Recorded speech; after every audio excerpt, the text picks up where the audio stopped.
Welcome to my channel. Listen it. Enjoy the book. Don't forget to like and subscribe. Thanks for support. Chapter 1. I Go to Styles.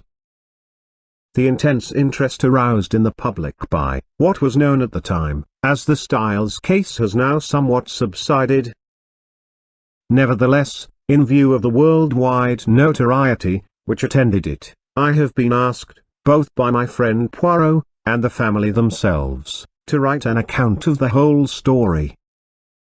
This, we trust, will effectually silence the sensational rumours which still persist. I will therefore briefly set down the circumstances which led to my being connected with the affair. I had been invalided home from the front and, after spending some months in a rather depressing convalescent home, was given a month's sick leave. Having no near relations or friends, I was trying to make up my mind what to do, when I ran across John Cavendish. I had seen very little of him for some years. Indeed, I had never known him particularly well. He was a good 15 years my senior, for one thing, though he hardly looked his 45 years. As a boy, though, I had often stayed at Styles, his mother's place in Essex. We had a good yarn about old times, and it ended in his inviting me down to Styles to spend my leave there. "The mater will be delighted to see you again, after all those years," he added. "Your mother keeps well?" I asked. "Oh, yes. I suppose you know that she has married again?" I am afraid I showed my surprise rather plainly. Mrs. Cavendish, who had married John's father when he was a widower with 2 sons, had been a handsome woman of middle age as I remembered her. She certainly could not be a day less than 70 now. I recalled her as an energetic, autocratic personality, somewhat inclined to charitable and social notoriety, with a fondness for opening bazaars and playing the Lady Bountiful. She was a most generous woman, and possessed a considerable fortune of her own. Their country place, Styles Court, had been purchased by Mr. Cavendish early in their married life. He had been completely under his wife's ascendancy, so much so that, on dying, he left the place to her for her lifetime, as well as the larger part of his income, an arrangement that was distinctly unfair to his 2 sons. Their stepmother, however, had always been most generous to them. Indeed, they were so young at the time of their father's remarriage that they always thought of her as their own mother. Lawrence, the younger, had been a delicate youth. He had qualified as a doctor but early relinquished the profession of medicine, and lived at home while pursuing literary ambitions, though his verses never had any marked success. John practiced for some time as a barrister, but had finally settled down to the more congenial life of a country squire. He had married 2 years ago, and had taken his wife to live at Styles, though I entertained a shrewd suspicion that he would have preferred his mother to increase his allowance, which would have enabled him to have a home of his own. Mrs. Cavendish, however, was a lady who liked to make her own plans, and expected other people to fall in with them, and in this case she certainly had the whip hand, namely, the purse strings. John noticed my surprise at the news of his mother's remarriage and smiled rather ruefully. "Rotten little bounder too," he said savagely. "I can tell you, Hastings, it's making life jolly difficult for us. As for Evie, you remember Evie?" "No." "Oh, I suppose she was after your time. She's the mater's factotum, companion, jack of all trades. A great sport, old Evie. Not precisely young and beautiful, but as game as they make them." "You were going to say?" "Oh, this fellow.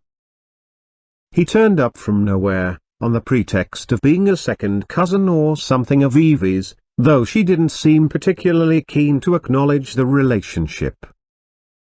The fellow is an absolute outsider, anyone can see that. He's got a great black beard, and wears patent leather boots in all weathers.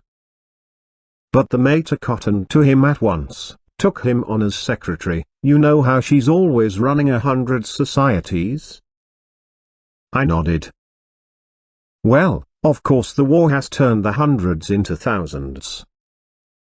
No doubt the fellow was very useful to her. But you could have knocked us all down with a feather when, 3 months ago, she suddenly announced that she and Alfred were engaged. The fellow must be at least 20 years younger than she is. It's simply barefaced fortune hunting, but she is her own mistress, and she's married him. It must be a difficult situation for you all. Difficult. It's damnable. Thus it came about that, 3 days later, I descended from the train at Styles Street. Mary, an absurd little station, with no apparent reason for existence, perched up in the midst of green fields and country lanes. John Cavendish was waiting on the platform, and piloted me out to the car. Got a drop or two of petrol still, you see, he remarked. Mainly owing to the mater's activities. The village of Styles Street. Mary was situated about 2 miles from the little station, and Styles Court lay a mile the other side of it. It was a still, warm day in early July. As one looked out over the flat Essex country, lying so green and peaceful under the afternoon sun, it seemed almost impossible to believe that, not so very far away, a great war was running its appointed course. I felt I had suddenly strayed into another world. As we turned in at the lodge gates, John said, "I'm afraid you'll find it very quiet down here, Hastings." "My dear fellow, that's just what I want." "Oh, it's pleasant enough if you want to lead the idle life. I drill with the volunteers twice a week, and lend a hand at the farms. My wife works regularly on the land. She is up at 5 every morning to milk, and keeps at it steadily until lunchtime. It's a jolly good life taking it all round, if it weren't for that fellow Alfred Inglethorpe." He checked the car suddenly, and glanced at his watch. "I wonder if we've time to pick up Cynthia." "No, she'll have started from the hospital by now." "Cynthia? That's not your wife?" "No, Cynthia is a protégée of my mother's, the daughter of an old schoolfellow of hers, who married a rascally solicitor. He came a cropper, and the girl was left an orphan and penniless. My mother came to the rescue, and Cynthia has been with us nearly 2 years now. She works in the Red Cross hospital at Tadminster, 7 miles away." As he spoke the last words, we drew up in front of the fine old house. A lady in a stout tweed skirt, who was bending over a flower bed, straightened herself at our approach. "Hello, Evie, here's our wounded hero. Mr. Hastings, Miss Howard." Miss Howard shook hands with a hearty, almost painful, grip. I had an impression of very blue eyes in a sunburnt face. She was a pleasant-looking woman of about 40, with a deep voice, almost manly in its stentorian tones, and had a large sensible square body, with feet to match, these last encased in good thick boots. Her conversation, I soon found, was couched in the telegraphic style. "Weeds grow like house afire. Can't keep even with them. Shall press you in. Better be careful." "I'm sure I shall be only too delighted to make myself useful," I responded. "Don't say it. Never does. Wish you hadn't later." "You're a cynic, Evie," said John, laughing. "Where's tea today, inside or out?" "Out. Too fine a date to be cooped up in the house." "Come on then, you've done enough gardening for today. The labourer is worthy of his hire, you know. Come and be refreshed." "Well," said Miss Howard, drawing off her gardening gloves, "I'm inclined to agree with you." She led the way round the house to where tea was spread under the shade of a large sycamore. A figure rose from one of the basket chairs, and came a few steps to meet us.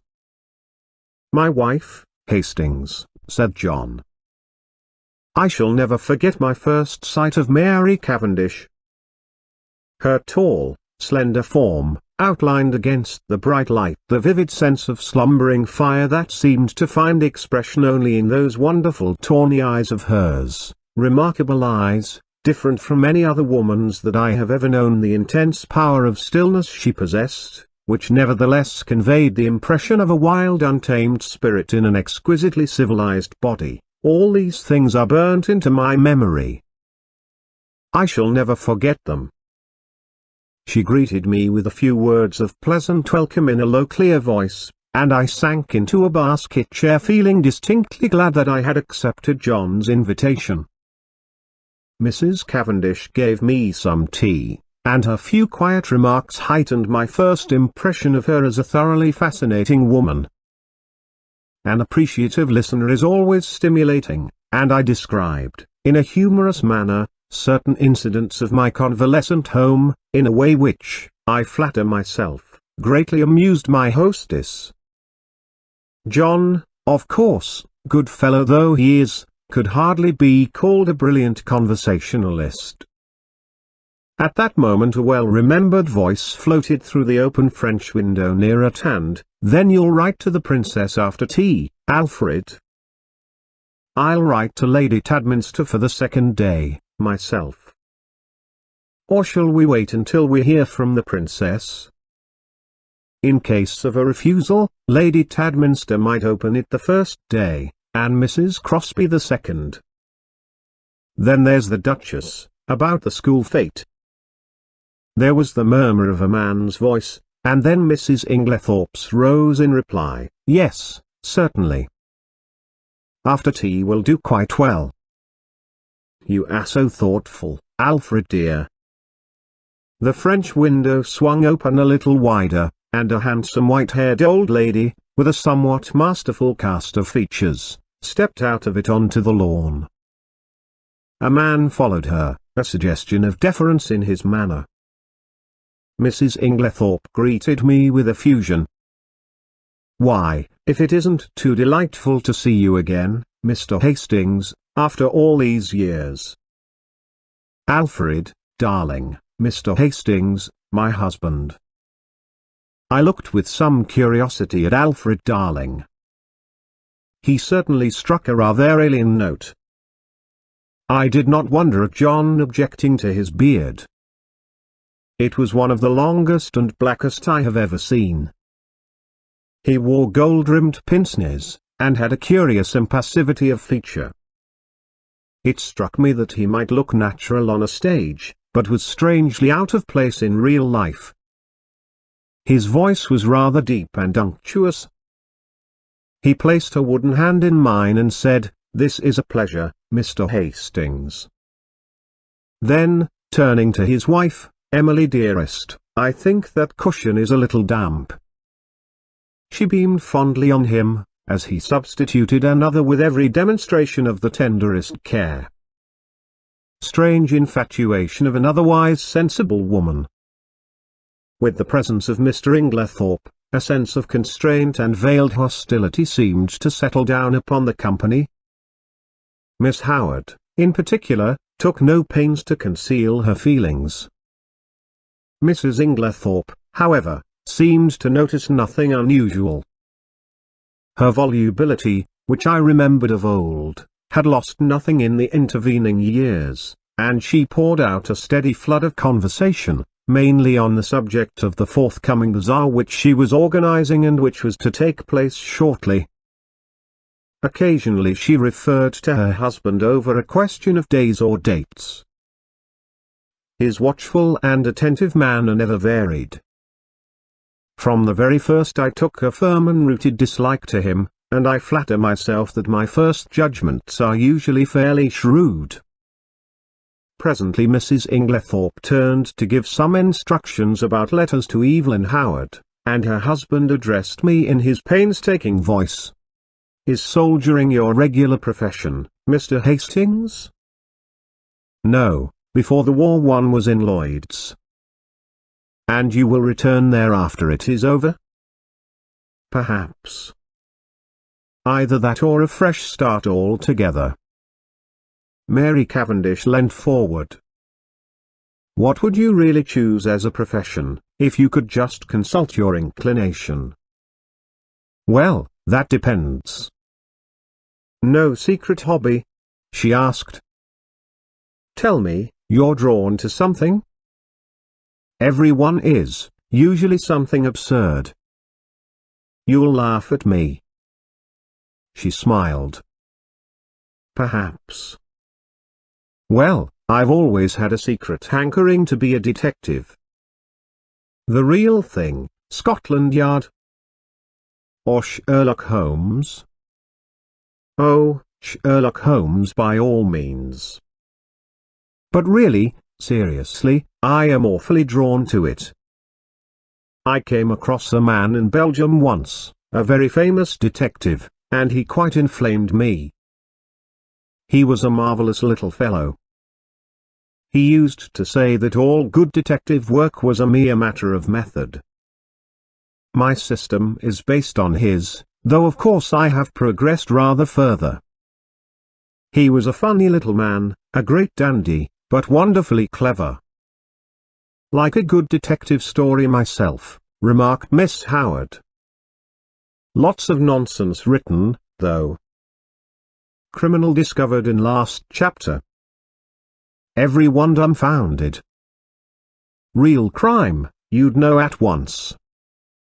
"There have been a great number of undiscovered crimes," I argued. "Don't mean the police, but the people that are right in it.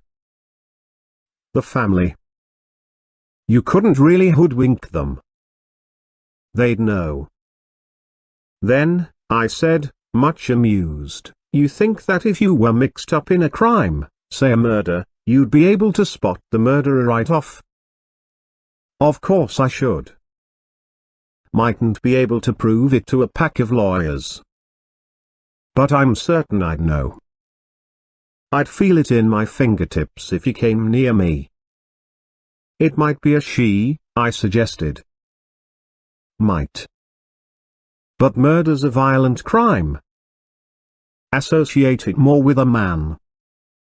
Not in a case of poisoning." Mrs. Cavendish's clear voice startled me. "Dr. Beerstein was saying yesterday that, owing to the general ignorance of the more uncommon poisons among the medical profession, there were probably countless cases of poisoning quite unsuspected." "Why, Mary, what a gruesome conversation!" cried Mrs. Inglethorpe. "It makes me feel as if a goose were walking over my grave." "Oh, there's Cynthia." A young girl in VAD uniform ran lightly across the lawn. "Why, Cynthia, you're late today." "This is Mr. Hastings, Miss Murdoch." Cynthia Murdoch was a fresh-looking young creature, full of life and vigor. She tossed off her little VAD cap, and I admired the great loose waves of her auburn hair, and the smallness and whiteness of the hand she held out to claim her tea. With dark eyes and eyelashes she would have been a beauty. She flung herself down on the ground beside John, and as I handed her a plate of sandwiches she smiled up at me. "Sit down here on the grass, do. It's ever so much nicer." I dropped down obediently. "You work at Tadminster, don't you, Miss Murdoch?" She nodded. for my sins." "Do they bully you, then?" I asked, smiling. "I should like to see them," cried Cynthia with dignity. "I have got a cousin who is nursing," I remarked. "And she is terrified of sisters." "I don't wonder. Sisters are, you know, Mr. Hastings.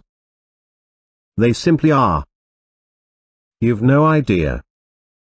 But I'm not a nurse, thank heaven, I work in the dispensary." "How many people do you poison?"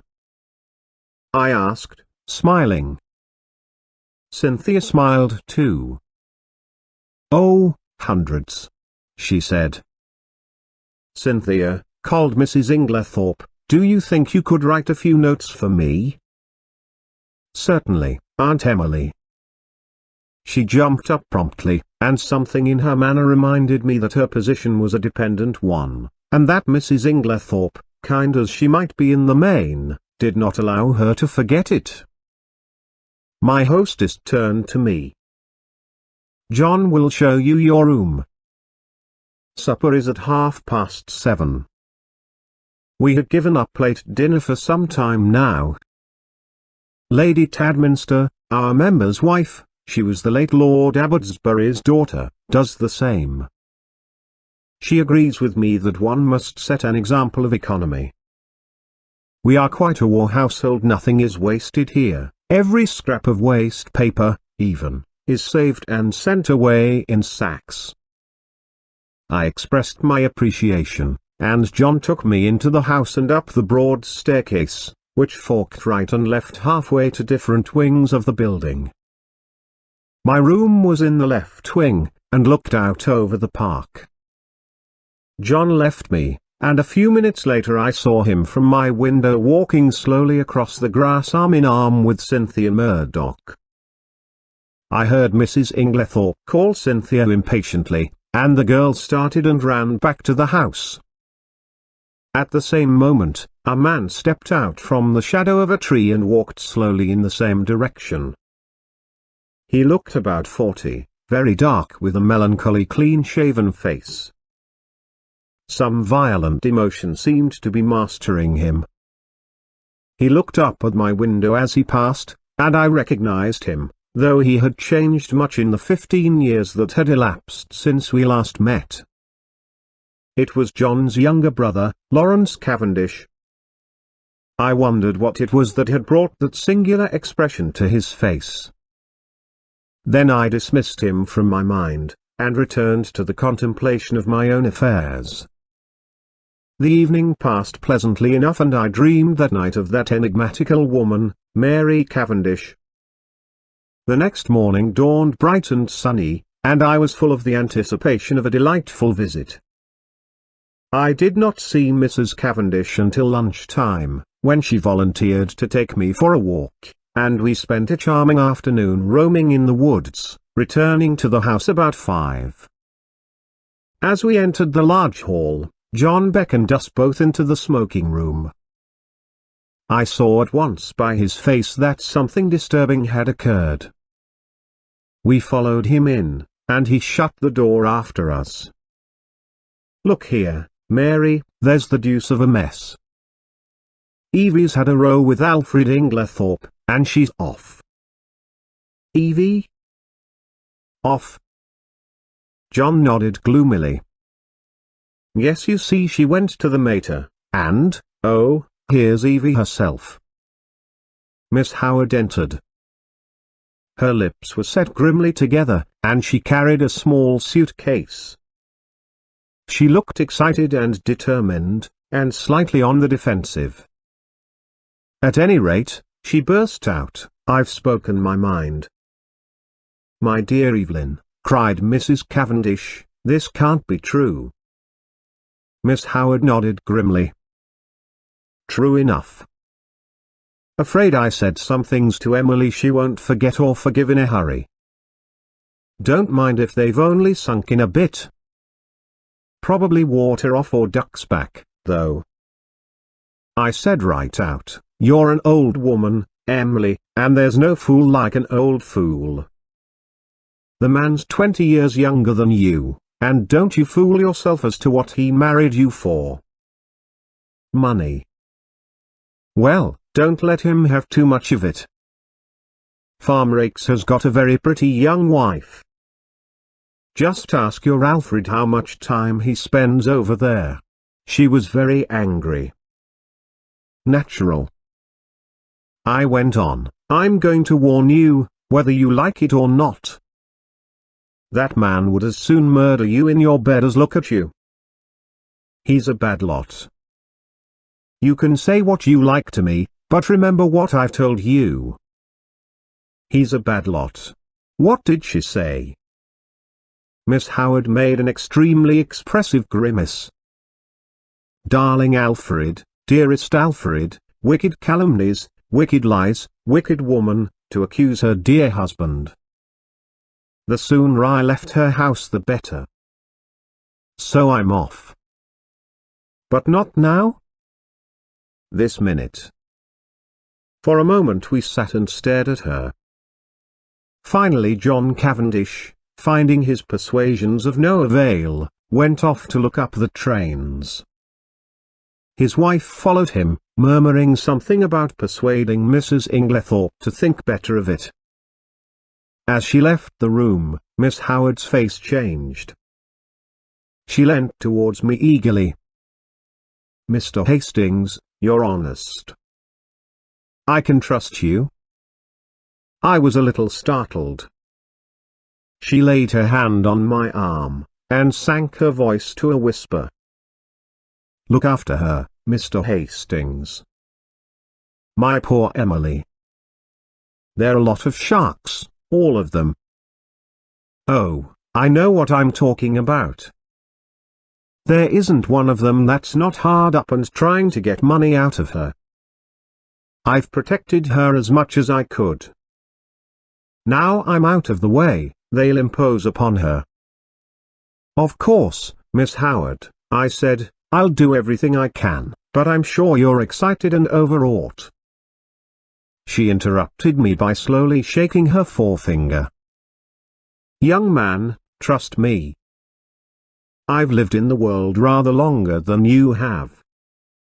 All I ask you is to keep your eyes open. You'll see what I mean. The throb of the motor came through the open window, and Miss Howard rose and moved to the door. John's voice sounded outside. With her hand on the handle, she turned her head over her shoulder, and beckoned to me. Above all, Mr. Hastings, watch that devil, her husband. There was no time for more. Miss Howard was swallowed up in an eager chorus of protests and goodbyes. The Inglethorpes did not appear. As the motor drove away, Mrs. Cavendish suddenly detached herself from the group, and moved across the drive to the lawn to meet a tall bearded man who had been evidently making for the house. The color rose in her cheeks as she held out her hand to him. Who is that? I asked sharply, for instinctively I distrusted the man. That's Dr. Beerstein, said John shortly. And who is Dr. Beerstein? He's staying in the village doing a rest cure, after a bad nervous breakdown. He's a London specialist, a very clever man, one of the greatest living experts on poisons, I believe. And he's a great friend of Mary's, put in Cynthia, the irrepressible. John Cavendish frowned and changed the subject. Come for a stroll, Hastings. This has been a most rotten business. She always had a rough tongue, but there is no stauncher friend in England than Evelyn Howard. He took the path through the plantation, and we walked down to the village through the woods which bordered one side of the estate. As we passed through one of the gates on our way home again, a pretty young woman of gypsy type coming in the opposite direction bowed and smiled. That's a pretty girl, I remarked appreciatively. John's face hardened. That is Mrs. Raikes. The one that Miss Howard, exactly, said John, with rather unnecessary abruptness. I thought of the white-haired old lady in the big house, and that vivid wicked little face that had just smiled into ours, and a vague chill of foreboding crept over me. I brushed it aside. Styles is really a glorious old place, I said to John. He nodded rather gloomily. Yes, it's a fine property.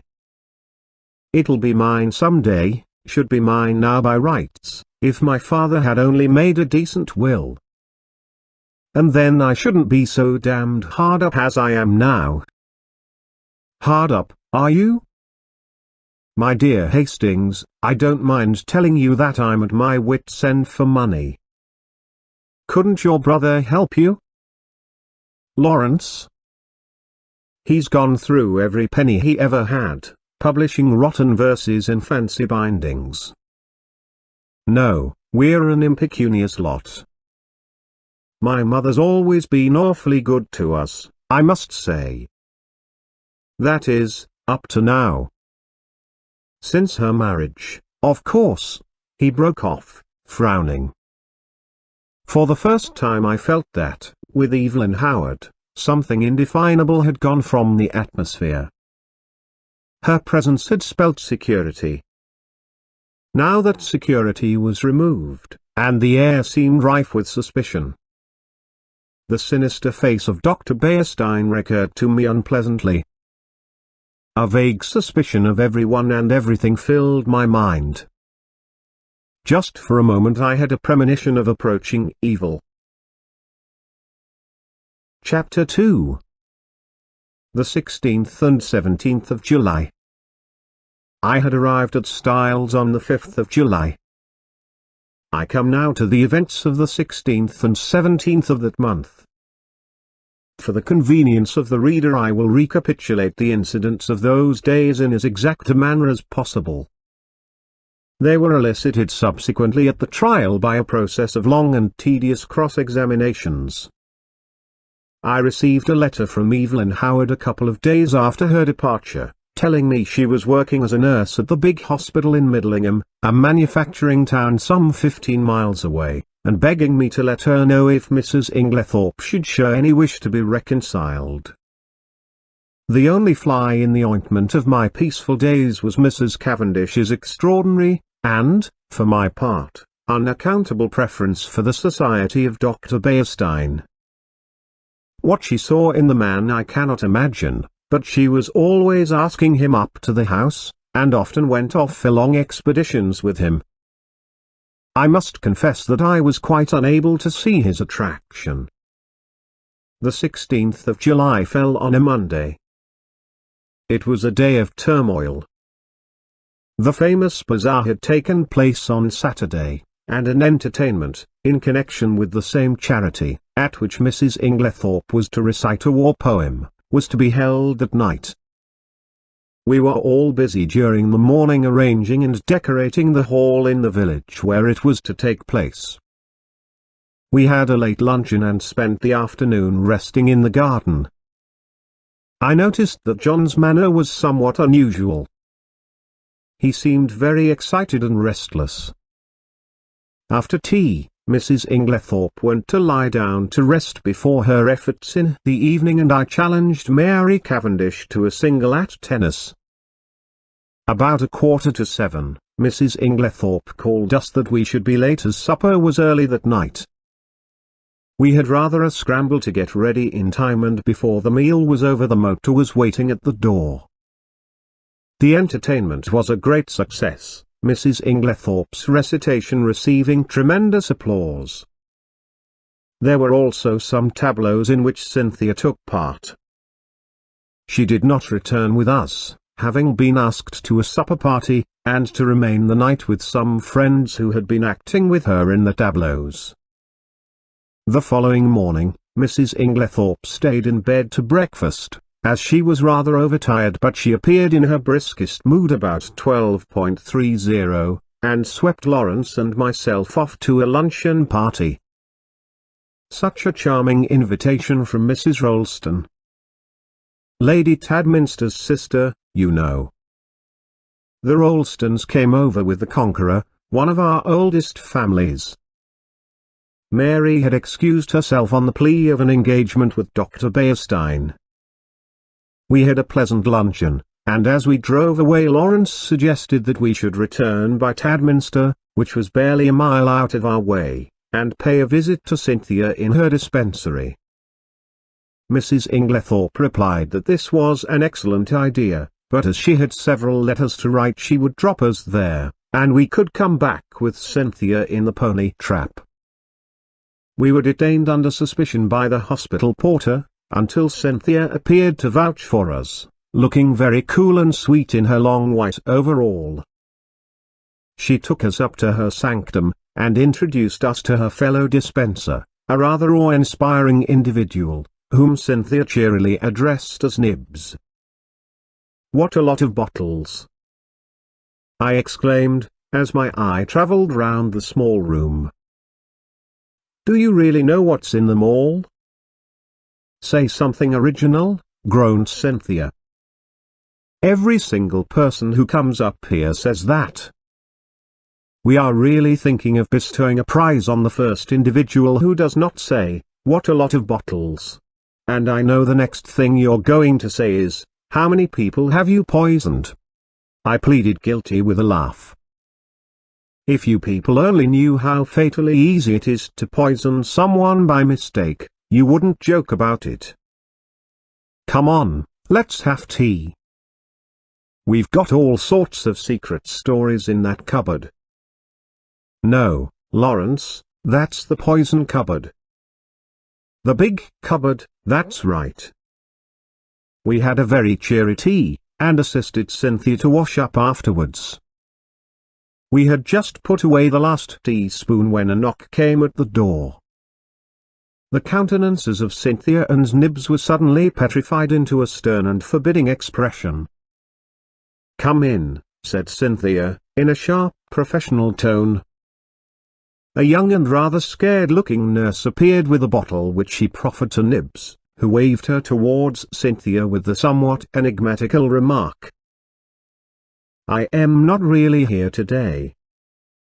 Cynthia took the bottle and examined it with the severity of a judge. "This should have been sent up this morning. Sister is very sorry. She forgot. Sister should read the rules outside the door." I gathered from the little nurse's expression that there was not the least likelihood of her having the hardihood to retail this message to the dreaded sister. "So now it can't be done until tomorrow," finished Cynthia. "Don't you think you could possibly let us have it tonight?" "Well," said Cynthia graciously, "we are very busy, but if we have time it shall be done." The little nurse withdrew, and Cynthia promptly took a jar from the shelf, refilled the bottle, and placed it on the table outside the door. I laughed. "Discipline must be maintained." "Exactly. Come out on our little balcony. You can see all the outside wards there." I followed Cynthia and her friend and they pointed out the different wards to me. Lawrence remained behind, but after a few moments Cynthia called to him over her shoulder to come and join us. Then she looked at her watch. "Nothing more to do, Nibs?" "No." "All right. Then we can lock up and go." I had seen Lawrence in quite a different light that afternoon. Compared to John, he was an astoundingly difficult person to get to know. He was the opposite of his brother in almost every respect, being unusually shy and reserved. Yet he had a certain charm of manner, and I fancied that, if one really knew him well, one could have a deep affection for him. I had always fancied that his manner to Cynthia was rather constrained, and that she on her side was inclined to be shy of him. But they were both gay enough this afternoon, and chatted together like a couple of children. As we drove through the village, I remembered that I wanted some stamps, so accordingly we pulled up at the post office. As I came out again, I cannoned into a little man who was just entering. I drew aside and apologized, when suddenly, with a loud exclamation, he clasped me in his arms and kissed me warmly. "Mon ami Hastings!" he cried. "It is indeed mon ami Hastings." "Poirot!" I exclaimed. I turned to the pony trap. "This is a very pleasant meeting for me, Miss Cynthia. This is my old friend, Monsieur Poirot, whom I have not seen for years." "Oh, we know Monsieur Poirot," said Cynthia gaily. "But I had no idea he was a friend of yours." "Yes, indeed," said Poirot seriously. "I know Mademoiselle Cynthia. It is by the charity of that good Mrs. Inglethorpe that I am here." Then, as I looked at him inquiringly, "Yes, my friend, she had kindly extended hospitality to 7 of my country people who, alas, are refugees from their native land. We Belgians will always remember her with gratitude." Poirot was an extraordinary-looking little man. He was hardly more than 5 feet, 4 inches, but carried himself with great dignity. His head was exactly the shape of an egg, and he always perched it a little on one side. His moustache was very stiff and military. The neatness of his attire was almost incredible. I believe a speck of dust would have caused him more pain than a bullet wound. Yet this quaint dandified little man who, I was sorry to see, now limped badly, had been in his time one of the most celebrated members of the Belgian police.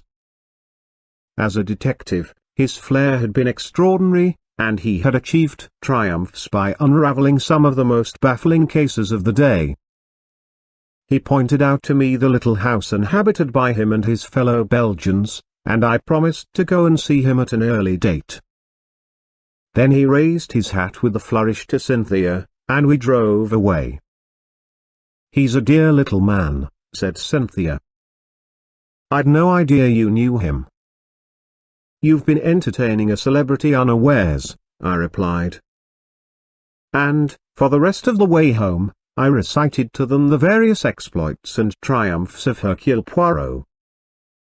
We arrived back in a very cheerful mood. As we entered the hall, Mrs. Inglethorpe came out of her boudoir. She looked flushed and upset. "Oh, it's you," she said.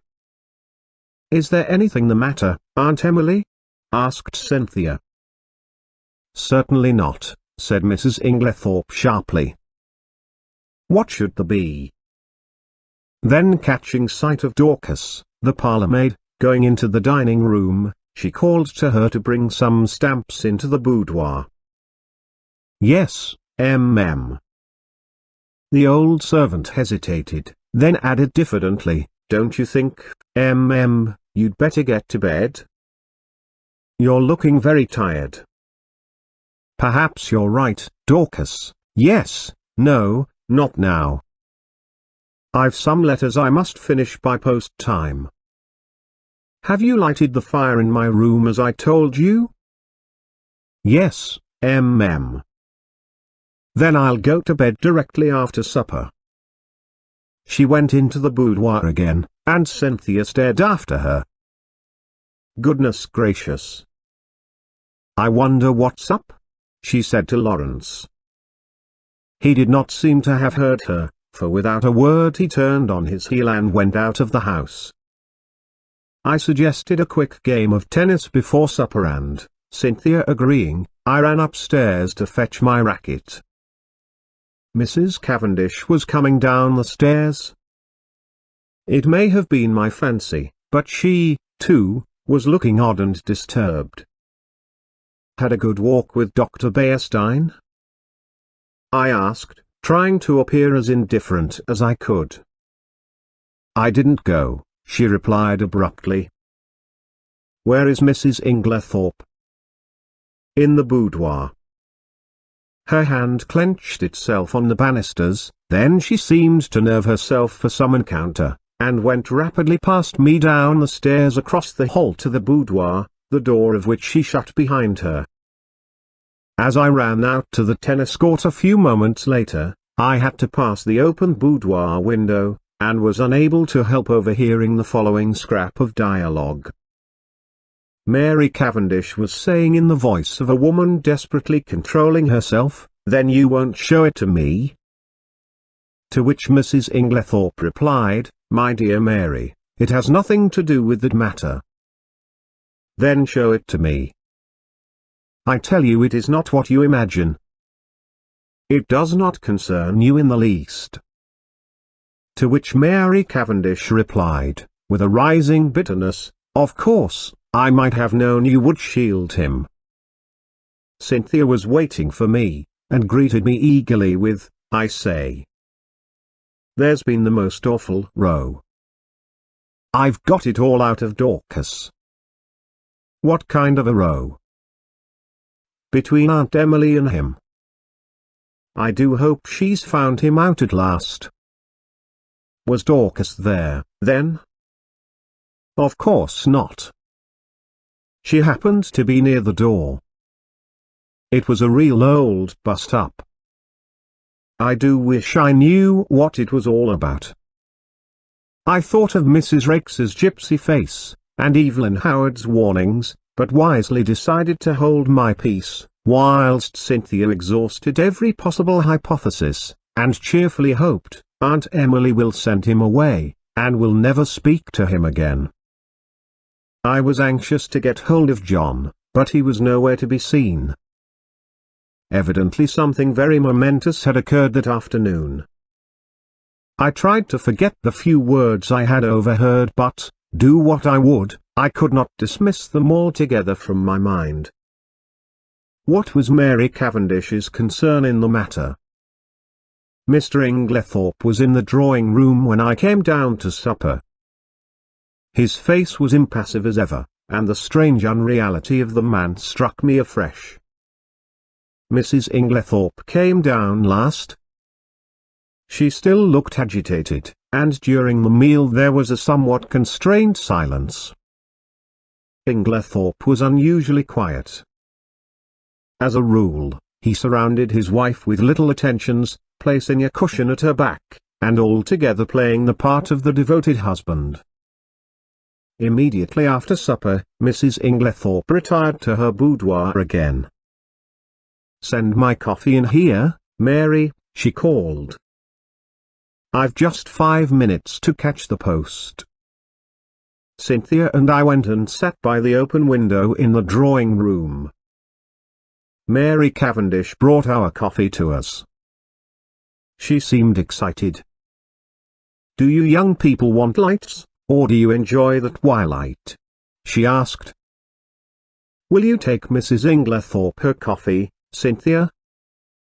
"I will pour it out." "Do not trouble, Mary," said Inglethorpe. "I will take it to Emily." He poured it out, and went out of the room carrying it carefully. Lawrence followed him, and Mrs. Cavendish sat down by us. We three sat for some time in silence. It was a glorious night, hot and still. Mrs. Cavendish fanned herself gently with a palm leaf. "It's almost too hot," she murmured. "We shall have a thunderstorm." Alas, that these harmonious moments can never endure. My paradise was rudely shattered by the sound of a well-known, and heartily disliked, voice in the hall. "Dr. Beerstein!" exclaimed Cynthia. "What a funny time to come!" I glanced jealously at Mary Cavendish, but she seemed quite undisturbed, the delicate pallor of her cheeks did not vary. In a few moments, Alfred Inglethorpe had ushered the doctor in, the latter laughing, and protesting that he was in no fit state for a drawing-room. In truth, he presented a sorry spectacle, being literally plastered with mud.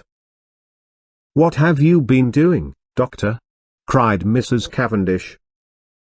"I must make my apologies," said the doctor. "I did not really mean to come in, but Mr. Inglethorpe insisted." "Well, Bearstein, you are in a plight," said John, strolling in from the hall. "Have some coffee, and tell us what you have been up to." "Thank you, I will."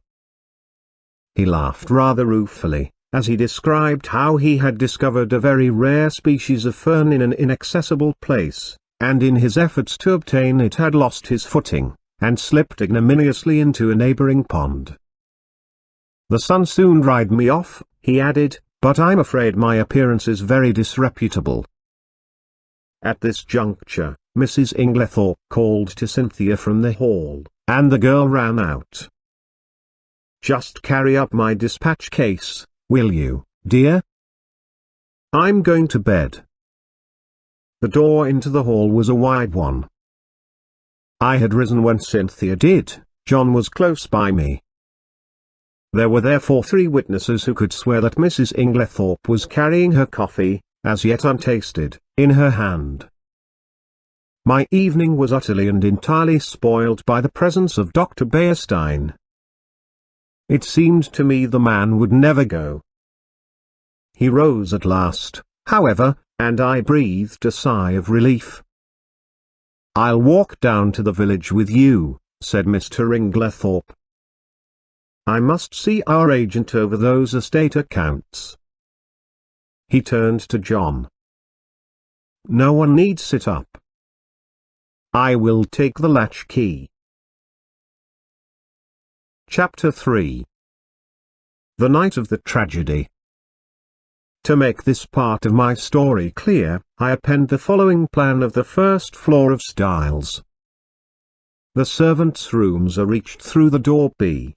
They have no communication with the right wing, where the Inglethorpes' rooms were situated. It seemed to be the middle of the night when I was awakened by Lawrence Cavendish. He had a candle in his hand, and the agitation of his face told me at once that something was seriously wrong. "What's the matter?" I asked, sitting up in bed, and trying to collect my scattered thoughts. "We are afraid my mother is very ill. She seems to be having some kind of fit. Unfortunately, she has locked herself in." "I'll come at once." I sprang out of bed and, pulling on a dressing gown, followed Lawrence along the passage in the gallery to the right wing of the house. John Cavendish joined us, and 1 or 2 of the servants were standing round in a state of awe-stricken excitement. Lawrence turned to his brother. "What do you think we had better do?" Never, I thought, had his indecision of character been more apparent. John rattled the handle of Mrs. Inglethorpe's door violently, but with no effect. It was obviously locked or bolted on the inside. The whole household was aroused by now. The most alarming sounds were audible from the interior of the room. Clearly something must be done. "Try going through Mr. Inglethorpe's room, sir," cried Dorcas. Oh, the poor mistress. Suddenly I realized that Alfred Inglethorpe was not with us, that he alone had given no sign of his presence. John opened the door of his room. It was pitch dark, but Lawrence was following with the candle, and by its feeble light we saw that the bed had not been slept in, and that there was no sign of the room having been occupied. We went straight to the connecting door. That, too, was locked or bolted on the inside. What was to be done? "Oh, dear, sir," cried Dorcas, wringing her hands, "whatever shall we do?"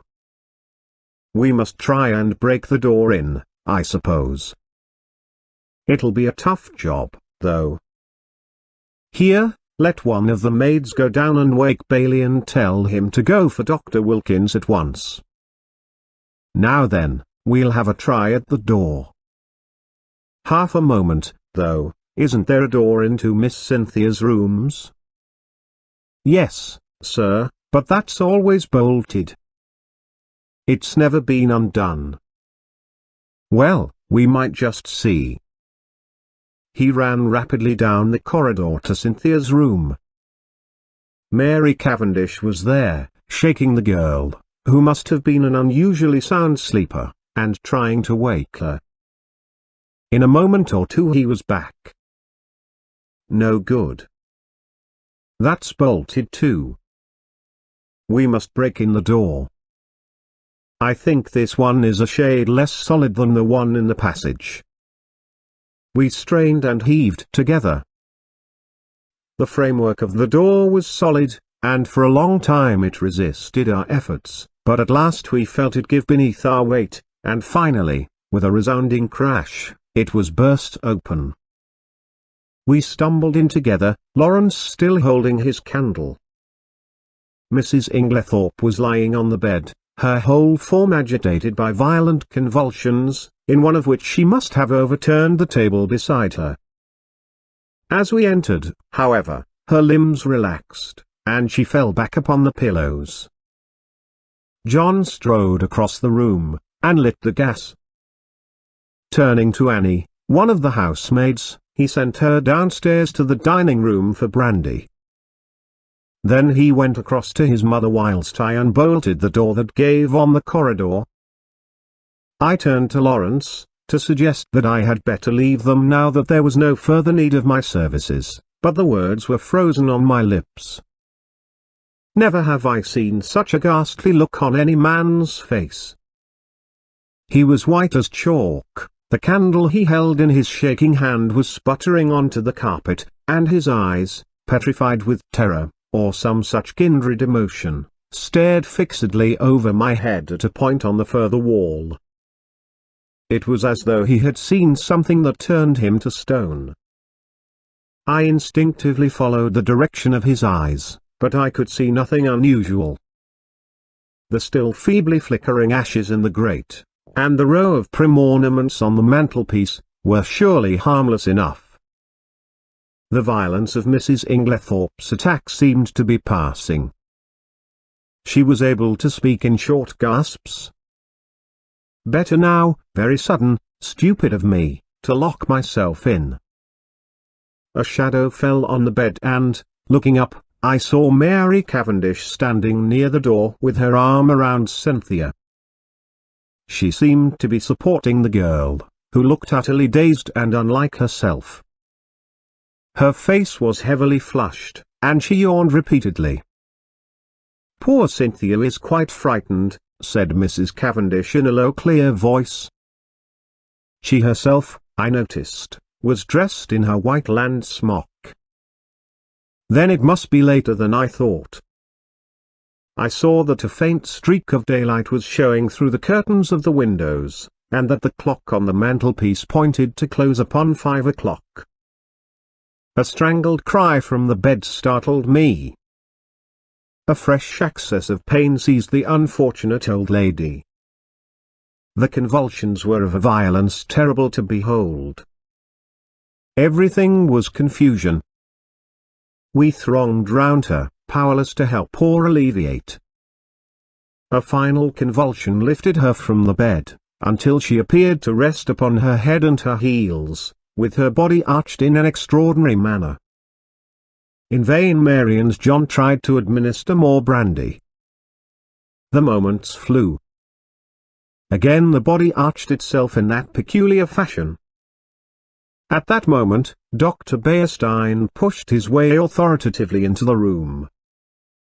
For one instant he stopped dead, staring at the figure on the bed, and, at the same instant, Mrs. Inglethorpe cried out in a strangled voice, her eyes fixed on the doctor. "Alfred, Alfred!" Then she fell back motionless on the pillows. With a stride, the doctor reached the bed, and seizing her arms worked them energetically, applying what I knew to be artificial respiration. He issued a few short sharp orders to the servants. An imperious wave of his hand drove us all to the door. We watched him, fascinated, though I think we all knew in our hearts that it was too late, and that nothing could be done now. I could see by the expression on his face that he himself had little hope. Finally he abandoned his task, shaking his head gravely. At that moment, we heard footsteps outside, and Dr. Wilkins, Mrs. Inglethorpe's own doctor, a portly, fussy little man, came bustling in. In a few words Dr. Bearstein explained how he had happened to be passing the lodge gates as the car came out, and had run up to the house as fast as he could, whilst the car went on to fetch Dr. Wilkins. With a faint gesture of the hand, he indicated the figure on the bed. "Very sad. Very sad," murmured Dr. Wilkins. "Poor dear lady. Always did far too much, against my advice. I warned her. Her heart was far from strong. Take it easy, I said to her, take it easy. But no, her zeal for good works was too great. Nature rebelled. Rebelled. Dr. Bearstein, I noticed, was watching the local doctor narrowly. He still kept his eyes fixed on him as he spoke. The convulsions were of a peculiar violence, Dr. Wilkins. I am sorry you were not here in time to witness them. They were quite tetanic in character. Ah, said Dr. Wilkins wisely. I should like to speak to you in private, said Dr. Bearstein. He turned to John. You do not object? Certainly not. We all trooped out into the corridor, leaving the two doctors alone, and I heard the key turned in the lock behind us. We went slowly down the stairs. I was violently excited. I have a certain talent for deduction, and Dr. Bearstein's manner had started a flock of wild surmises in my mind. Mary Cavendish laid her hand upon my arm. What is it? Why did Dr. Bearstein seem so peculiar? I looked at her. Do you know what I think? What? Listen. I looked round, the others were out of earshot. I lowered my voice to a whisper. I believe she has been poisoned. I'm certain Dr. Bearstein suspects it. What? She shrank against the wall, the pupils of her eyes dilating wildly. Then, with a sudden cry that startled me, she cried out, No, no, not that, not that. And breaking from me, fled up the stairs. I followed her, afraid that she was going to faint. I found her leaning against the banisters, deadly pale. She waved me away impatiently. No, no, leave me. I'd rather be alone. Let me just be quiet for a minute or two. Go down to the others. I obeyed her reluctantly. John and Lawrence were in the dining room. I joined them. We were all silent, but I suppose I voiced the thoughts of us all when I at last broke it by saying, Where is Mr. Inglethorpe? John shook his head. He's not in the house. Our eyes met. Where was Alfred Inglethorpe? His absence was strange and inexplicable. I remembered Mrs. Inglethorpe's dying words. What lay beneath them? What more could she have told us, if she had had time? At last we heard the doctors descending the stairs.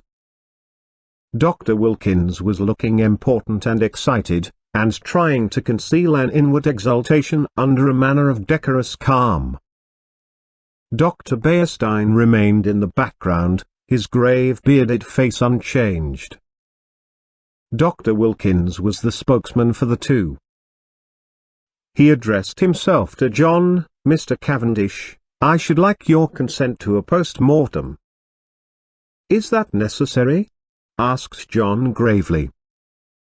A spasm of pain crossed his face. "Absolutely," said Dr. Beerstein. "You mean by that?" "That neither Dr. Wilkins nor myself could give a death certificate under the circumstances." John bent his head. "In that case, I have no alternative but to agree." "Thank you," said Dr. Wilkins briskly. "We propose that it should take place tomorrow night, or rather tonight." And he glanced at the daylight. "Under the circumstances, I am afraid an inquest can hardly be avoided. These formalities are necessary, but I beg that you won't distress yourselves." There was a pause, and then Dr. Beerstein drew 2 keys from his pocket, and handed them to John. "These are the keys of the 2 rooms.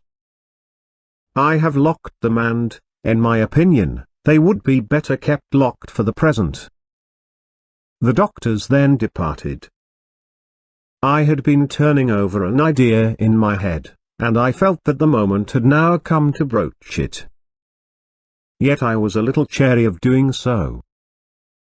John, I knew, had a horror of any kind of publicity, and was an easy-going optimist, who preferred never to meet trouble halfway. It might be difficult to convince him of the soundness of my plan. Lawrence, on the other hand, being less conventional, and having more imagination, I felt I might count upon as an ally. There was no doubt that the moment had come for me to take the lead. "John," I said, "I am going to ask you something." "Well?" "You remember my speaking of my friend Poirot? The Belgian who is here? He has been a most famous detective." "Yes. I want you to let me call him in, to investigate this matter." "What, now?" "Before the post-mortem." "Yes, time is an advantage if there has been foul play." "Rubbish!" cried Lawrence angrily. "In my opinion the whole thing is a mare's nest of Beersteins." Wilkins hadn't an idea of such a thing, until Beerstein put it into his head. But, like all specialists, Beerstein's got to be in his bonnet. Poisons are his hobby, so of course he sees them everywhere. I confess that I was surprised by Lawrence's attitude.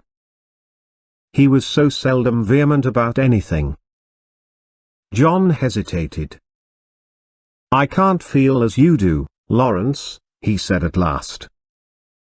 "I'm inclined to give Hastings a free hand, though I should prefer to wait a bit. We don't want any unnecessary scandal." "No, no," I cried eagerly, "you need have no fear of that. Poirot is discretion itself."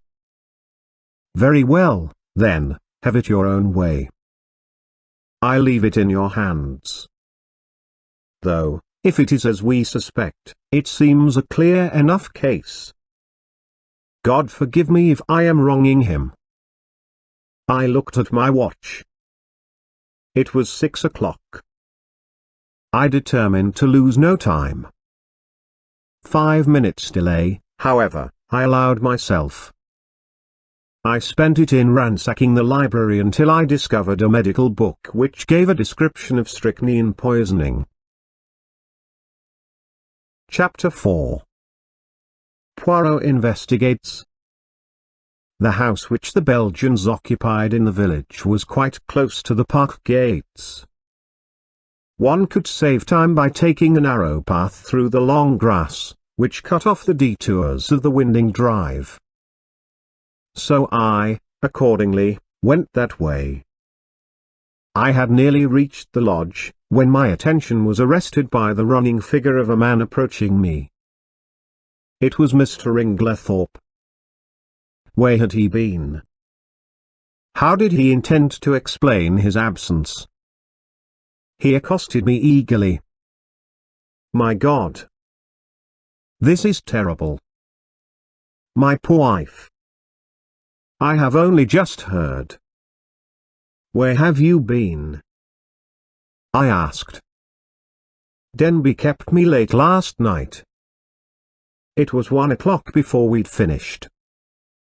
Then I found that I'd forgotten the latchkey after all. I didn't want to arouse the household, so Denby gave me a bed. How did you hear the news? I asked. Wilkins knocked Denby up to tell him. My poor Emily. She was so self-sacrificing, such a noble character. She overtaxed her strength. A wave of revulsion swept over me. What a consummate hypocrite the man was. I must hurry on, I said, thankful that he did not ask me whither I was bound. In a few minutes I was knocking at the door of Leastways Cottage. Getting no answer, I repeated my summons impatiently. A window above me was cautiously opened, and Poirot himself looked out. He gave an exclamation of surprise at seeing me. In a few brief words, I explained the tragedy that had occurred, and that I wanted his help. Wait, my friend, I will let you in, and you shall recount to me the affair whilst I dress. In a few moments he had unbarred the door, and I followed him up to his room.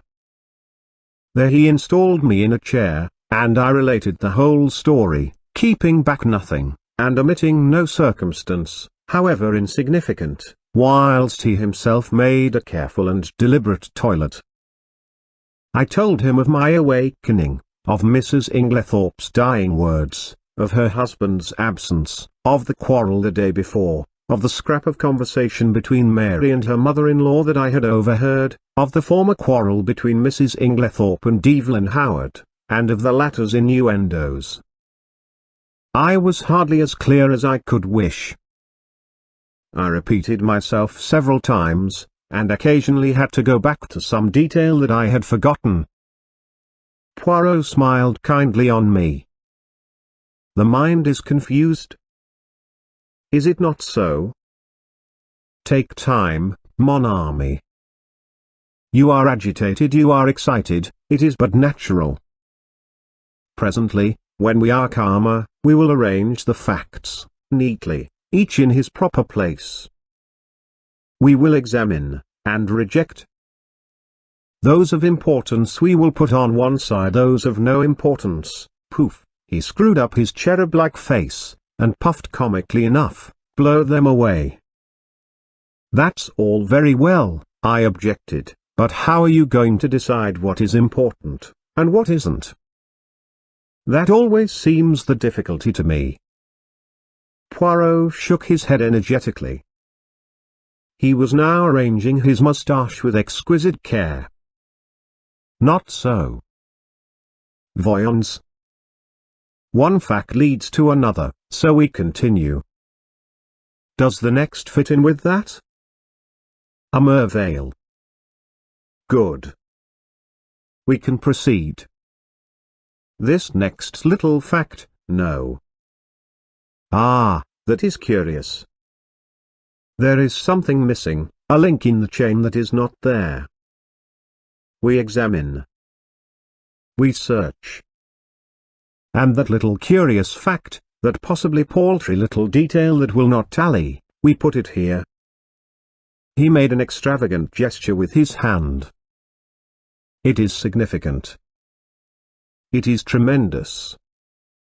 Y.S.R. Poirot shook his forefinger so fiercely at me that I quailed before it. Beware. Peril to the detective who says, it is so small, it does not matter. It will not agree. I will forget it. That way lies confusion. Everything matters. I know. You always told me that. That's why I have gone into all the details of this thing, whether they seemed to me relevant or not. And I am pleased with you. You have a good memory, and you have given me the facts faithfully. Of the order in which you present them, I say nothing. Truly, it is deplorable. But I make allowances. You are upset. To that I attribute the circumstance that you have omitted one fact of paramount importance. What is that? I asked. You have not told me if Mrs. Inglethorpe ate well last night. I stared at him. Surely the war had affected the little man's brain. He was carefully engaged in brushing his coat before putting it on, and seemed wholly engrossed in the task. I don't remember, I said. And, anyway, I don't see. You do not see? But it is of the first importance. I can't see why, I said, rather nettled. As far as I can remember, she didn't eat much. She was obviously upset, and it had taken her appetite away. That was only natural. Yes, said Poirot thoughtfully, it was only natural. He opened a drawer, and took out a small dispatch case, then turned to me. Now I am ready. We will proceed to the chateau, and study matters on the spot. Excuse me, mon ami, you dressed in haste, and your tie is on one side. Permit me. With a deft gesture, he rearranged it. Car-wiest. Now, shall we start? We hurried up the village, and turned in at the lodge gates. Poirot stopped for a moment, and gazed sorrowfully over the beautiful expanse of park, still glittering with morning dew. So beautiful, and yet, the poor family, plunged in sorrow, prostrated with grief. He looked at me keenly as he spoke, and I was aware that I reddened under his prolonged gaze. Was the family prostrated by grief? Was the sorrow at Mrs. Inglethorpe's death so great? I realized that there was an emotional lack in the atmosphere. The dead woman had not the gift of commanding love.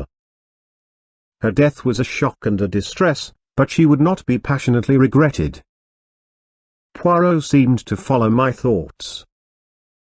He nodded his head gravely. No, you are right, he said, it is not as though there was a blood tie.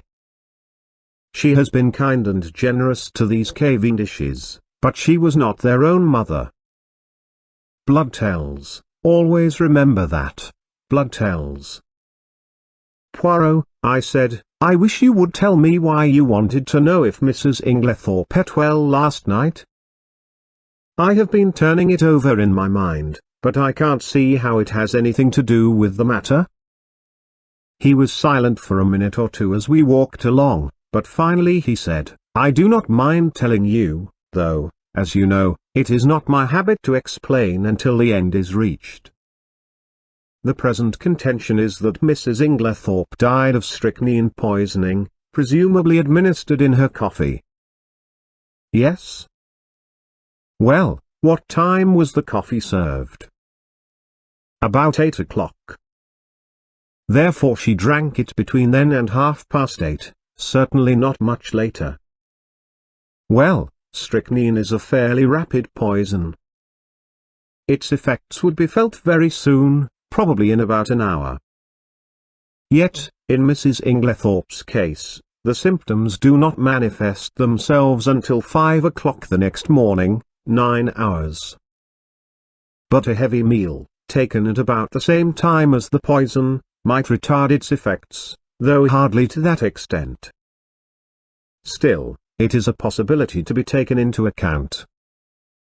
But, according to you, she ate very little for supper, and yet the symptoms do not develop until early the next morning. Now that is a curious circumstance, my friend. Something may arise at the autopsy to explain it. In the meantime, remember it." As we neared the house, John came out and met us. His face looked weary and haggard. "This is a very dreadful business, Monsieur Poirot," he said. "Hastings has explained to you that we are anxious for no publicity?" "I comprehend perfectly. You see, it is only suspicion so far. We have nothing to go upon." "Precisely. It is a matter of precaution only." John turned to me, taking out his cigarette case, and lighting a cigarette as he did so. "You know that fellow Inglethorpe is back?" "Yes. I met him." John flung the match into an adjacent flower bed, a proceeding which was too much for Poirot's feelings. He retrieved it, and buried it neatly. "It's jolly difficult to know how to treat him." "That difficulty will not exist long," pronounced Poirot quietly. John looked puzzled, not quite understanding the portent of this cryptic saying. He handed the 2 keys which Dr. Beerstein had given him to me. "Show Monsieur Poirot everything he wants to see." "The rooms are locked?" asked Poirot. Dr. Beerstein considered it advisable. Poirot nodded thoughtfully. "Then he is very sure." "Well, that simplifies matters for us." We went up together to the room of the tragedy. For convenience I append a plan of the room and the principal articles of furniture in it. Poirot locked the door on the inside, and proceeded to a minute inspection of the room. He darted from one object to the other with the agility of a grasshopper. I remained by the door, fearing to obliterate any clues. Poirot, however, did not seem grateful to me for my forbearance. "What have you, my friend," he cried, "that you remain the like, how do you say it? Ah, yes, the stuck pig." I explained that I was afraid of obliterating any footmarks. "Footmarks? But what an idea! There has already been practically an army in the room. What footmarks are we likely to find? No, come here and aid me in my search. I will put down my little case until I need it." He did so, on the round table by the window, but it was an ill-advised proceeding for, the top of it being loose, it tilted up, and precipitated the dispatch case on the floor. "A voile table!" cried Poirot. "Ah, my friend, one may live in a big house and yet have no comfort." After which piece of moralizing, he resumed his search. A small purple dispatch case, with a key in the lock, on the writing table, engaged his attention for some time. He took out the key from the lock, and passed it to me to inspect. I saw nothing peculiar, however. It was an ordinary key of the Yale type, with a bit of twisted wire through the handle. Next, he examined the framework of the door we had broken in, assuring himself that the bolt had really been shot. Then he went to the door opposite leading into Cynthia's room. That door was also bolted, as I had stated. However, he went to the length of unbolting it, and opening and shutting it several times. This he did with the utmost precaution against making any noise. Suddenly something in the bolt itself seemed to rivet his attention.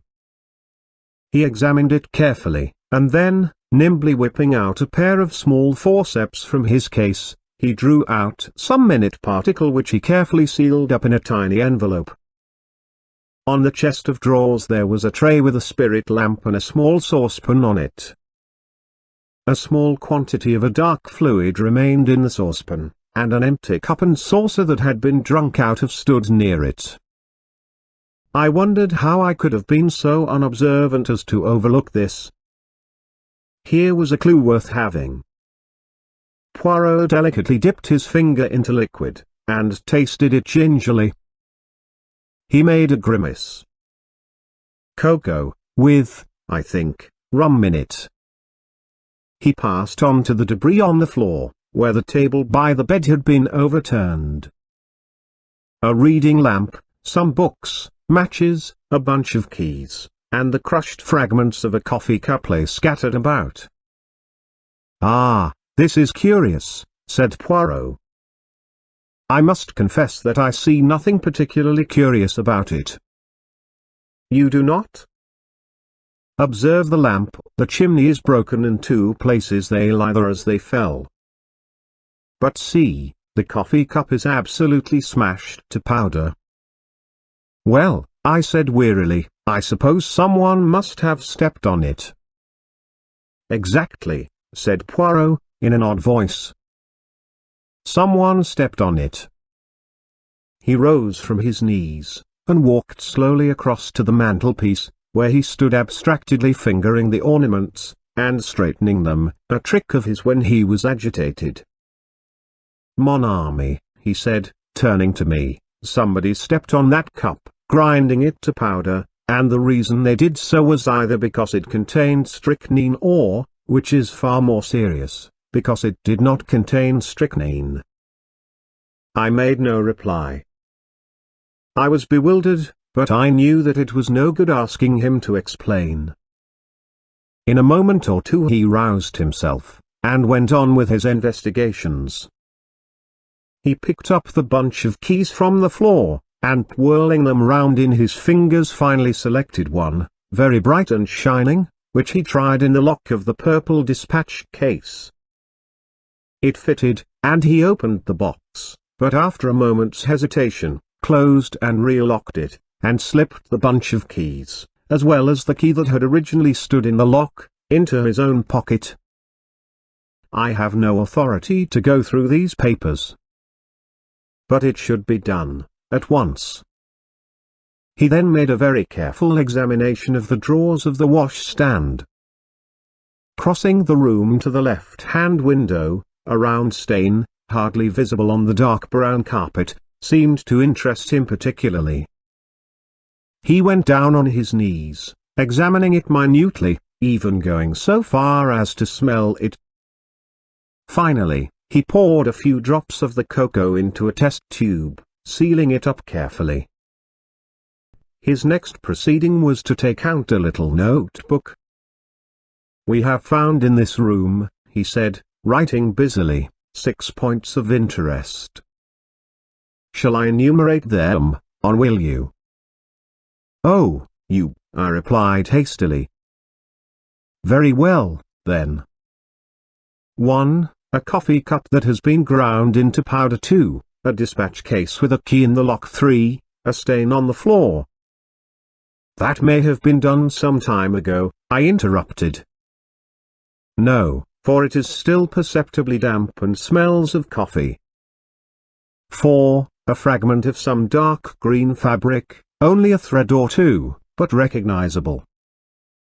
"Ah!" I cried. "That was what you sealed up in the envelope?" "Yes." "It may turn out to be a piece of one of Mrs. Inglethorpe's own dresses, and quite unimportant." "We shall see." 5. This. With a dramatic gesture, he pointed to a large splash of candle grease on the floor by the writing table. "It must have been done since yesterday, otherwise a good housemaid would have at once removed it with blotting paper and a hot iron. One of my best hats once, but that is not to the point. It was very likely done last night. We were very agitated. Or perhaps Mrs. Inglethorpe herself dropped her candle." "You brought only one candle into the room?" "Yes. Lawrence Cavendish was carrying it. But he was very upset.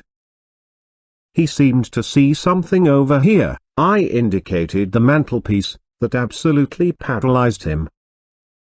"That is interesting," said Poirot quickly. "Yes, it is suggestive, his eye sweeping the whole length of the wall, But it was not his candle that made this great batch, for you perceived that this is white grease, whereas Monsieur Lawrence's candle, which is still on the dressing table, is pink. On the other hand, Mrs. Inglethorpe had no candlestick in the room, only a reading lamp. "Then," I said, "what do you deduce?" To which my friend only made a rather irritating reply, urging me to use my own natural faculties. "And the sixth point?"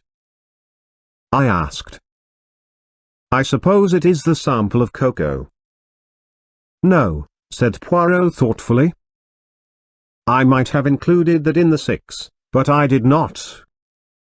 No, the sixth point I will keep to myself for the present." He looked quickly round the room. "There is nothing more to be done here, I think, unless—" he stared earnestly and long at the dead ashes in the grate. "The fire burns, and it destroys. But by chance, there might be, let us see." Deftly, on hands and knees, he began to sort the ashes from the grate into the fender, handling them with the greatest caution. Suddenly, he gave a faint exclamation. "The forceps, Hastings." I quickly handed them to him, and with skill he extracted a small piece of half-charred paper. "There, mon ami," he cried. "What do you think of that?" I scrutinized the fragment. "This is an exact reproduction of it," I was puzzled. It was unusually thick, quite unlike ordinary notepaper. Suddenly an idea struck me. "Poirot," I cried. "This is a fragment of a will." "Exactly." I looked up at him sharply. "You are not surprised?" "No," he said gravely, "I expected it." I relinquished the piece of paper, and watched him put it away in his case, with the same methodical care that he bestowed on everything. My brain was in a whirl. What was this complication of a will? Who had destroyed it? The person who had left the candle grease on the floor. Obviously. But how had anyone gained admission? All the doors had been bolted on the inside. "Now, my friend," said Poirot briskly, "we will go. I should like to ask a few questions of the parlour-maid, Dorcas, her name is it not?" We passed through Alfred Inglethorpe's room, and Poirot delayed long enough to make a brief but fairly comprehensive examination of it. We went out through that door, locking both it and that of Mrs. Inglethorpe's room as before.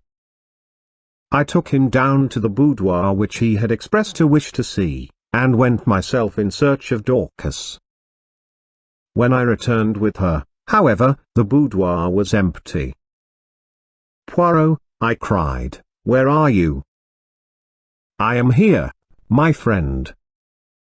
He had stepped outside the French window, and was standing, apparently lost in admiration, before the various shaped flower beds. "Admirable," he murmured. "Admirable. What symmetry! Observe that crescent and those diamonds, their neatness rejoices the eye. The spacing of the plants, also, is perfect. It has been recently done, is it not so?" "Yes, I believe they were at it yesterday afternoon." "But come in, Dorcas is here." "Eh bien, eh bien. Do not grudge me a moment's satisfaction of the eye." "Yes, but this affair is more important." "And how do you know that these fine begonias are not of equal importance?" I shrugged my shoulders. There was really no arguing with him if he chose to take that line. "You do not agree?" "But such things have been." "Well, we will come in and interview the brave Dorcas." Dorcas was standing in the boudoir, her hands folded in front of her, and her grey hair rose in stiff waves under her white cap. She was the very model and picture of a good old-fashioned servant. In her attitude towards Poirot, she was inclined to be suspicious, but he soon broke down her defences. He drew forward a chair. "Pray be seated, mademoiselle." "Thank you, sir." "You have been with your mistress many years, is it not so?" "10 years, sir." "That is a long time, and very faithful service." "You were much attached to her, were you not?" "She was a very good mistress to me, sir." "Then you will not object to answering a few questions?" "I put them to you with Mr. Cavendish's full approval." "Oh, certainly, sir." "Then I will begin by asking you about the events of yesterday afternoon." "Your mistress had a quarrel?" "Yes, sir." "But I don't know that I ought." Dorcas hesitated. Poirot looked at her keenly. "My good Dorcas, it is necessary that I should know every detail of that quarrel as fully as possible. Do not think that you are betraying your mistress's secrets. Your mistress lies dead, and it is necessary that we should know all, if we are to avenge her. Nothing can bring her back to life, but we do hope, if there has been foul play, to bring the murderer to justice." "Amen to that," said Dorcas fiercely. "And, naming no names, there's one in this house that none of us could ever abide. And an ill day it was when first he darkened the threshold." Poirot waited for her indignation to subside, and then, resuming his business-like tone, he asked, "Now, as to this quarrel? What is the first you heard of it?" "Well, sir, I happened to be going along the hall outside yesterday." "What time was that?" "I couldn't say exactly, sir, but it wasn't tea time by a long way. Perhaps 4 o'clock, or it may have been a bit later." "Well, sir, as I said, I happened to be passing along, when I heard voices very loud and angry in here. I didn't exactly mean to listen, but, well, there it is. I stopped. The door was shut, but the mistress was speaking very sharp and clear, and I heard what she said quite plainly. 'You have lied to me, and deceived me,' she said. I didn't hear what Mr. Inglethorpe replied. He spoke a good bit lower than she did, but she answered, 'How dare you? I have kept you and clothed you and fed you. You owe everything to me. And this is how you repay me. By bringing disgrace upon our name.' Again I didn't hear what he said, but she went on, 'Nothing that you can say will make any difference. I see my duty clearly. My mind is made up. You need not think that any fear of publicity, or scandal between husband and wife will deter me.' Then I thought I heard them coming out, so I went off quickly." "You are sure it was Mr. Inglethorpe's voice you heard?" "Oh, yes, sir, whose else's could it be?" "Well, what happened next?" "Later, I came back to the hall, but it was all quiet. At 5 o'clock, Mrs. Inglethorpe rang the bell and told me to bring her a cup of tea, nothing to eat, to the boudoir.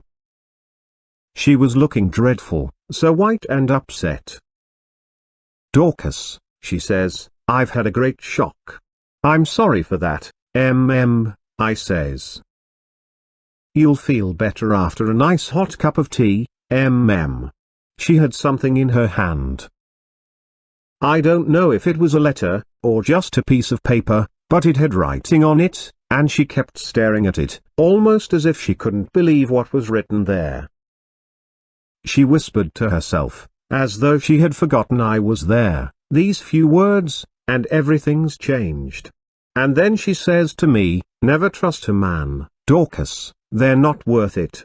I hurried off, and got her a good strong cup of tea, and she thanked me, and said she'd feel better when she'd drunk it.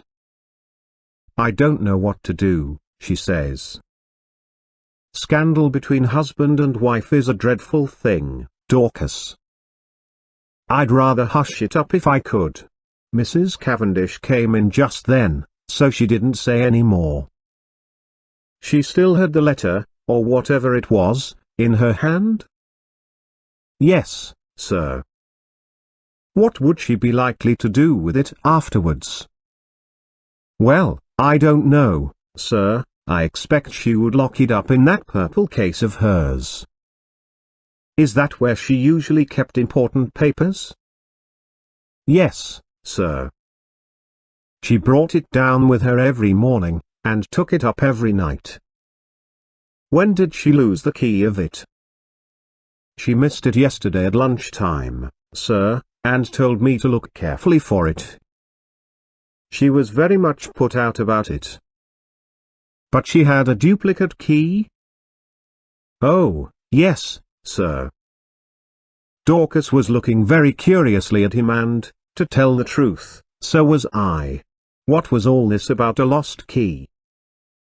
Poirot smiled. Never mind, Dorcas, it is my business to know things. Is this the key that was lost? He drew from his pocket the key that he had found in the lock of the dispatch case upstairs. Dorcas's eyes looked as though they would pop out of her head. That's it, sir, right enough. But where did you find it? I looked everywhere for it. Ah, but you see it was not in the same place yesterday as it was today. Now, to pass to another subject, had your mistress a dark green dress in her wardrobe? Dorcas was rather startled by the unexpected question. No, sir. Are you quite sure? Oh, yes, sir. Has anyone else in the house got a green dress? Dorcas reflected. Miss Cynthia has a green evening dress. Light or dark green? A light green, sir, a sort of chiffon, they call it. Ah, that is not what I want. And nobody else has anything green? No, sir, not that I know of. Poirot's face did not betray a trace of whether he was disappointed or otherwise. He merely remarked, "Good, we will leave that and pass on." Have you any reason to believe that your mistress was likely to take a sleeping powder last night? Not last night, sir, I know she didn't. Why do you know so positively? Because the box was empty. She took the last one 2 days ago, and she didn't have any more made up. You are quite sure of that? Positive, sir. Then that is cleared up. By the way, your mistress didn't ask you to sign any paper yesterday. To sign a paper? No, sir. When Mr. Hastings and Mr. Lawrence came in yesterday evening, they found your mistress busy writing letters. I suppose you can give me no idea to whom these letters were addressed? I'm afraid I couldn't, sir. I was out in the evening. Perhaps Annie could tell you, though she's a careless girl. Never cleared the coffee cups away last night. That's what happens when I'm not here to look after things. Poirot lifted his hand. Since they have been left, Dorcas, leave them a little longer, I pray you. I should like to examine them. Very well, sir. What time did you go out last evening? About 6 o'clock, sir. Thank you, Dorcas, that is all I have to ask you. He rose and strolled to the window. I have been admiring these flower beds. How many gardeners are employed here, by the way? Only 3 now, sir. 5. We had, before the war, when it was kept as a gentleman's place should be. I wish you could have seen it then, sir. A fair sight it was. But now there's only old Manning, and young William, and a new-fashioned woman gardener in breeches and such like. Ah, these are dreadful times. The good times will come again, Dorcas. At least, we hope so. Now, will you send Annie to me here? Yes, sir. Thank you, sir. How did you know that Mrs. Inglethorpe took sleeping powders? I asked, in lively curiosity, as Dorcas left the room. And about the lost key and the duplicate? One thing at a time. As to the sleeping powders, I knew by this. He suddenly produced a small cardboard box, such as chemists use for powders. Where did you find it? In the washstand drawer in Mrs. Inglethorpe's bedroom.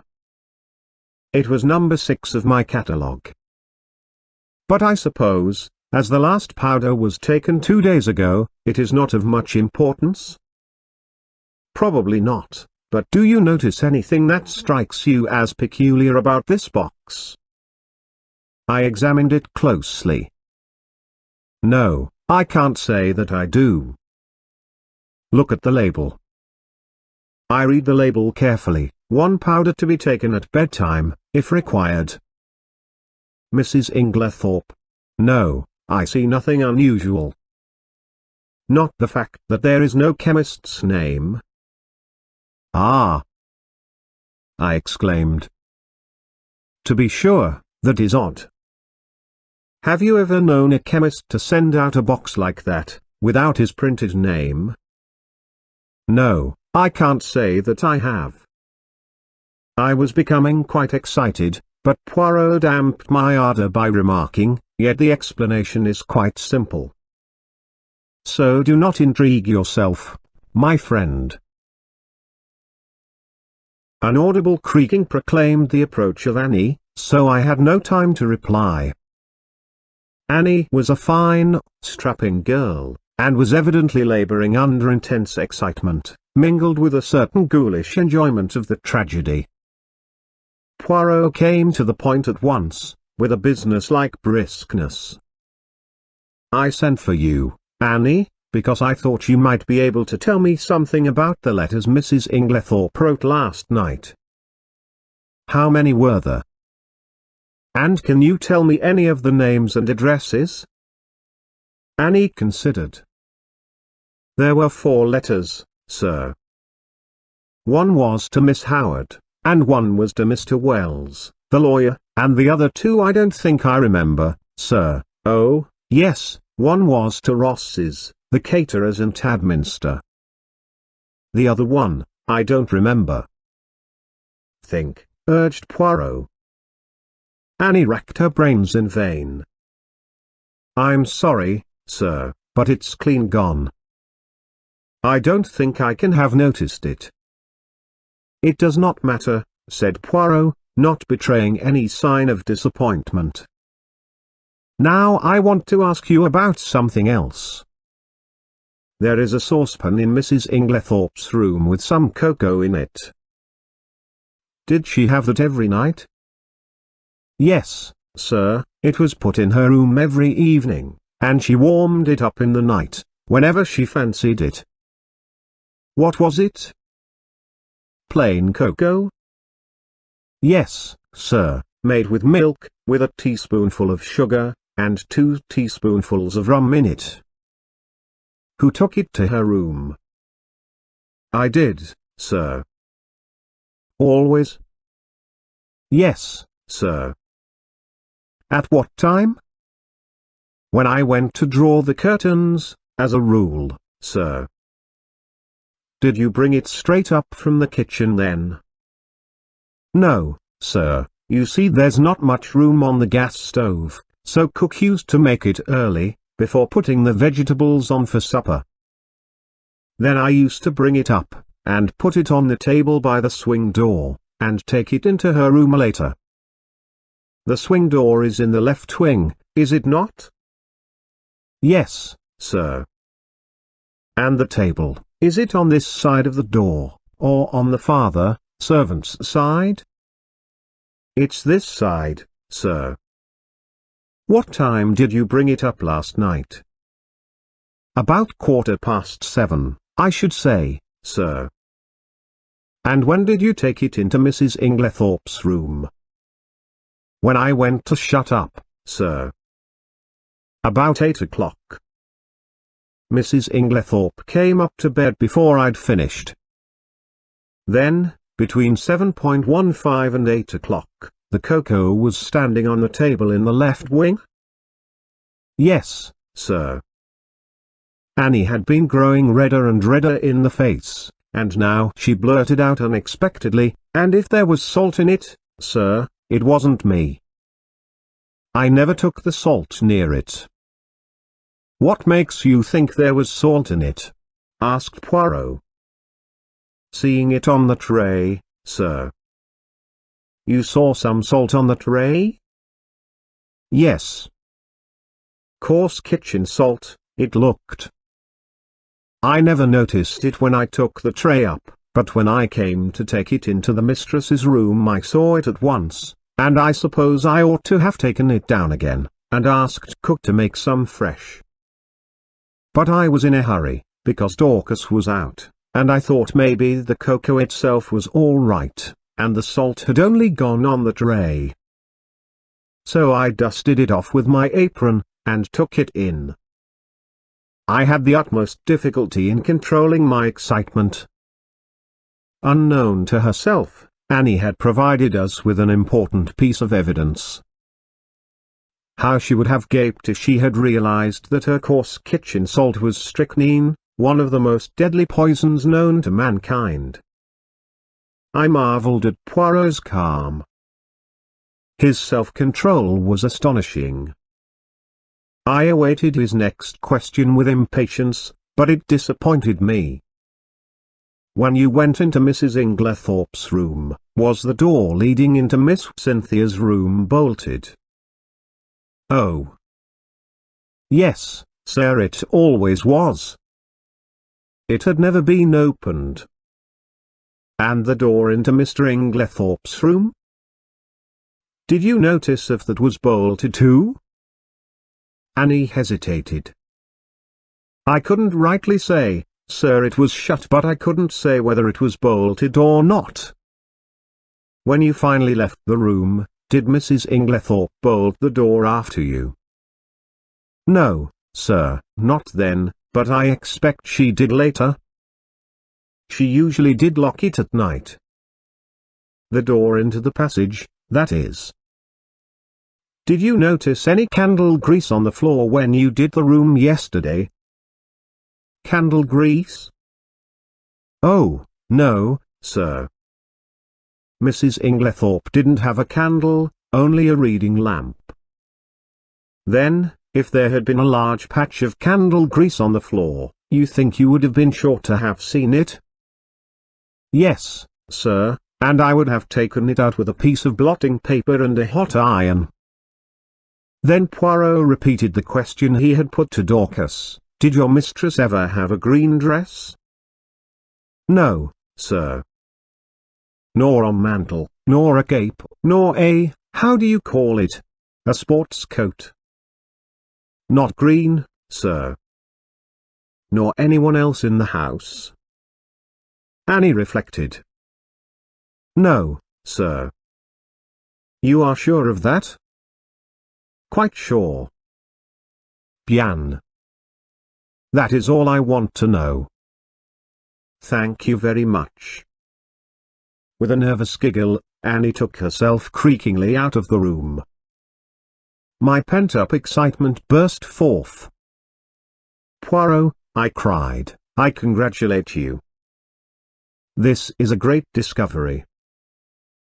"What is a great discovery?" "Why, that it was the cocoa and not the coffee that was poisoned." "That explains everything." Of course it did not take effect until the early morning, since the cocoa was only drunk in the middle of the night. So you think that the cocoa, mark well what I say, Hastings, the cocoa, contained strychnine? Of course. That salt on the tray, what else could it have been? It might have been salt, replied Poirot placidly. I shrugged my shoulders. If he was going to take the matter that way, it was no good arguing with him. The idea crossed my mind, not for the first time, that poor old Poirot was growing old. Privately I thought it lucky that he had associated with him someone of a more receptive type of mind. Poirot was surveying me with quietly twinkling eyes. You are not pleased with me, mon ami? My dear Poirot, I said coldly, it is not for me to dictate to you. You have a right to your own opinion, just as I have to mine. A most admirable sentiment, remarked Poirot, rising briskly to his feet. Now I have finished with this room. By the way, whose is the smaller desk in the corner? Mr. Inglethorpe's. Ah. He tried the roll top tentatively. Locked. But perhaps one of Mrs. Inglethorpe's keys would open it. He tried several, twisting and turning them with a practiced hand, and finally uttering an ejaculation of satisfaction. Voila! It is not the key, but it will open it at a pinch.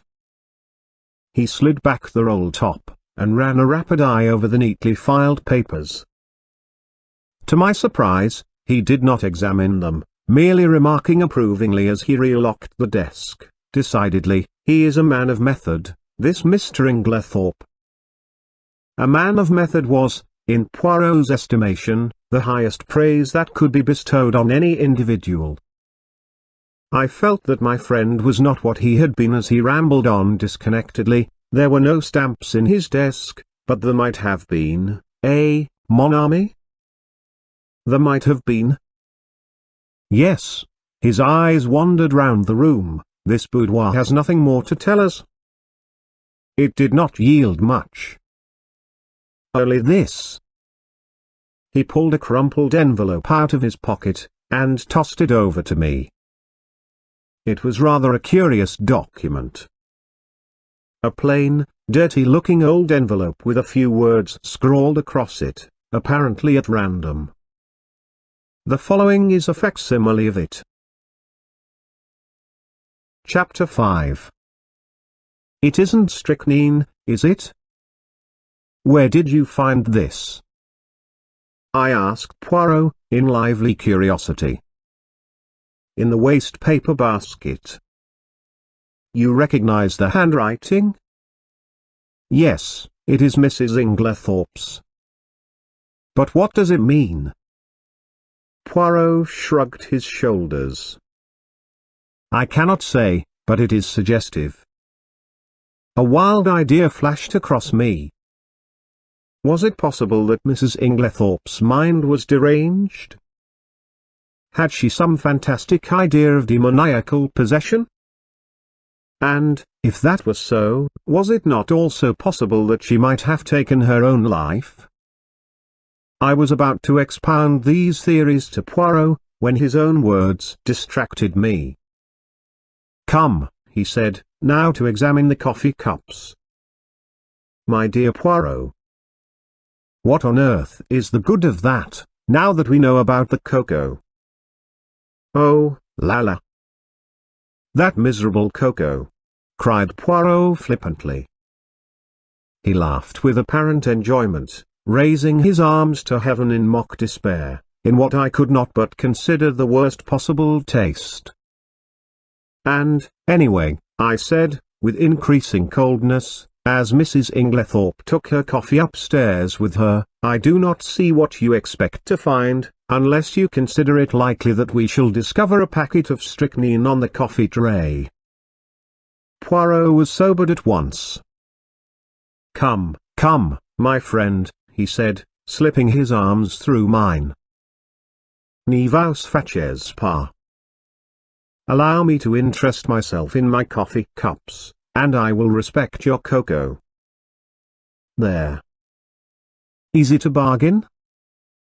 He was so quaintly humorous that I was forced to laugh, and we went together to the drawing room, where the coffee cups and tray remained undisturbed as we had left them.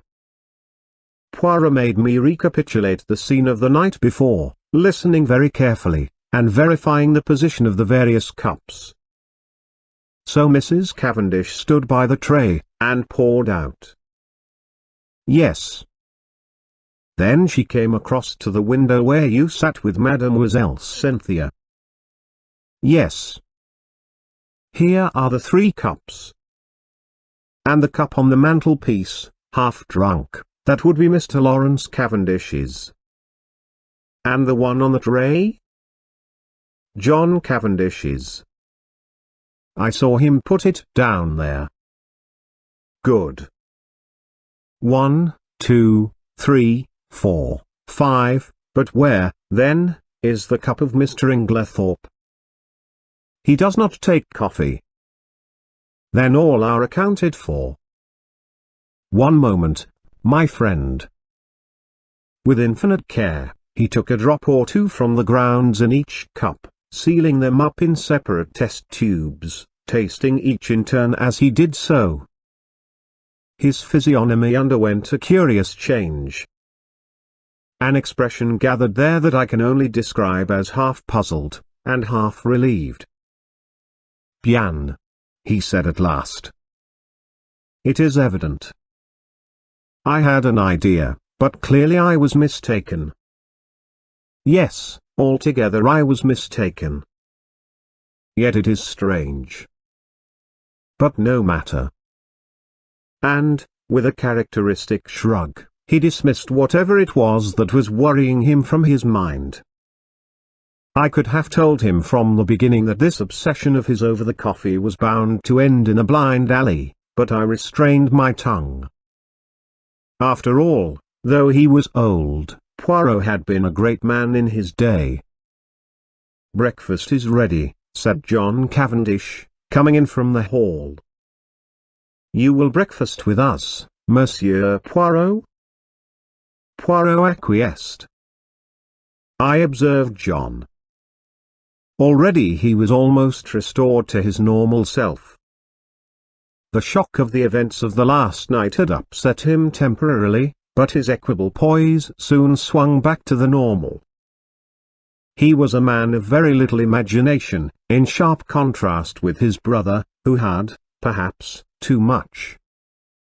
Ever since the early hours of the morning, John had been hard at work, sending telegrams. One of the first had gone to Evelyn Howard, writing notices for the papers, and generally occupying himself with the melancholy duties that a death entails. "May I ask how things are proceeding?" he said. "Do your investigations point to my mother having died a natural death, or must we prepare ourselves for the worst?" "I think, Mr. Cavendish," said Poirot gravely, "that you would do well not to buoy yourself up with any false hopes. Can you tell me the views of the other members of the family?" "My brother Lawrence is convinced that we are making a fuss over nothing. He says that everything points to its being a simple case of heart failure." "He does he?" "That is very interesting, murmured Poirot softly. "And Mrs. Cavendish?" A faint cloud passed over John's face. "I have not the least idea what my wife's views on the subject are." The answer brought a momentary stiffness in its train. John broke the rather awkward silence by saying with a slight effort, "I told you, didn't I, that Mr. Inglethorpe has returned?" Poirot bent his head. "It's an awkward position for all of us. Of course one has to treat him as usual, but, hang it all, one's gorge does rise at sitting down to eat with a possible murderer." Poirot nodded sympathetically. I quite understand. It is a very difficult situation for you, Mr. Cavendish. I would like to ask you one question. Mr. Inglethorpe's reason for not returning last night was, I believe, that he had forgotten the latchkey. Is not that so? Yes. I suppose you are quite sure that the latchkey was forgotten, that he did not take it after all? I have no idea. I never thought of looking. We always keep it in the hall drawer. I'll go and see if it's there now. Poirot held up his hand with a faint smile. No, no, Mr. Cavendish, it is too late now. I am certain that you would find it. If Mr. Inglethorpe did take it, he has had ample time to replace it by now. But do you think? I think nothing. If anyone had chanced to look this morning before his return, and seen it there, it would have been a valuable point in his favor. That is all. John looked perplexed. Do not worry, said Poirot smoothly. I assure you that you need not let it trouble you. Since you are so kind, let us go and have some breakfast. Everyone was assembled in the dining room. Under the circumstances, we were naturally not a cheerful party. The reaction after a shock is always trying, and I think we were all suffering from it. Decorum and good breeding naturally enjoined that our demeanor should be much as usual, yet I could not help wondering if this self-control were really a matter of great difficulty. There were no red eyes, no signs of secretly indulged grief.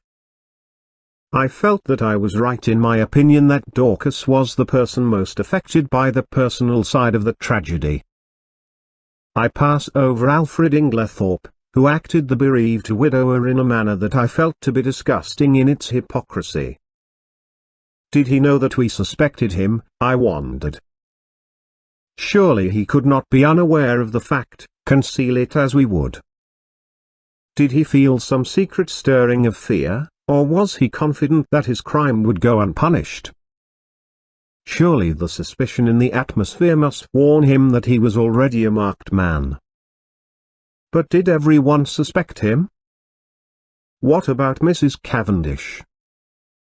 I watched her as she sat at the head of the table, graceful, composed, enigmatic. In her soft grey frock, with white ruffles at the wrists falling over her slender hands, she looked very beautiful. When she chose, however, her face could be sphinx-like in its inscrutability. She was very silent, hardly opening her lips, and yet in some queer way I felt that the great strength of her personality was dominating us all. And little Cynthia? Did she suspect? She looked very tired and ill, I thought. The heaviness and languor of her manner were very marked. I asked her if she were feeling ill, and she answered frankly, "Yes, I've got the most beastly headache." "Have another cup of coffee, mademoiselle?" said Poirot solicitously. "It will revive you. It is unparalleled for the mal de date." He jumped up and took her cup. "No sugar," said Cynthia, watching him, as he picked up the sugar tongs. "No sugar? You abandon it in the wartime, eh?" "No, I never take it in coffee." "Sacre," murmured Poirot to himself, as he brought back the replenished cup. Only I heard him, and glancing up curiously at the little man I saw that his face was working with suppressed excitement, and his eyes were as green as a cat's. He had heard or seen something that had affected him strongly, but what was it? I do not usually label myself as dense, but I must confess that nothing out of the ordinary had attracted my attention. In another moment, the door opened and Dorcas appeared. "Mr. Wells to see you, sir," she said to John. I remembered the name as being that of the lawyer to whom Mrs. Inglethorpe had written the night before. John rose immediately. "Show him into my study." Then he turned to us. "My mother's lawyer," he explained. And in a lower voice, "He is also coroner, you understand. Perhaps you would like to come with me?" We acquiesced and followed him out of the room. John strode on ahead and I took the opportunity of whispering to Poirot, "There will be an inquest then?" Poirot nodded absently. He seemed absorbed in thought, so much so that my curiosity was aroused. "What is it?" "You are not attending to what I say." "It is true, my friend. I am much worried." "Why?" "Because Mademoiselle Cynthia does not take sugar in her coffee." "What? You cannot be serious." "But I am most serious." "Ah, there is something there that I do not understand." My instinct was right. "What instinct?" "The instinct that led me to insist on examining those coffee cups." "Chut! No more now?" We followed John into his study, and he closed the door behind us. Mr. Wells was a pleasant man of middle age, with keen eyes, and the typical lawyer's mouth. John introduced us both, and explained the reason of our presence. "You will understand, Wells," he added, "that this is all strictly private. We are still hoping that there will turn out to be no need for investigation of any kind." Quite so," said Mr. Wells soothingly. "I wish we could have spared you the pain and publicity of an inquest, but of course it's quite unavoidable in the absence of a doctor's certificate." "Yes, I suppose so." "Clever man, Beerstein. Great authority on toxicology, I believe." "Indeed," said John with a certain stiffness in his manner.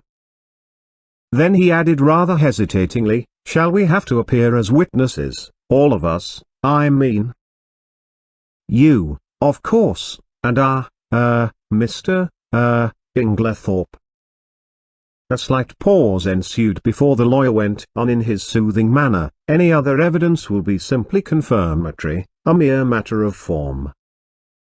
"I see." A faint expression of relief swept over John's face. It puzzled me, for I saw no occasion for it. "If you know of nothing to the contrary," pursued Mr. Wells, "I had thought of Friday. That will give us plenty of time for the doctor's report. The post-mortem is to take place tonight, I believe?" "Yes." "Then that arrangement will suit you?" "Perfectly. I need not tell you, my dear Cavendish, how distressed I am at this most tragic affair." "Can you give us no help in solving it, monsieur?" interposed Poirot, speaking for the first time since we had entered the room. "I?" "Yes, we heard that Mrs. Inglethorpe wrote to you last night." "You should have received the letter this morning." "I did, but it contains no information. It is merely a note asking me to call upon her this morning, as she wanted my advice on a matter of great importance." "She gave you no hint as to what that matter might be?" "Unfortunately, no." "That is a pity," said John. "A great pity," agreed Poirot gravely. There was silence. Poirot remained lost in thought for a few minutes. Finally he turned to the lawyer again. "Mr. Wells, there is one thing I should like to ask you, that is, if it is not against professional etiquette. In the event of Mrs. Inglethorpe's death, who would inherit her money?" The lawyer hesitated a moment, and then replied, The knowledge will be public property very soon, so if Mr. Cavendish does not object, not at all, interpolated John. I do not see any reason why I should not answer your question. By her last will, dated August of last year, after various unimportant legacies to servants, etc., she gave her entire fortune to her stepson, Mr. John Cavendish. Was not that, pardon the question, Mr. Cavendish, rather unfair to her other stepson, Mr. Lawrence Cavendish? No, I do not think so. You see, under the terms of their father's will, while John inherited the property, Lawrence, at his stepmother's death, would come into a considerable sum of money. Mrs. Inglethorpe left her money to her elder stepson, knowing that he would have to keep up Styles. It was, to my mind, a very fair and equitable distribution. Poirot nodded thoughtfully. I see. But I am right in saying, am I not, that by your English law that will was automatically revoked when Mrs. Inglethorpe remarried? Mr. Wells bowed his head. As I was about to proceed, Monsieur Poirot, that document is now null and void? Hein, said Poirot. He reflected for a moment, and then asked, was Mrs. Inglethorpe herself aware of that fact? I do not know. She may have been. She was, said John unexpectedly. We were discussing the matter of wills being revoked by marriage only yesterday. Ah. One more question, Mr. Wells. You say her last will. Had Mrs. Inglethorpe, then, made several former wills? On an average, she made a new will at least once a year, said Mr. Wells imperturbably. She was given to changing her mind as to her testamentary dispositions, now benefiting one, now another member of her family. Suppose, suggested Poirot, that, unknown to you, she had made a new will in favor of someone who was not, in any sense of the word, a member of the family, we will say Miss Howard, for instance. Would you be surprised? Not in the least. Ah. Poirot seemed to have exhausted his questions.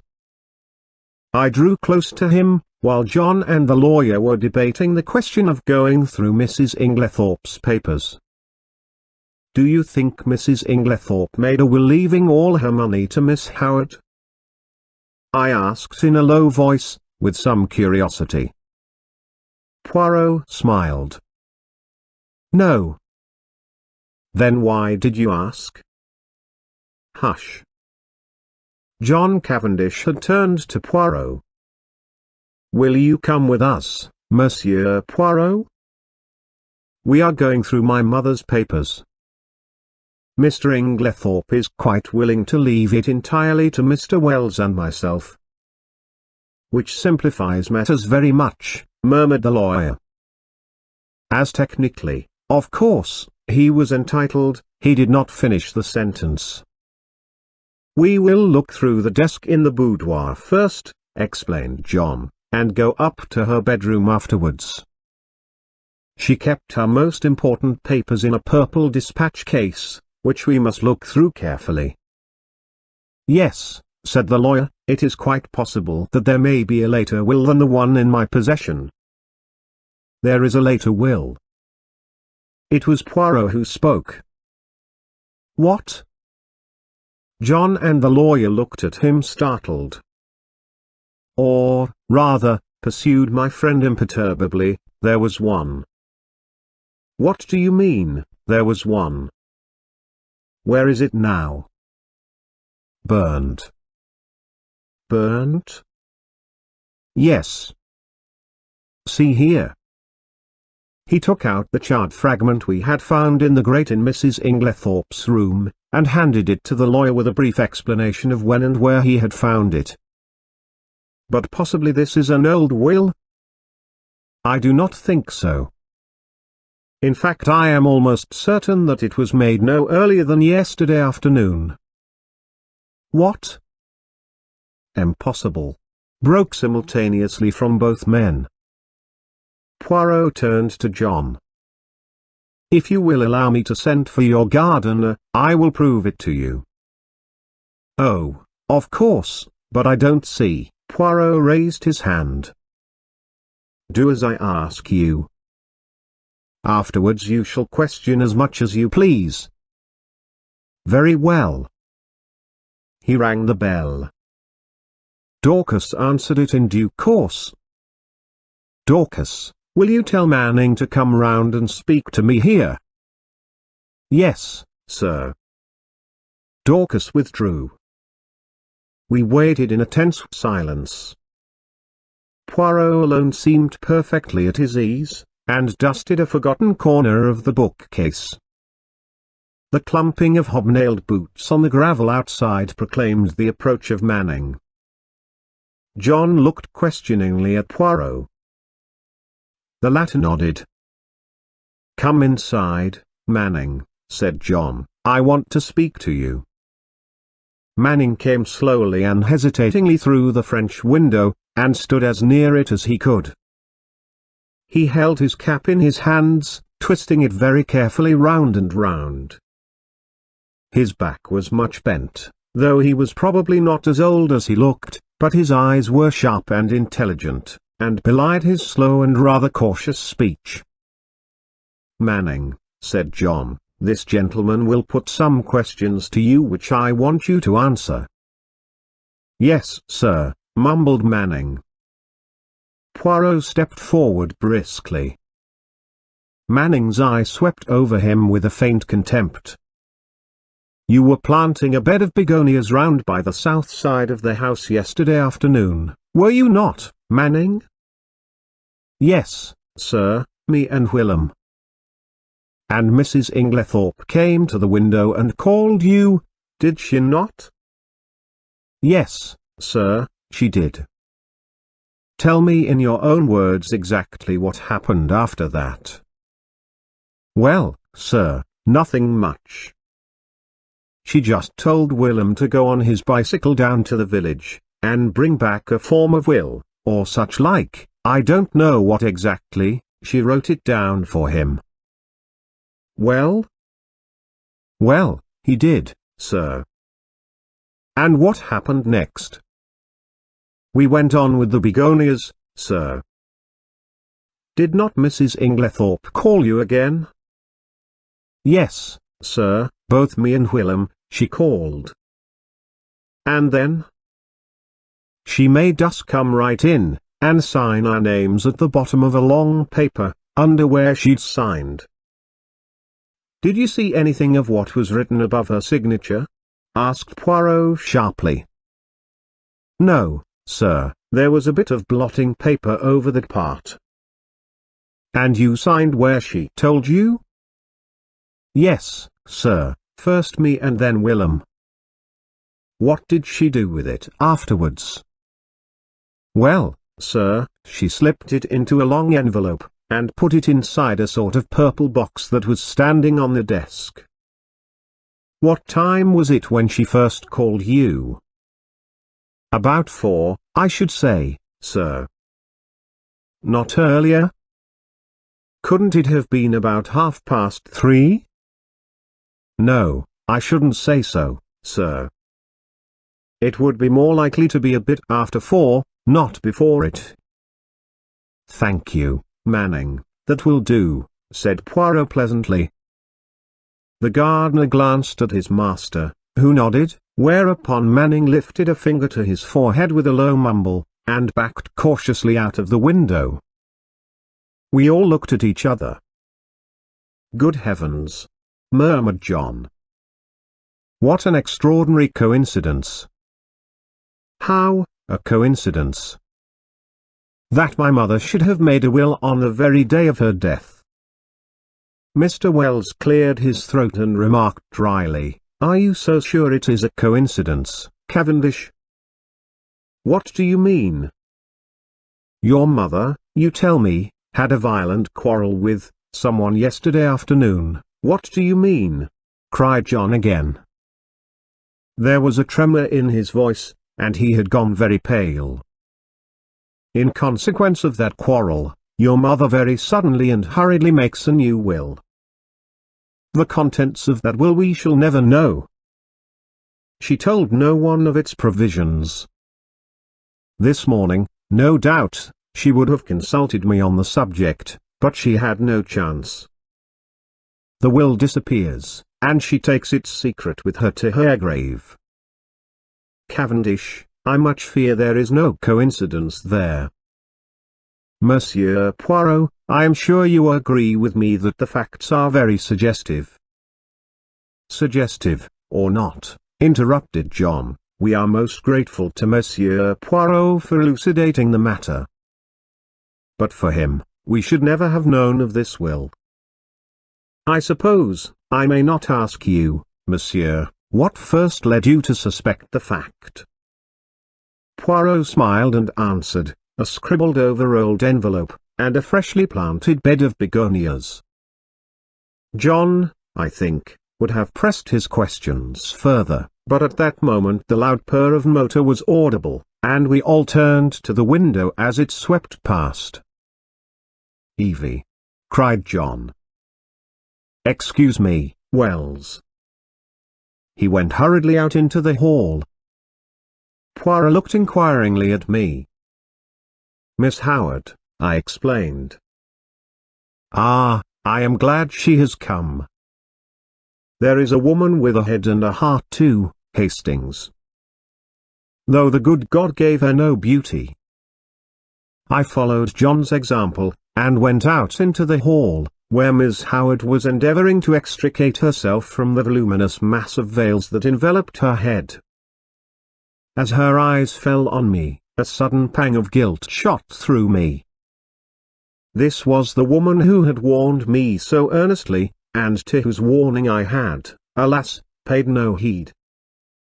How soon, and how contemptuously, I had dismissed it from my mind.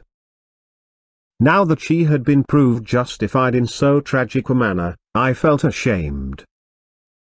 She had known Alfred Inglethorpe only too well. I wondered whether, if she had remained at Styles, the tragedy would have taken place, or would the man have feared her watchful eyes. I was relieved when she shook me by the hand, with her well-remembered painful grip. The eyes that met mine were sad, but not reproachful that she had been crying bitterly, I could tell by the redness of her eyelids, but her manner was unchanged from its old gruffness. Started the moment I got the wire. Just come off night duty. Hired car. Quickest way to get here. Have you had anything to eat this morning, Evie? Asked John. No. I thought not. Come along, breakfast's not cleared away yet, and they'll make you some fresh tea. He turned to me. Look after her, Hastings, will you? Wells is waiting for me. Oh, here's Monsieur Poirot.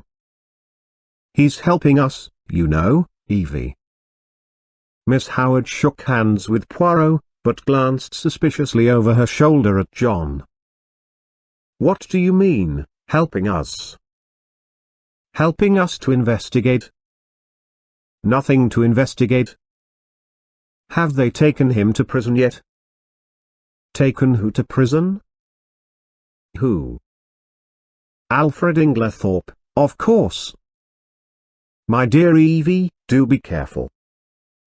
Lawrence is of the opinion that my mother died from heart seizure. More fool, Lawrence, retorted Miss Howard. Of course Alfred Inglethorpe murdered poor Emily, as I always told you he would. My dear Evie, don't shout so. Whatever we may think or suspect, it is better to say as little as possible for the present. The inquest isn't until Friday. Not until fiddlesticks. The snort Miss Howard gave was truly magnificent. You're all off your heads. The man will be out of the country by then. If he's any sense, he won't stay here tamely and wait to be hanged. John Cavendish looked at her helplessly. I know what it is, she accused him, you've been listening to the doctors. Never should. What do they know? Nothing at all, or just enough to make them dangerous. I ought to know, my own father was a doctor.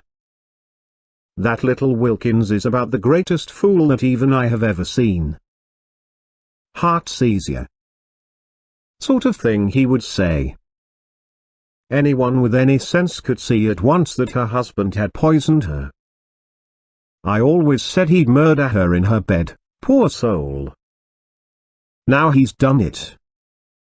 And all you can do is to murmur silly things about heart seizure and inquest on Friday.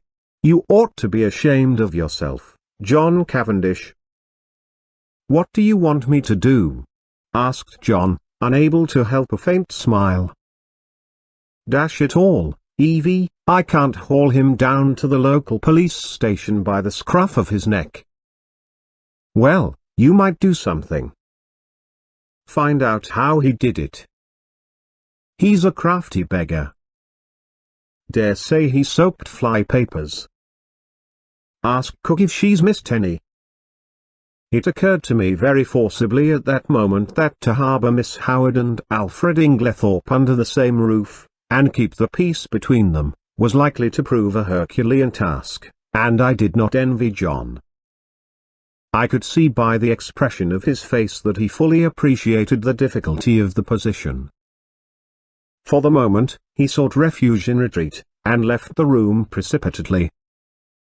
Dorcas brought in fresh tea. As she left the room, Poirot came over from the window where he had been standing, and sat down facing Miss Howard. Mademoiselle, he said gravely, I want to ask you something. Ask away, said the lady, eyeing him with some disfavor. I want to be able to count upon your help.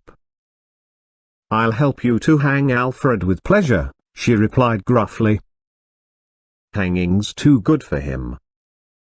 Ought to be drawn and quartered, like in good old times. We are at one then, said Poirot, for I, too, want to hang the criminal. Alfred Inglethorpe. Him, or another? No question of another.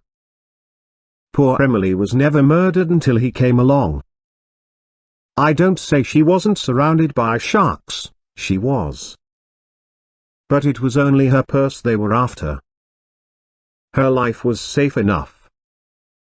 But along comes Mr. Alfred Inglethorpe, and within 2 months, hey presto. Believe me, Miss Howard, said Poirot very earnestly, if Mr. Inglethorpe is the man, he shall not escape me. On my honour, I will hang him as high as Haman. That's better, said Miss Howard more enthusiastically. But I must ask you to trust me. Now your help may be very valuable to me. I will tell you why. Because, in all this house of mourning, yours are the only eyes that have wept. Miss Howard blinked, and a new note crept into the gruffness of her voice. If you mean that I was fond of her, yes, I was. You know, Emily was a selfish old woman in her way. She was very generous, but she always wanted a return. She never let people forget what she had done for them, and, that way she missed love. Don't think she ever realized it, though, or felt the lack of it. Help not, anyway. I was on a different footing. I took my stand from the first. So many pounds a year 1M worth to you. Well and good. But not a penny piece besides, not a pair of gloves, nor a theatre ticket. She didn't understand, was very offended sometimes. Said I was foolishly proud. It wasn't that, but I couldn't explain. Anyway, I kept my self-respect. And so, Out of the whole bunch, I was the only one who could allow myself to be fond of her. I watched over her. I guarded her from the lot of them, and then a glib-tongued scoundrel comes along, and pooh! All my years of devotion go for nothing. Poirot nodded sympathetically. I understand, mademoiselle, I understand all you feel. It is most natural. You think that we are lukewarm, that we lack fire and energy, but trust me, it is not so. John stuck his head in at this juncture, and invited us both to come up to Mrs. Inglethorpe's room, as he and Mr. Wells had finished looking through the desk in the boudoir. As we went up the stairs, John looked back to the dining-room door, and lowered his voice confidentially. Look here, what's going to happen when these two meet? I shook my head helplessly. I've told Mary to keep them apart if she can. Will she be able to do so? The Lord only knows. There's one thing, Inglethorpe himself won't be too keen on meeting her. You've got the keys still, haven't you, Poirot? I asked, as we reached the door of the locked room. Taking the keys from Poirot, John unlocked it, and we all passed in. The lawyer went straight to the desk, and John followed him. My mother kept most of her important papers in this dispatch case, I believe, he said. Poirot drew out the small bunch of keys. Permit me. I locked it, out of precaution, this morning. But it's not locked now. Impossible. See. And John lifted the lid as he spoke. Mills ton and heirs, cried Poirot, dumbfounded. And I, who have both the keys in my pocket. He flung himself upon the case. Suddenly he stiffened. En voilà une affaire. This lock has been forced. What? Poirot laid down the case again. But who forced it? Why should they? When? But the door was locked. These exclamations burst from us disjointedly. Poirot answered them categorically, almost mechanically. Who? That is the question. Why? Ah, if I only knew. When? Since I was here an hour ago. As to the door being locked, it is a very ordinary lock. Probably any other of the door keys in this passage would fit it. We stared at one another blankly.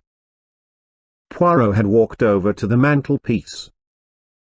He was outwardly calm, but I noticed his hands, which from long force of habit were mechanically straightening the spill vases on the mantelpiece, were shaking violently. See here, it was like this, he said at last.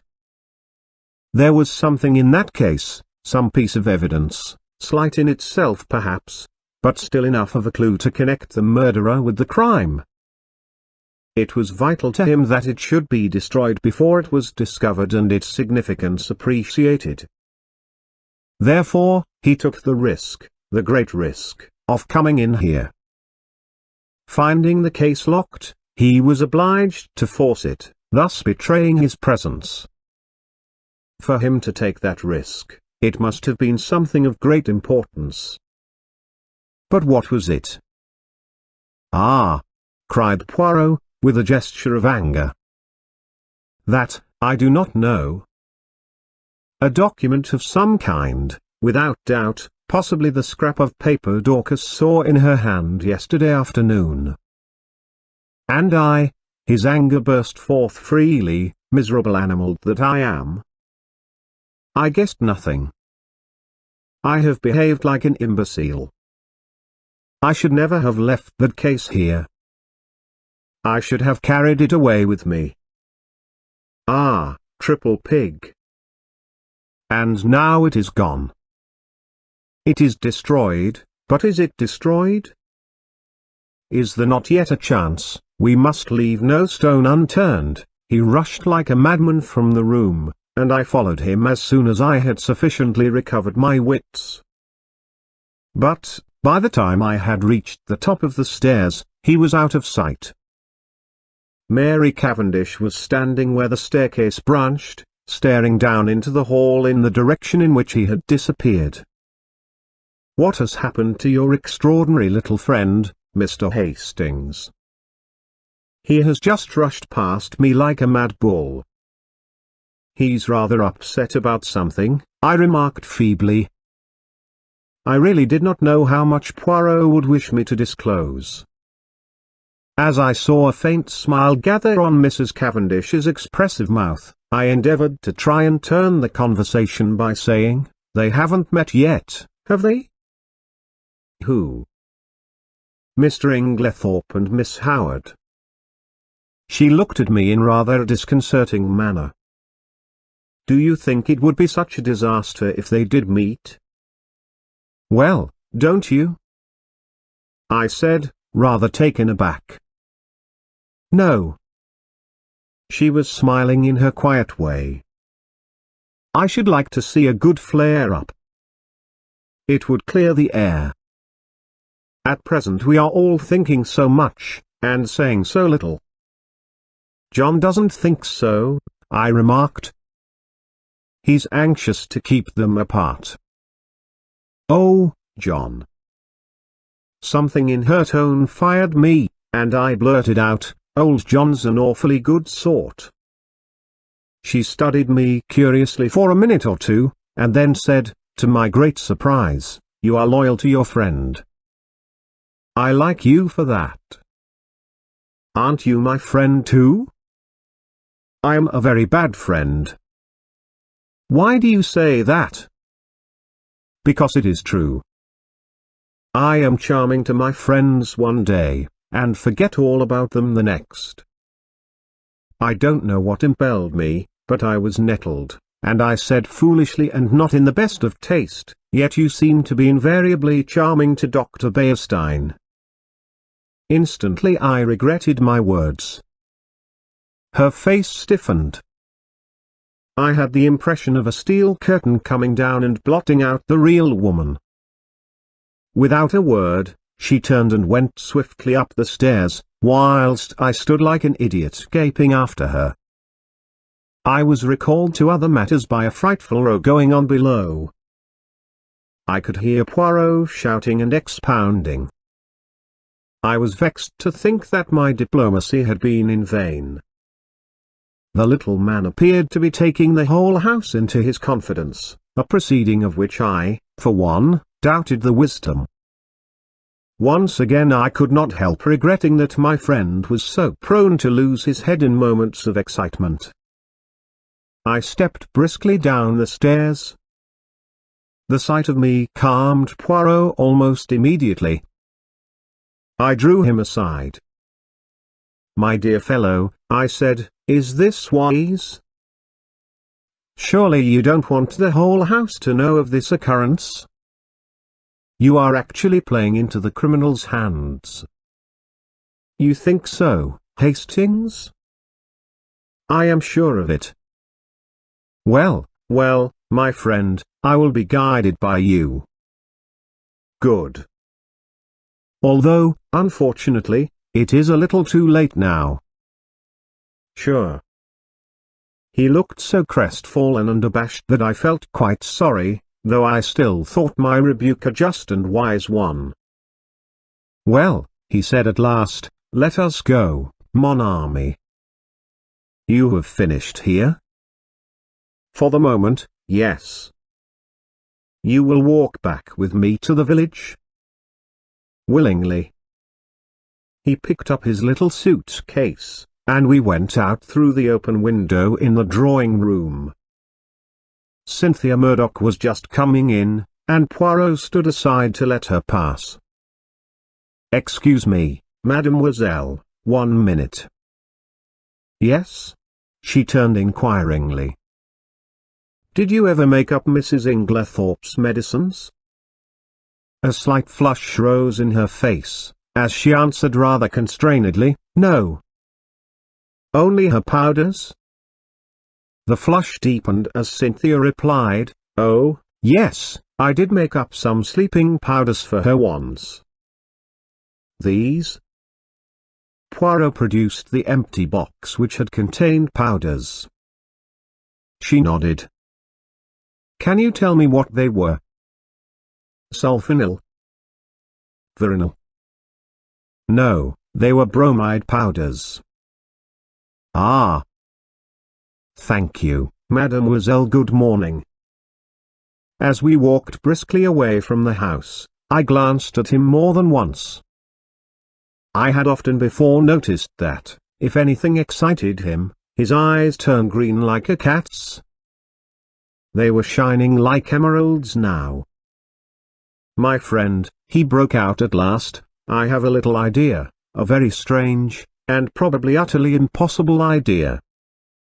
And yet, it fits in." I shrugged my shoulders. I privately thought that Poirot was rather too much given to these fantastic ideas. In this case, surely, the truth was only too plain and apparent. "So that is the explanation of the blank label on the box," I remarked. "Very simple, as you said." "I really wonder that I did not think of it myself." Poirot did not appear to be listening to me. "They have made one more discovery, la base," he observed, jerking his thumb over his shoulder in the direction of Styles. "Mr. Wells told me as we were going upstairs." "What was it?" "Locked up in the desk in the boudoir, they found a will of Mrs. Inglethorpe's, dated before her marriage, leaving her fortune to Alfred Inglethorpe. It must have been made just at the time they were engaged." It came quite as a surprise to Wells, and to John Cavendish also. It was written on one of those printed will forms, and witnessed by two of the servants, not Dorcas. "Did Mr. Inglethorpe know of it?" "He says not." "One might take that with a grain of salt," I remarked skeptically. "All these wills are very confusing." "Tell me, how did those scribbled words on the envelope help you to discover that a will was made yesterday afternoon?" Poirot smiled. "Mon ami, have you ever, when writing a letter, been arrested by the fact that you did not know how to spell a certain word?" "Yes, often." "I suppose everyone has." "Exactly." "And have you not, in such a case, tried the word once or twice on the edge of the blotting paper, or a spare scrap of paper, to see if it looked right?" "Well, that is what Mrs. Inglethorpe did." You will notice that the word possessed is spelt first with one S and subsequently with two, correctly. To make sure, she had further tried it in a sentence, thus, "I am possessed." Now, what did that tell me? It told me that Mrs. Inglethorpe had been writing the word possessed that afternoon, and, having the fragment of paper found in the grate fresh in my mind, the possibility of a will, a document almost certain to contain that word, occurred to me at once. This possibility was confirmed by a further circumstance. In the general confusion, the boudoir had not been swept that morning, and near the desk were several traces of brown mold and earth. The weather had been perfectly fine for some days, and no ordinary boots would have left such a heavy deposit. I strolled to the window, and saw at once that the begonia beds had been newly planted. The mold in the beds was exactly similar to that on the floor of the boudoir, and also I learnt from you that they had been planted yesterday afternoon. I was now sure that one, or possibly both of the gardeners, for there were two sets of footprints in the bed, had entered the boudoir, for if Mrs. Inglethorpe had merely wished to speak to them she would in all probability have stood at the window, and they would not have come into the room at all. I was now quite convinced that she had made a fresh will, and had called the two gardeners in to witness her signature. Events proved that I was right in my supposition. That was very ingenious, I could not help admitting. I must confess that the conclusions I drew from those few scribbled words were quite erroneous. He smiled. You gave too much rein to your imagination. Imagination is a good servant, and a bad master. The simplest explanation is always the most likely. Another point, how did you know that the key of the dispatch case had been lost? I did not know it. It was a guess that turned out to be correct. You observed that it had a piece of twisted wire through the handle. That suggested to me at once that it had possibly been wrenched off a flimsy key ring. Now, if it had been lost and recovered, Mrs. Inglethorpe would at once have replaced it on her bunch, but on her bunch I found what was obviously the duplicate key, very new and bright, which led me to the hypothesis that somebody else had inserted the original key in the lock of the dispatch case. Yes, I said, Alfred Inglethorpe, without doubt. Poirot looked at me curiously. You are very sure of his guilt? Well, naturally. Every fresh circumstance seems to establish it more clearly. On the contrary, said Poirot quietly, there are several points in his favor. Oh, come now. Yes. I see only one. And that? That he was not in the house last night. Bad shot, as you English say. You have chosen the one point that to my mind tells against him. How is that? Because if Mr. Inglethorpe knew that his wife would be poisoned last night, he would certainly have arranged to be away from the house. His excuse was an obviously trumped-up one. That leaves us two possibilities, either he knew what was going to happen or he had a reason of his own for his absence. And that reason? I asked skeptically. Poirot shrugged his shoulders. How should I know? Discreditable, without doubt. This Mr. Inglethorpe, I should say, is somewhat of a scoundrel, but that does not of necessity make him a murderer. I shook my head, unconvinced. We do not agree, eh? Said Poirot.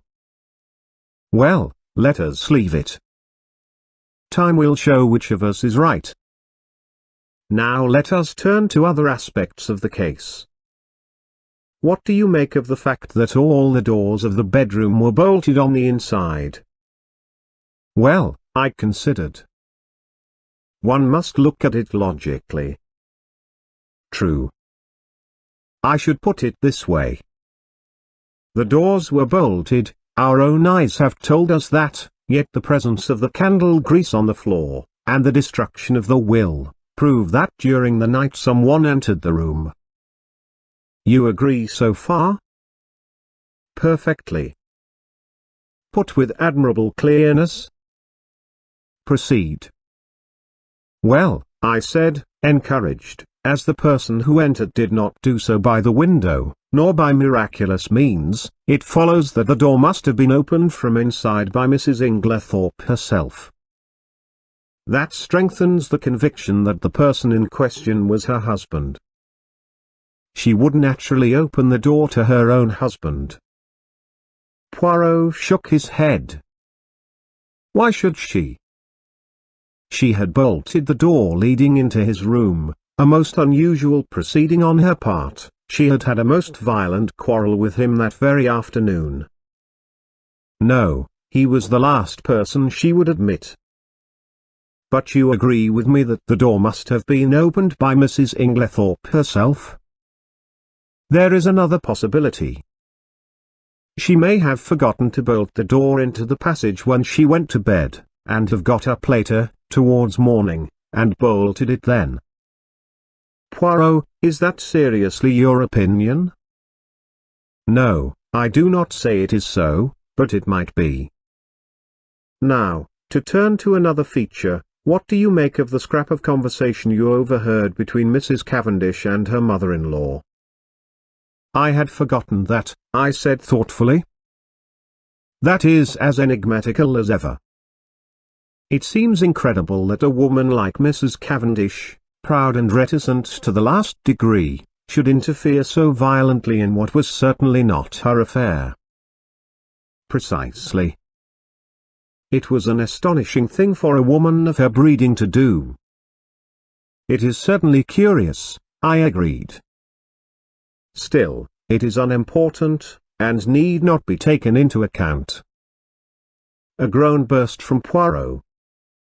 What have I always told you? Everything must be taken into account. If the fact will not fit the theory, let the theory go.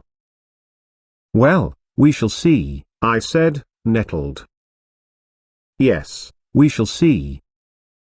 We had reached Leastways Cottage, and Poirot ushered me upstairs to his own room. He offered me one of the tiny Russian cigarettes he himself occasionally smoked. I was amused to notice that he stowed away the used matches most carefully in a little china pot. My momentary annoyance vanished. Poirot had placed our 2 chairs in front of the open window which commanded a view of the village street. The fresh air blew in warm and pleasant. It was going to be a hot day. Suddenly my attention was arrested by a weedy-looking young man rushing down the street at a great pace. It was the expression on his face that was extraordinary, a curious mingling of terror and agitation. "Look, Poirot," I said. He leaned forward. "Shins," he said. "It is Mr. Mace, from the chemist's shop. He is coming here." The young man came to a halt before Leastways Cottage, and, after hesitating a moment, pounded vigorously at the door. "A little minute," cried Poirot from the window. "I come." Motioning to me to follow him, he ran swiftly down the stairs and opened the door. Mr. Mace began at once. "Oh, Mr. Poirot, I'm sorry for the inconvenience, but I heard that you'd just come back from the hall." "Yes, we have." The young man moistened his dry lips. His face was working curiously. "It's all over the village about old Mrs. Inglethorpe dying so suddenly. They do say," he lowered his voice cautiously, "that it's poison?" Poirot's face remained quite impassive. "Only the doctors can tell us that, Mr. Mace." "Yes, exactly, of course." The young man hesitated, and then his agitation was too much for him. He clutched Poirot by the arm, and sank his voice to a whisper. "Just tell me this, Mr. Poirot, it isn't strychnine, is it?" I hardly heard what Poirot replied. Something evidently of a non-committal nature. The young man departed, and as he closed the door Poirot's eyes met mine. "Yes," he said, nodding gravely. "He will have evidence to give at the inquest." We went slowly upstairs again. I was opening my lips, when Poirot stopped me with a gesture of his hand. Not now, mon ami. I have need of reflection. My mind is in some disorder, which is not well." For about 10 minutes he sat in dead silence, perfectly still, except for several expressive motions of his eyebrows, and all the time his eyes grew steadily greener. At last he heaved a deep sigh. "It is well. The bad moment has passed. Now all is arranged and classified. One must never permit confusion. The case is not clear yet, no. For it is of the most complicated. It puzzles me. Me, Hercule Poirot. There are two facts of significance.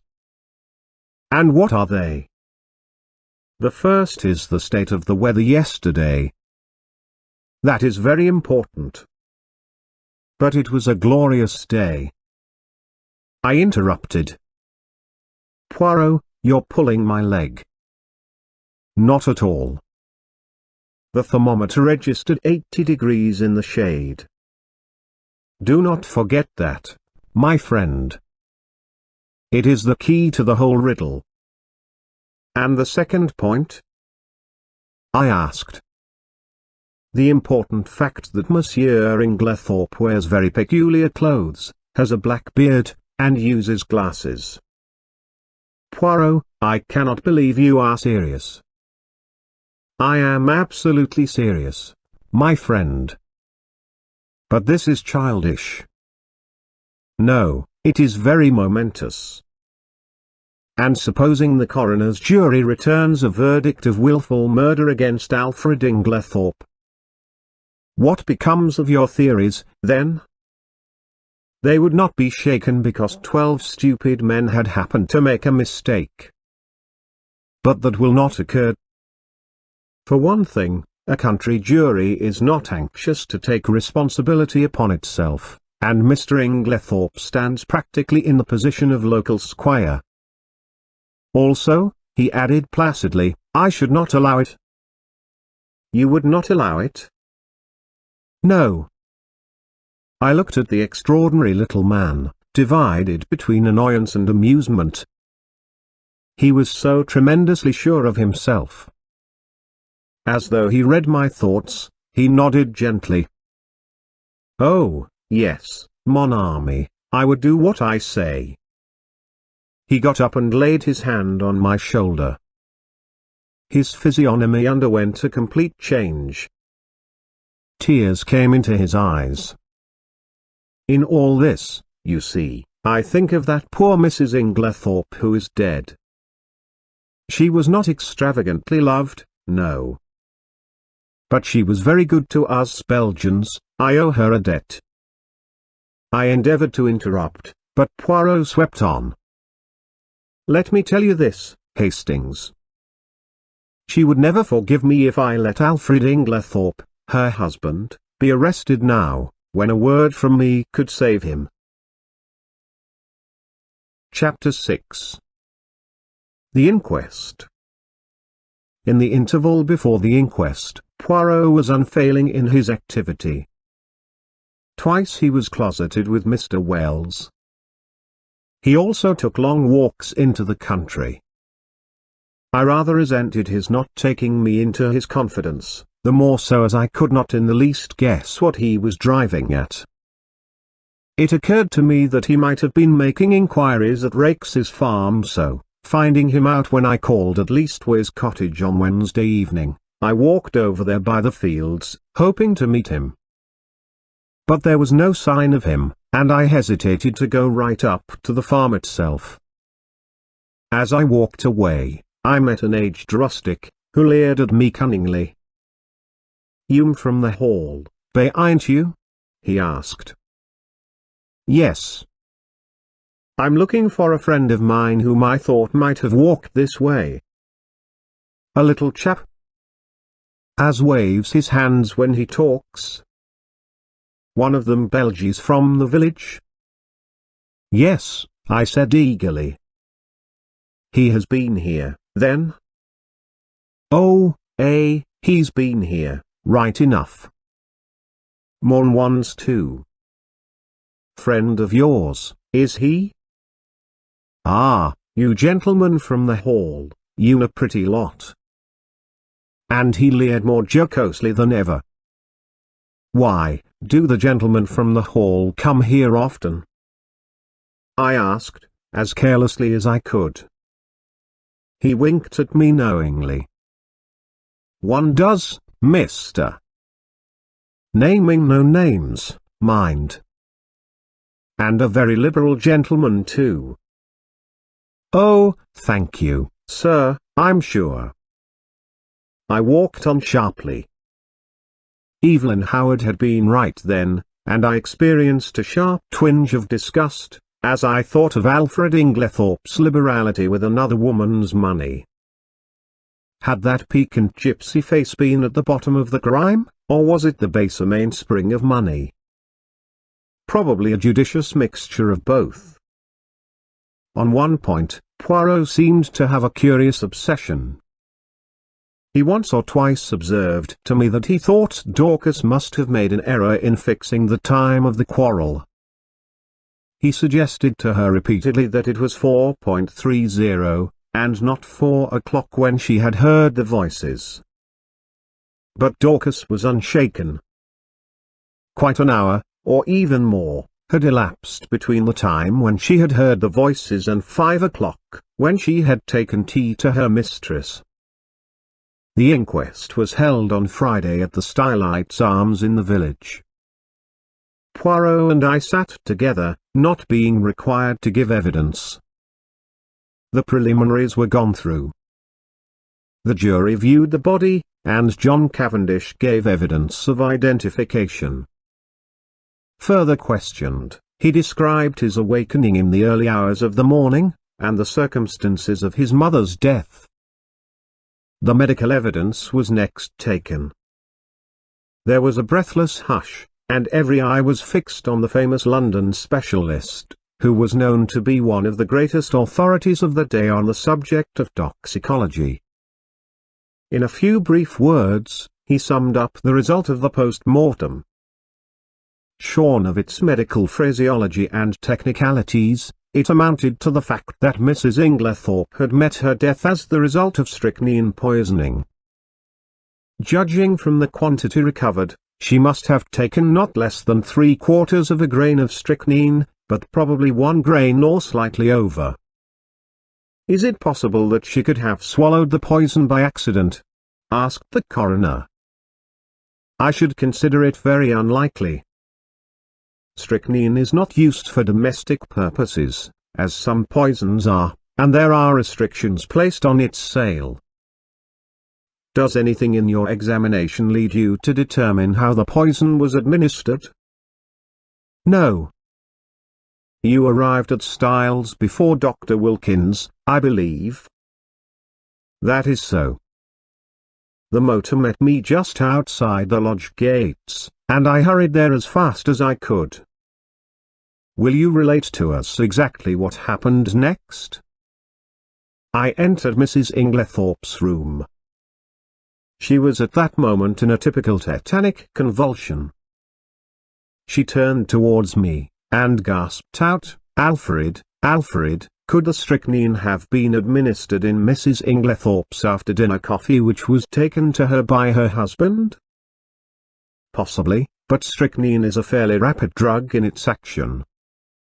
The symptoms appear from 1 to 2 hours after it has been swallowed.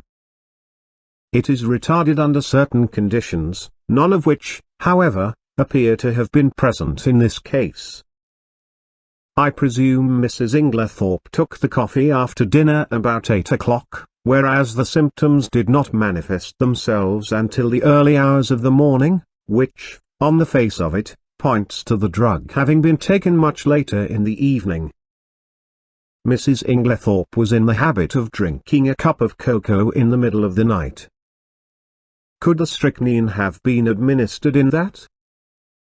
No, I myself took a sample of the cocoa remaining in the saucepan and had it analyzed. There was no strychnine present. I heard Poirot chuckle softly beside me. "How did you know?" I whispered. "Listen. I should say," the doctor was continuing, "that I would have been considerably surprised at any other result." "Why?" "Simply because strychnine has an unusually bitter taste. It can be detected in a solution of 1 in 70,000, and can only be disguised by some strongly flavored substance. Cocoa would be quite powerless to mask it." One of the jury wanted to know if the same objection applied to coffee. "No. Coffee has a bitter taste of its own which would probably cover the taste of strychnine." then you consider it more likely that the drug was administered in the coffee, but that for some unknown reason its action was delayed. Yes, but, the cup being completely smashed, there is no possibility of analyzing its contents. This concluded Dr. Beerstein's evidence. Dr. Wilkins corroborated it on all points. Sounded as to the possibility of suicide, he repudiated it utterly. The deceased, he said, suffered from a weak heart, but otherwise enjoyed perfect health, and was of a cheerful and well-balanced disposition. She would be one of the last people to take her own life. Lawrence Cavendish was next called. His evidence was quite unimportant, being a mere repetition of that of his brother.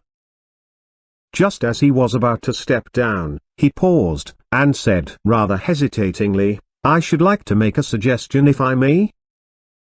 He glanced deprecatingly at the coroner, who replied briskly, "Certainly, Mr. Cavendish, we are here to arrive at the truth of this matter, and welcome anything that may lead to further elucidation." "It is just an idea of mine," explained Lawrence. "Of course I may be quite wrong, but it still seems to me that my mother's death might be accounted for by natural means." "How do you make that out, Mr. Cavendish?"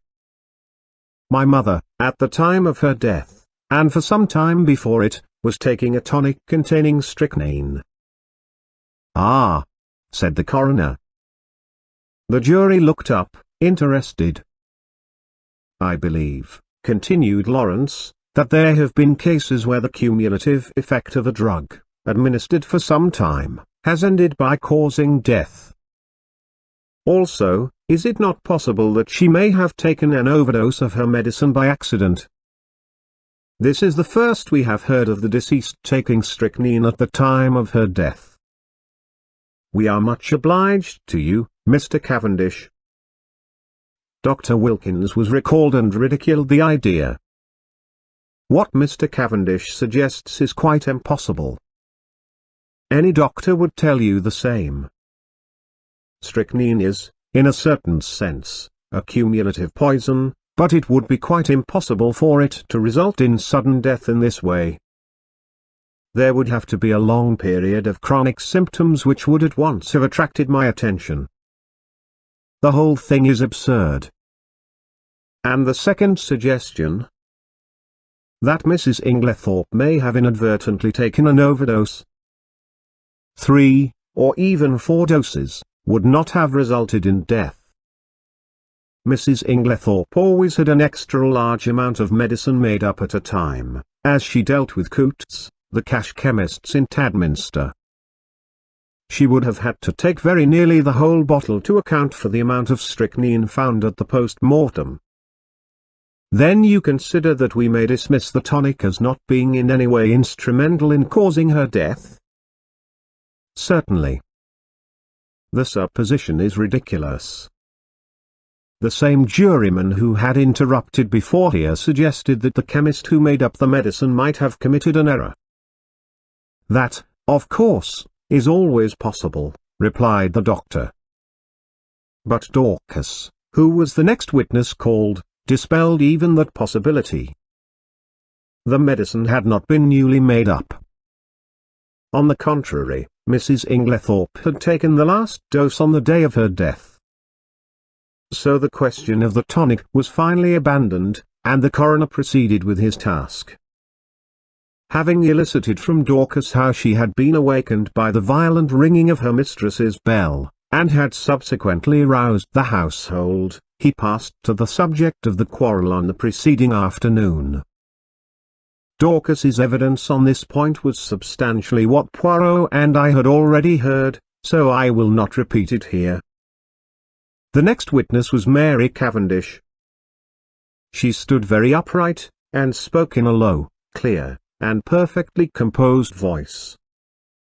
In answer to the coroner's question, she told how, her alarm clock having aroused her at 4:30 as usual, she was dressing, when she was startled by the sound of something heavy falling.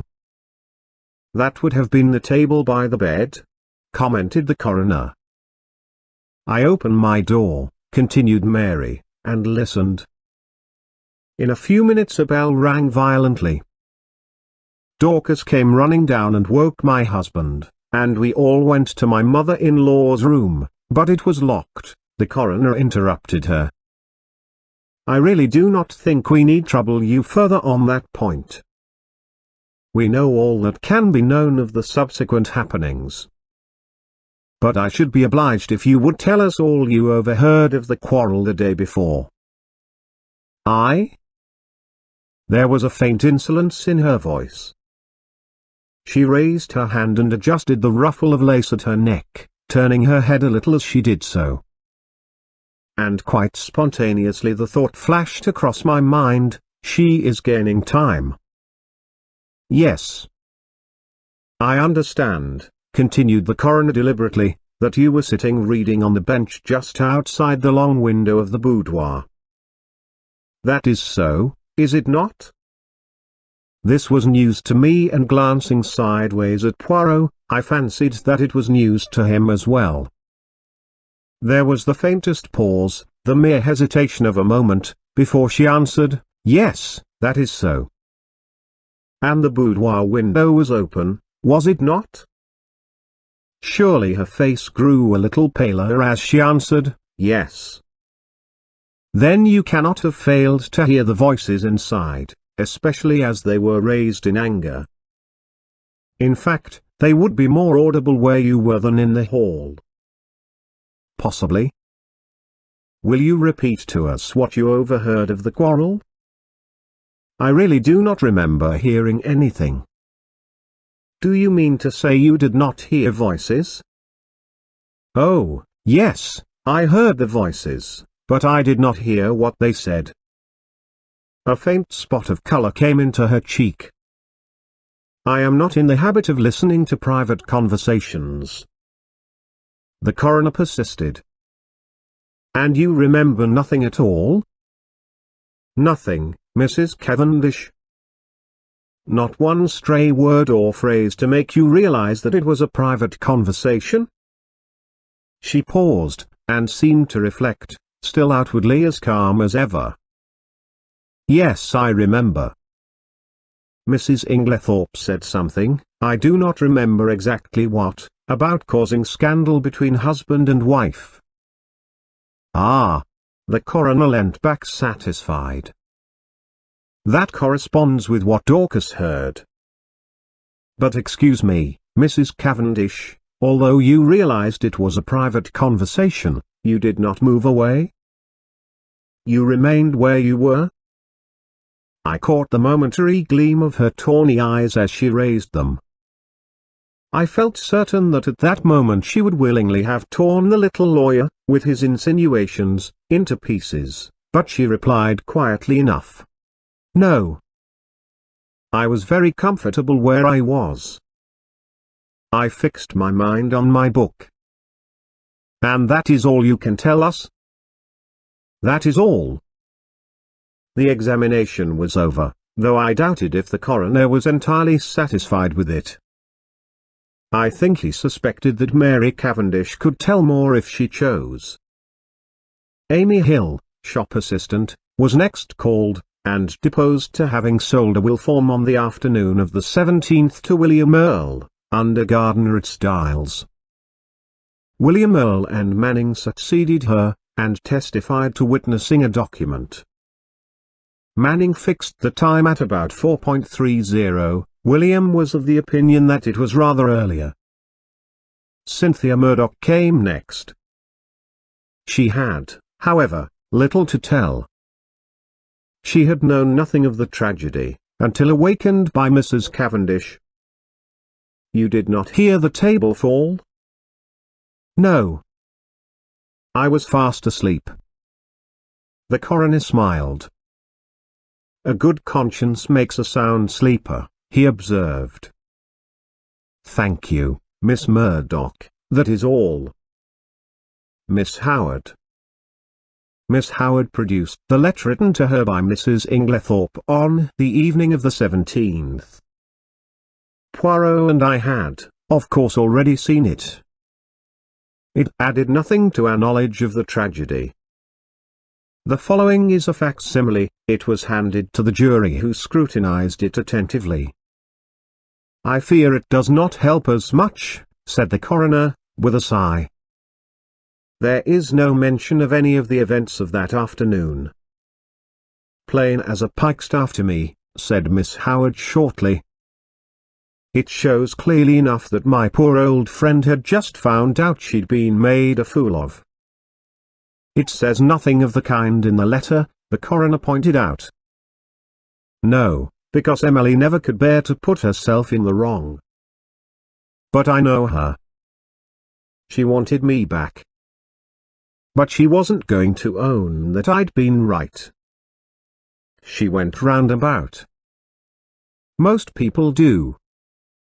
Don't believe in it myself." Mr. Wells smiled faintly. "So, I noticed, did several of the jury." Miss Howard was obviously quite a public character. "Anyway, all this tomfoolery is a great waste of time," continued the lady, glancing up and down the jury disparagingly. "Talk, talk, talk. When all the time we know perfectly well," the coroner interrupted her in an agony of apprehension. "Thank you, Miss Howard, that is all." I fancy he breathed a sigh of relief when she complied. Then came the sensation of the day. The coroner called Albert Mace, chemist's assistant. It was our agitated young man of the pale face. In answer to the coroner's questions, he explained that he was a qualified pharmacist, but had only recently come to this particular shop, as the assistant formerly though had just been called up for the army. These preliminaries completed, the coroner proceeded to business. "Mr. Mace, have you lately sold strychnine to any unauthorized person?" "Yes, sir." "When was this?" "Last Monday night." "Monday? Not Tuesday?"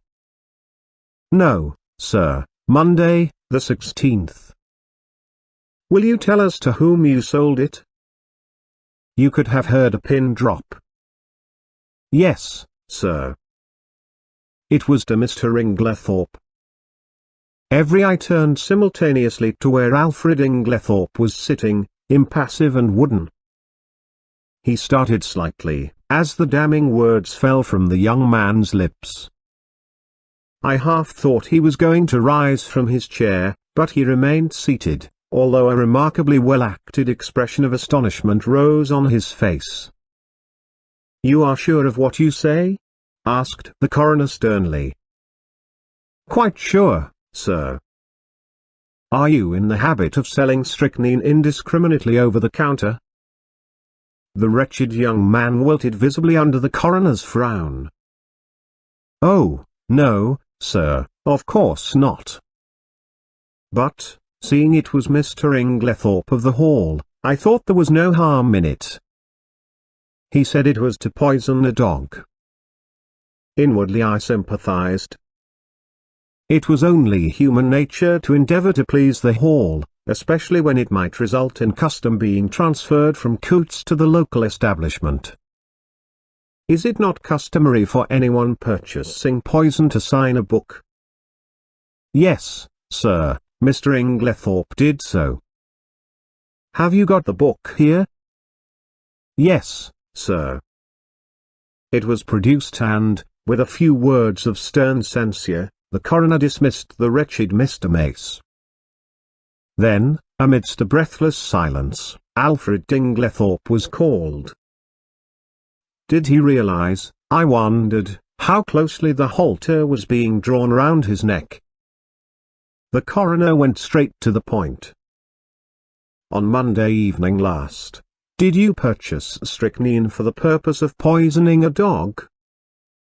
Inglethorpe replied with perfect calmness, "No, I did not." "There is no dog at Styles, except an outdoor sheepdog, which is in perfect health." "You deny absolutely having purchased strychnine from Albert Mace on Monday last?" I do. Do you also deny this? The coroner handed him the register in which his signature was inscribed. Certainly I do. The handwriting is quite different from mine. I will show you. He took an old envelope out of his pocket, and wrote his name on it, handing it to the jury. It was certainly utterly dissimilar. Then what is your explanation of Mr. Mace's statement? Alfred Inglethorpe replied imperturbably, Mr. Mace must have been mistaken. The coroner hesitated for a moment, and then said, Mr. Inglethorpe, as a mere matter of form, would you mind telling us where you were on the evening of Monday, July 16th? Really, I can't remember. That is absurd, Mr. Inglethorpe, said the coroner sharply. Think again. Inglethorpe shook his head. I cannot tell you. I have an idea that I was out walking. In what direction? I really can't remember. The coroner's face grew graver. Were you in company with anyone? No. Did you meet anyone on your walk? No. That is a pity, said the coroner dryly. I am to take it then that you decline to say where you were at the time that Mr. Mace positively recognized you as entering the shop to purchase strychnine? If you like to take it that way, yes. Be careful, Mr. Inglethorpe. Poirot was fidgeting nervously. Saker, he murmured.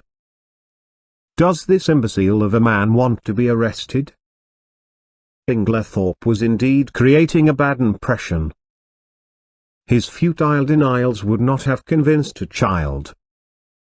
The coroner, however, passed briskly to the next point, and Poirot drew a deep breath of relief. You had a discussion with your wife on Tuesday afternoon? Pardon me, interrupted Alfred Inglethorpe, you have been misinformed. I had no quarrel with my dear wife. The whole story is absolutely untrue. I was absent from the house the entire afternoon. Have you anyone who can testify to that? You have my word, said Inglethorpe haughtily. The coroner did not trouble to reply. There are 2 witnesses who will swear to having heard your disagreement with Mrs. Inglethorpe. Those witnesses were mistaken. I was puzzled. The man spoke with such quiet assurance that I was staggered. I looked at Poirot. There was an expression of exultation on his face which I could not understand. Was he at last convinced of Alfred Inglethorpe's guilt? Mr. Inglethorpe, said the coroner, you have heard your wife's dying words repeated here. Can you explain them in any way? Certainly I can. You can? It seems to me very simple. The room was dimly lighted. Dr. Bearstein is much of my height and build, and, like me, wears a beard. In the dim light, and suffering as she was, my poor wife mistook him for me. Ah, murmured Poirot to himself. But it is an idea, that. You think it is true? I whispered. I do not say that. But it is truly an ingenious supposition. You read my wife's last words as an accusation, Inglethorpe was continuing. They were, on the contrary, an appeal to me. The coroner reflected a moment, then he said, I believe, Mr. Inglethorpe, that you yourself poured out the coffee, and took it to your wife that evening? I poured it out, yes. But I did not take it to her. I meant to do so, but I was told that a friend was at the hall door, so I laid down the coffee on the hall table. When I came through the hall again a few minutes later, it was gone. This statement might, or might not, be true, but it did not seem to me to improve matters much for Inglethorpe. In any case, he had had ample time to introduce the poison. At that point, Poirot nudged me gently, indicating two men who were sitting together near the door. One was a little, sharp, dark, ferret-faced man, the other was tall and fair. I questioned Poirot mutely. He put his lips to my ear. "Do you know who that little man is?" I shook my head. "That is Detective Inspector James Japp of Scotland Yard, Jimmy Japp. The other man is from Scotland Yard too. Things are moving quickly, my friend." I stared at the two men intently. There was certainly nothing of the policeman about them. I should never have suspected them of being official personages. I was still staring, when I was startled and recalled by the verdict being given: willful murder against some person or persons unknown. Chapter 7. Poirot pays his debts. As we came out of the Stylites Arms, Poirot drew me aside by a gentle pressure of the arm. I understood his object. He was waiting for the Scotland Yard men. In a few moments, they emerged, and Poirot at once stepped forward, and accosted the shorter of the two. "I fear you do not remember me, Inspector Japp." "Why, if it isn't Mr. Poirot!" cried the inspector. He turned to the other man. "You've heard me speak of Mr. Poirot? It was in 1904 he and I worked together, the Abercrombie forgery case, you remember. He was run down in Brussels." "Ah, those were great days, Monsieur." "Then, do you remember Baron Aldara? There was a pretty rogue for you.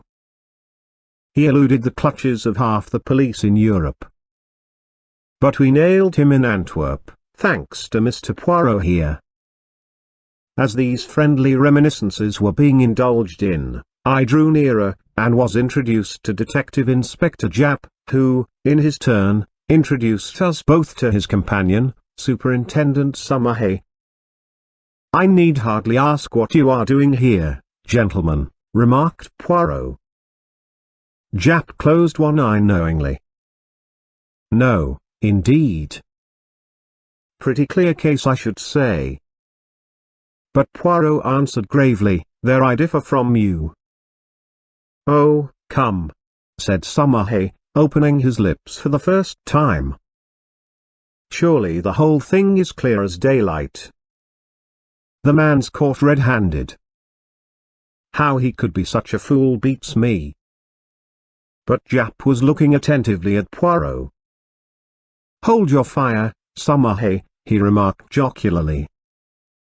"Me and Monsieur here have met before, and there's no man's judgment I'd sooner take than his. If I'm not greatly mistaken, he's got something up his sleeve. Isn't that so, Monsieur?" Poirot smiled. "I have drawn certain conclusions, yes." Summerhay was still looking rather skeptical, but Japp continued his scrutiny of Poirot.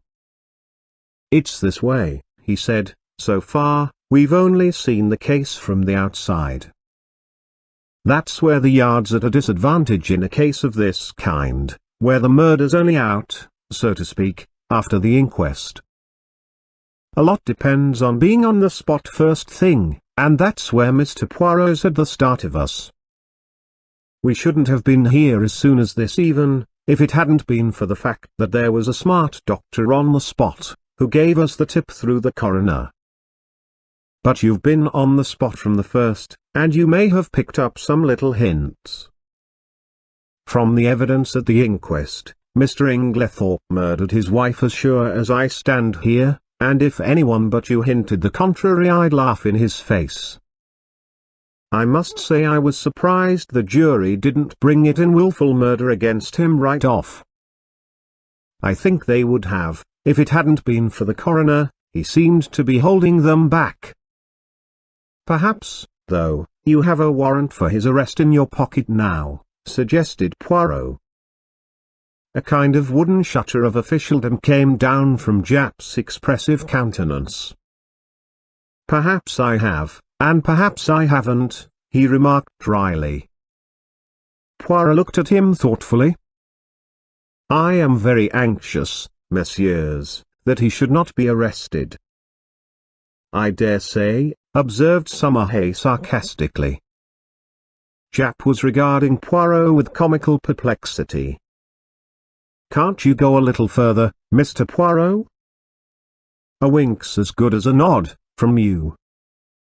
You've been on the spot, and the Yard doesn't want to make any mistakes, you know." Poirot nodded gravely. "That is exactly what I thought." "Well, I will tell you this. Use your warrant, arrest Mr. Inglethorpe. But it will bring you no kudos, the case against him will be dismissed at once. Comme ça." And he snapped his fingers expressively. Japp's face grew grave, though Summerhay gave an incredulous snort. As for me, I was literally dumb with astonishment. I could only conclude that Poirot was mad. Japp had taken out a handkerchief, and was gently dabbing his brow. "I daren't do it, Mr. Poirot. I'd take your word, but there's others over me who'll be asking what the devil I mean by it. Can't you give me a little more to go on?" Poirot reflected a moment.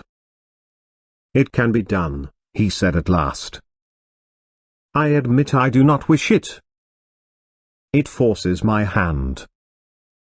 I would have preferred to work in the dark just for the present, but what you say is very just. The word of a Belgian policeman, whose day is past, is not enough. And Alfred Inglethorpe must not be arrested. That I have sworn, as my friend Hastings here knows. See, then, my good Japp, you go at once to Styles?" "Well, in about half an hour. We're seeing the coroner and the doctor first." "Good. Call for me in passing, the last house in the village." "I will go with you." "At Styles, Mr. Inglethorpe will give you, or if he refuses, as is probable, I will give you such proofs that shall satisfy you that the case against him could not possibly be sustained. Is that a bargain?" "That's a bargain," said Japp heartily. "And, on behalf of the Yard, I'm much obliged to you, though I'm bound to confess I can't at present see the faintest possible loophole in the evidence, but you always were a marvel. So long, then, monsieur." The two detectives strode away, Summerhay with an incredulous grin on his face. "Well, my friend," cried Poirot, before I could get in a word, "what do you think?" "Mon Dieu. I had some warm moments in that court. I did not figure to myself that the man would be so pig-headed as to refuse to say anything at all. Decidedly, it was the policy of an imbecile. H.M. There are other explanations besides that of imbecility," I remarked. "For, if the case against him is true, how could he defend himself except by silence?" "Why, in 1,000 ingenious ways," cried Poirot. Say that it is I who have committed this murder, I can think of 7 most plausible stories. Far more convincing than Mr. Inglethorpe's stony denials. I could not help laughing. "My dear Poirot, I am sure you are capable of thinking of 70. But, seriously, in spite of what I heard you say to the detectives, you surely cannot still believe in the possibility of Alfred Inglethorpe's innocence?" "Why not now as much as before?" "Nothing has changed." "But the evidence is so conclusive." "Yes, too conclusive." we turned in at the gate of Leastways Cottage, and proceeded up the now familiar stairs. Yes, yes, too conclusive, continued Poirot, almost to himself. Real evidence is usually vague and unsatisfactory. It has to be examined, sifted. But here the whole thing is cut and dried. No, my friend, this evidence has been very cleverly manufactured, so cleverly that it has defeated its own ends. How do you make that out? Because, so long as the evidence against him was vague and intangible, it was very hard to disprove. But, in his anxiety, the criminal has drawn the net so closely that one cut will set Inglethorpe free. I was silent. And in a minute or two, Poirot continued, let us look at the matter like this. Here is a man, let us say, who sets out to poison his wife. He has lived by his wits, as the saying goes. Presumably, therefore, he has some wits. He is not altogether a fool. Well, how does he set about it? He goes boldly to the village chemist's and purchases strychnine under his own name, with a trumped-up story about a dog which is bound to be proved absurd. He does not employ the poison that night. No, he waits until he has had a violent quarrel with her, of which the whole household is cognizant, and which naturally directs their suspicions upon him. He prepares no defense, no shadow of an alibi, yet he knows the chemist's assistant must necessarily come forward with the facts. Bah! Do not ask me to believe that any man could be so idiotic. Only a lunatic, who wished to commit suicide by causing himself to be hanged, would act so. Still, I do not see, I began. Neither do I see. I tell you, mon ami, it puzzles me. Me, Hercule Poirot. But if you believe him innocent, how do you explain his buying the strychnine? Very simply. He did not buy it. But Mace recognized him. I beg your pardon, he saw a man with a black beard like Mr. Inglethorpe's, and wearing glasses like Mr. Inglethorpe, and dressed in Mr. Inglethorpe's rather noticeable clothes. He could not recognize a man whom he had probably only seen in the distance, since, you remember, he himself had only been in the village a fortnight, and Mrs. Inglethorpe dealt principally with coots in Tadminster. Then you think, mon ami, do you remember the 2 points I laid stress upon? Leave the first one for the moment. What was the second? The important fact that Alfred Inglethorpe wears peculiar clothes, has a black beard, and uses glasses, I quoted. Exactly. Now suppose anyone wished to pass himself off as John or Lawrence Cavendish. Would it be easy? No, I said thoughtfully. Of course an actor, but Poirot cut me short ruthlessly. And why would it not be easy? I will tell you, my friend, because they are both clean-shaven men. To make up successfully as one of these two in broad daylight, it would need an actor of genius, and a certain initial facial resemblance. But in the case of Alfred Inglethorpe, all that is changed. His clothes, his beard, the glasses which hide his eyes, those are the salient points about his personal appearance. Now, what is the first instinct of the criminal? To divert suspicion from himself, is it not so? And how can he best do that? By throwing it on someone else. In this instance, there was a man ready to his hand. Everybody was predisposed to believe in Mr. Inglethorpe's guilt. It was a foregone conclusion that he would be suspected, but, to make it a sure thing, there must be tangible proof, such as the actual buying of the poison, and that, with a man of the peculiar appearance of Mr. Inglethorpe, was not difficult. Remember, This young Mace had never actually spoken to Mr. Inglethorpe. How should he doubt that the man in his clothes, with his beard and his glasses, was not Alfred Inglethorpe? It may be so, I said, fascinated by Poirot's eloquence. But, if that was the case, why does he not say where he was at 6 o'clock on Monday evening? Ah, why indeed? Said Poirot, calming down. If he were arrested, he probably would speak, but I do not want it to come to that. I must make him see the gravity of his position. There is, of course, something discreditable behind his silence. If he did not murder his wife, he is, nevertheless, a scoundrel, and has something of his own to conceal, quite apart from the murder. What can it be? I mused, won over to Poirot's views for the moment, although still retaining a faint conviction that the obvious deduction was the correct one. Can you not guess? Asked Poirot, smiling. No, can you?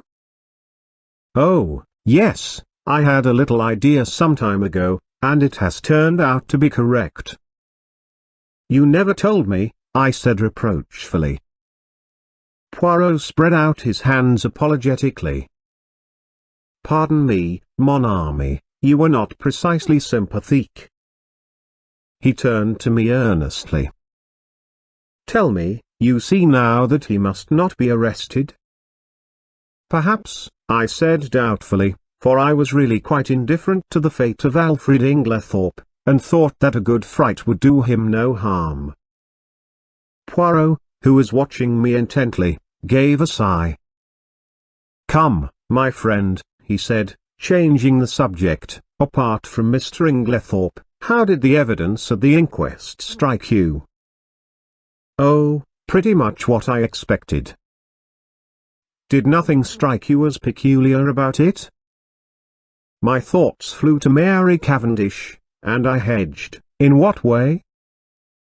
Well, Mr. Lawrence Cavendish's evidence, for instance. I was relieved. Oh, Lawrence. No, I don't think so.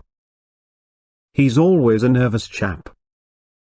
His suggestion that his mother might have been poisoned accidentally by means of the tonic she was taking, that did not strike you as strange, Hein? No, I can't say it did. The doctors ridiculed it, of course. But it was quite a natural suggestion for a layman to make. But Monsieur Lawrence is not a layman. You told me yourself that he had started by studying medicine, and that he had taken his degree. Yes, that's true. I never thought of that. I was rather startled. It is odd. Poirot nodded. From the first, his behavior has been peculiar.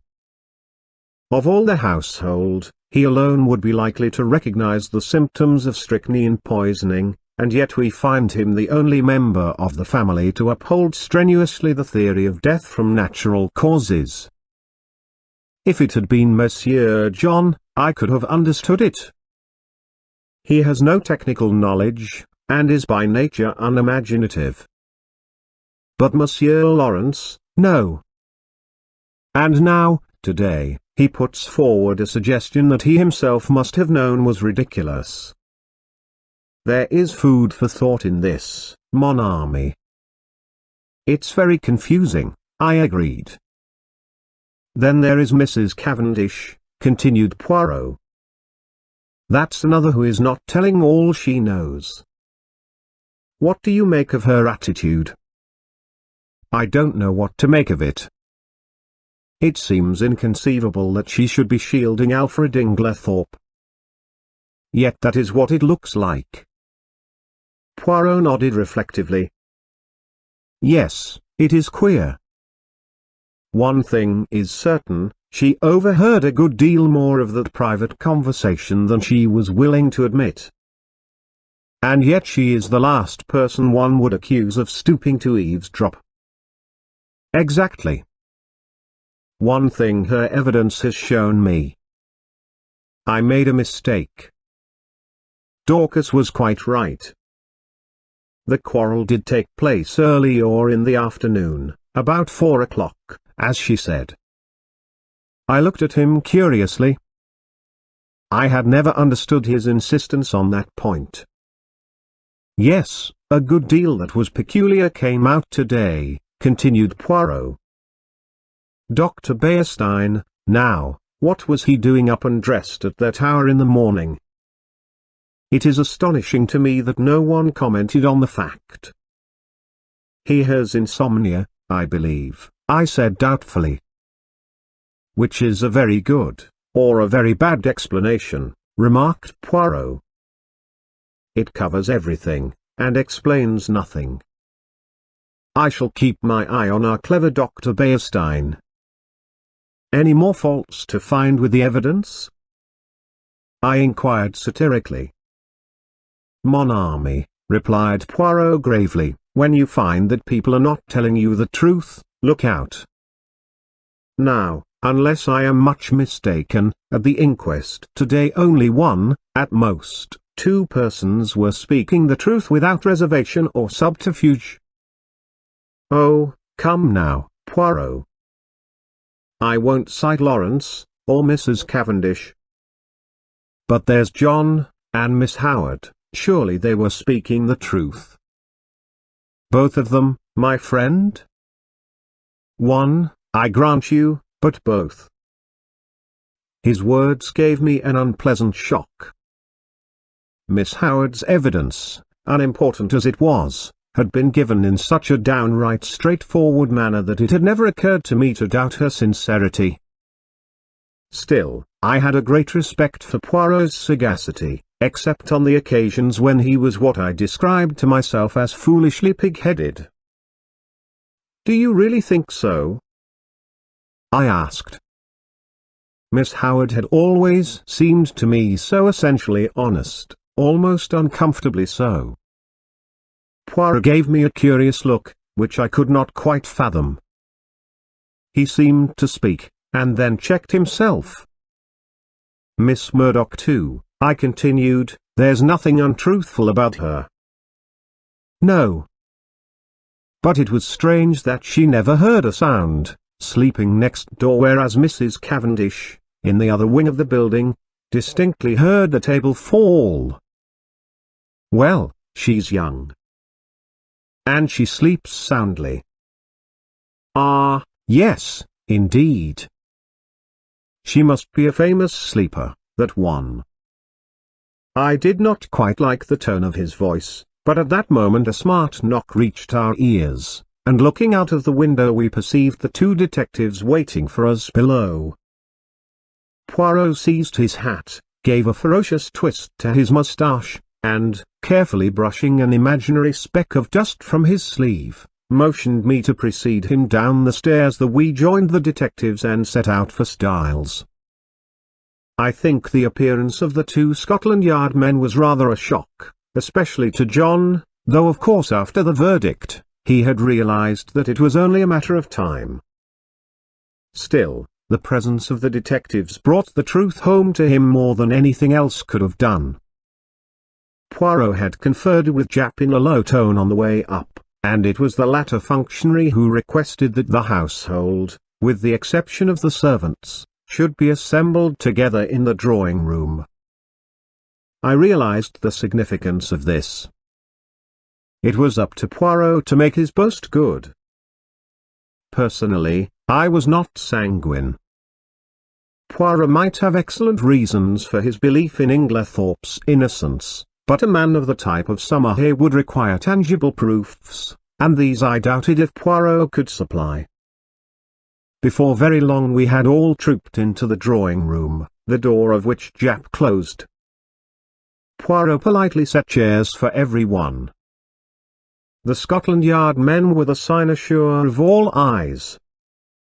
I think that for the first time we realized that the thing was not a bad dream, but a tangible reality.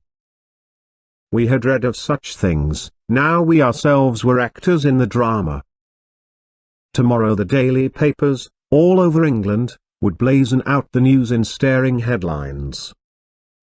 Mysterious tragedy in Essex. Wealthy lady poisoned.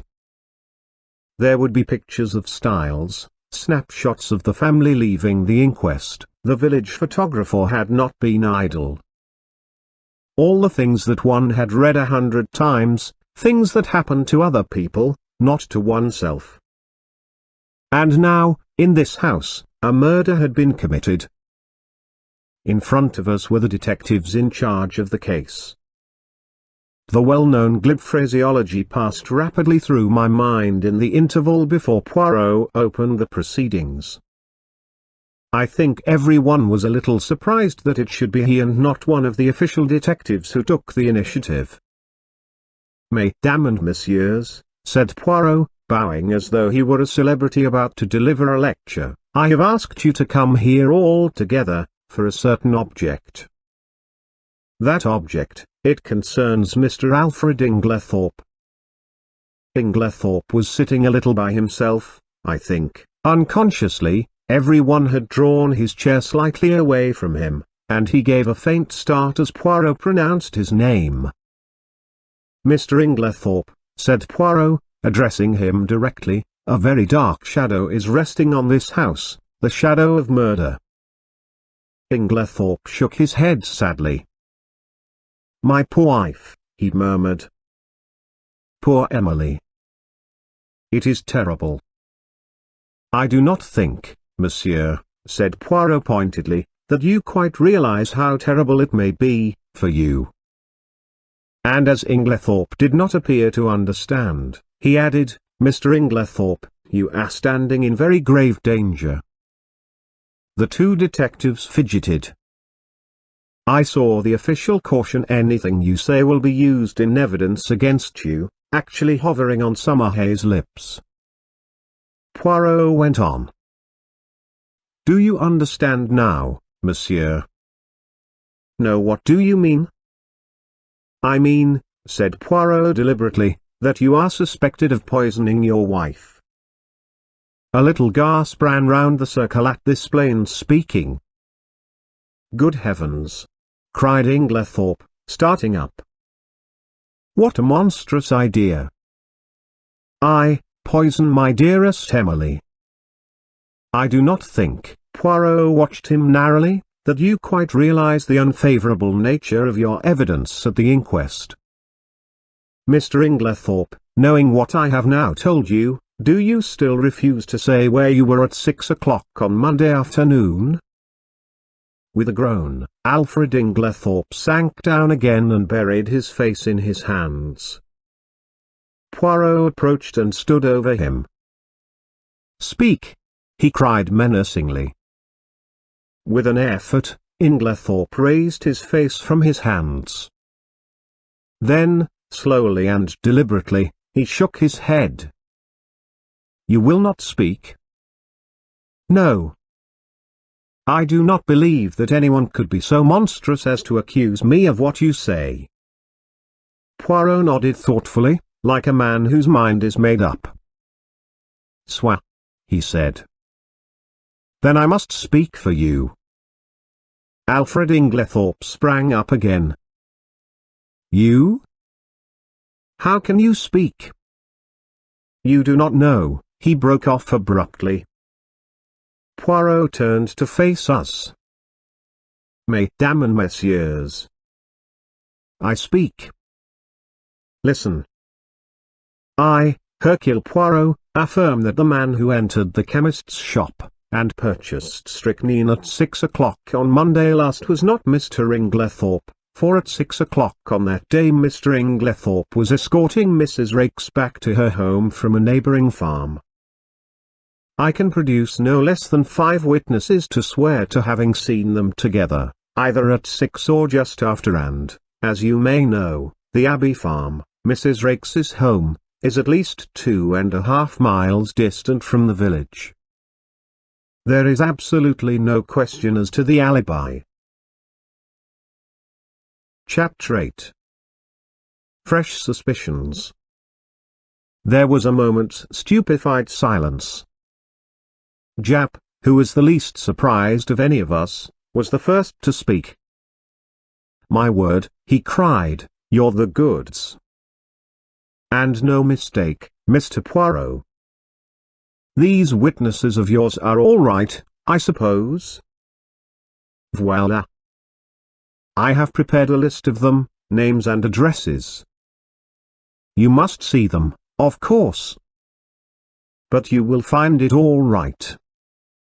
I'm sure of that." Japp lowered his voice. "I'm much obliged to you. A pretty mare's nest arresting him would have been." He turned to Inglethorpe. "But, if you'll excuse me, sir, why couldn't you say all this at the inquest?" "I will tell you why," interrupted Poirot. "There was a certain rumour, a most malicious and utterly untrue one," interrupted Alfred Inglethorpe in an agitated voice. "And Mr. Inglethorpe was anxious to have no scandal revived just at present. Am I right?" "Quite right." Inglethorpe nodded. "With my poor Emily not yet buried, can you wonder I was anxious that no more lying rumours should be started?" "Between you and me, sir," remarked Japp, "I'd sooner have any amount of rumours than be arrested for murder. And I venture to think your poor lady would have felt the same. And, if it hadn't been for Mr. Poirot here, arrested you would have been, as sure as eggs is eggs." "I was foolish, no doubt," murmured Inglethorpe. "But you do not know, Inspector, how I have been persecuted and maligned." And he shot a baleful glance at Evelyn Howard.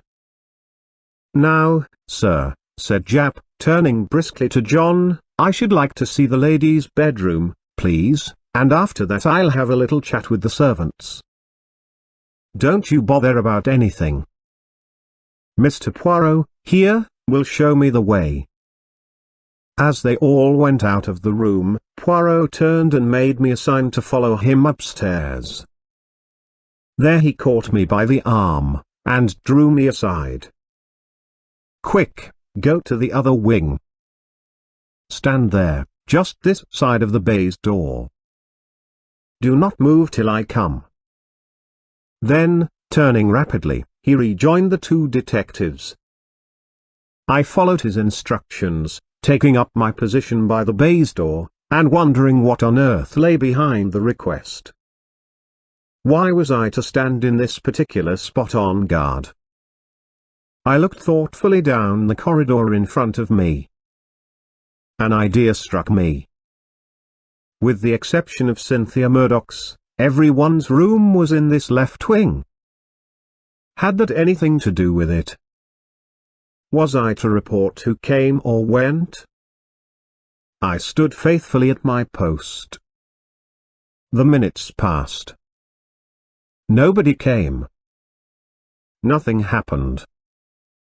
It must have been quite 20 minutes before Poirot rejoined me. "You have not stirred?" "No, I've stuck here like a rock. Nothing's happened." "Ah." Was he pleased, or disappointed? "You've seen nothing at all?" "No." "But you have probably heard something? A big bump, eh, mon ami?" "No." "Is it possible?" "Ah, but I am vexed with myself. I am not usually clumsy." I made but a slight gesture, I know Poirot's gestures, with the left hand, and over went the table by the bed. He looked so childishly vexed and crestfallen that I hastened to console him. "Never mind, old chap. What does it matter? Your triumph downstairs excited you. I can tell you, that was a surprise to us all. There must be more in this affair of Inglethorpe's with Mrs. Raikes than we thought, to make him hold his tongue so persistently. What are you going to do now? Where are the Scotland Yard fellows?" gone down to interview the servants. I showed them all our exhibits. I am disappointed in Jap. He has no method. Hello, I said, looking out of the window. Here's Dr. Beerstein. I believe you're right about that man, Poirot. I don't like him. He is clever, observed Poirot meditatively. Oh, clever as the devil. I must say I was overjoyed to see him in the plight he was in on Tuesday. You never saw such a spectacle. And I described the doctor's adventure. He looked a regular scarecrow, plastered with mud from head to foot. You saw him, then? Yes. Of course, he didn't want to come in, it was just after dinner, but Mr. Inglethorpe insisted. What? Poirot caught me violently by the shoulders. Was Dr. Beerstein here on Tuesday evening? Here? And you never told me?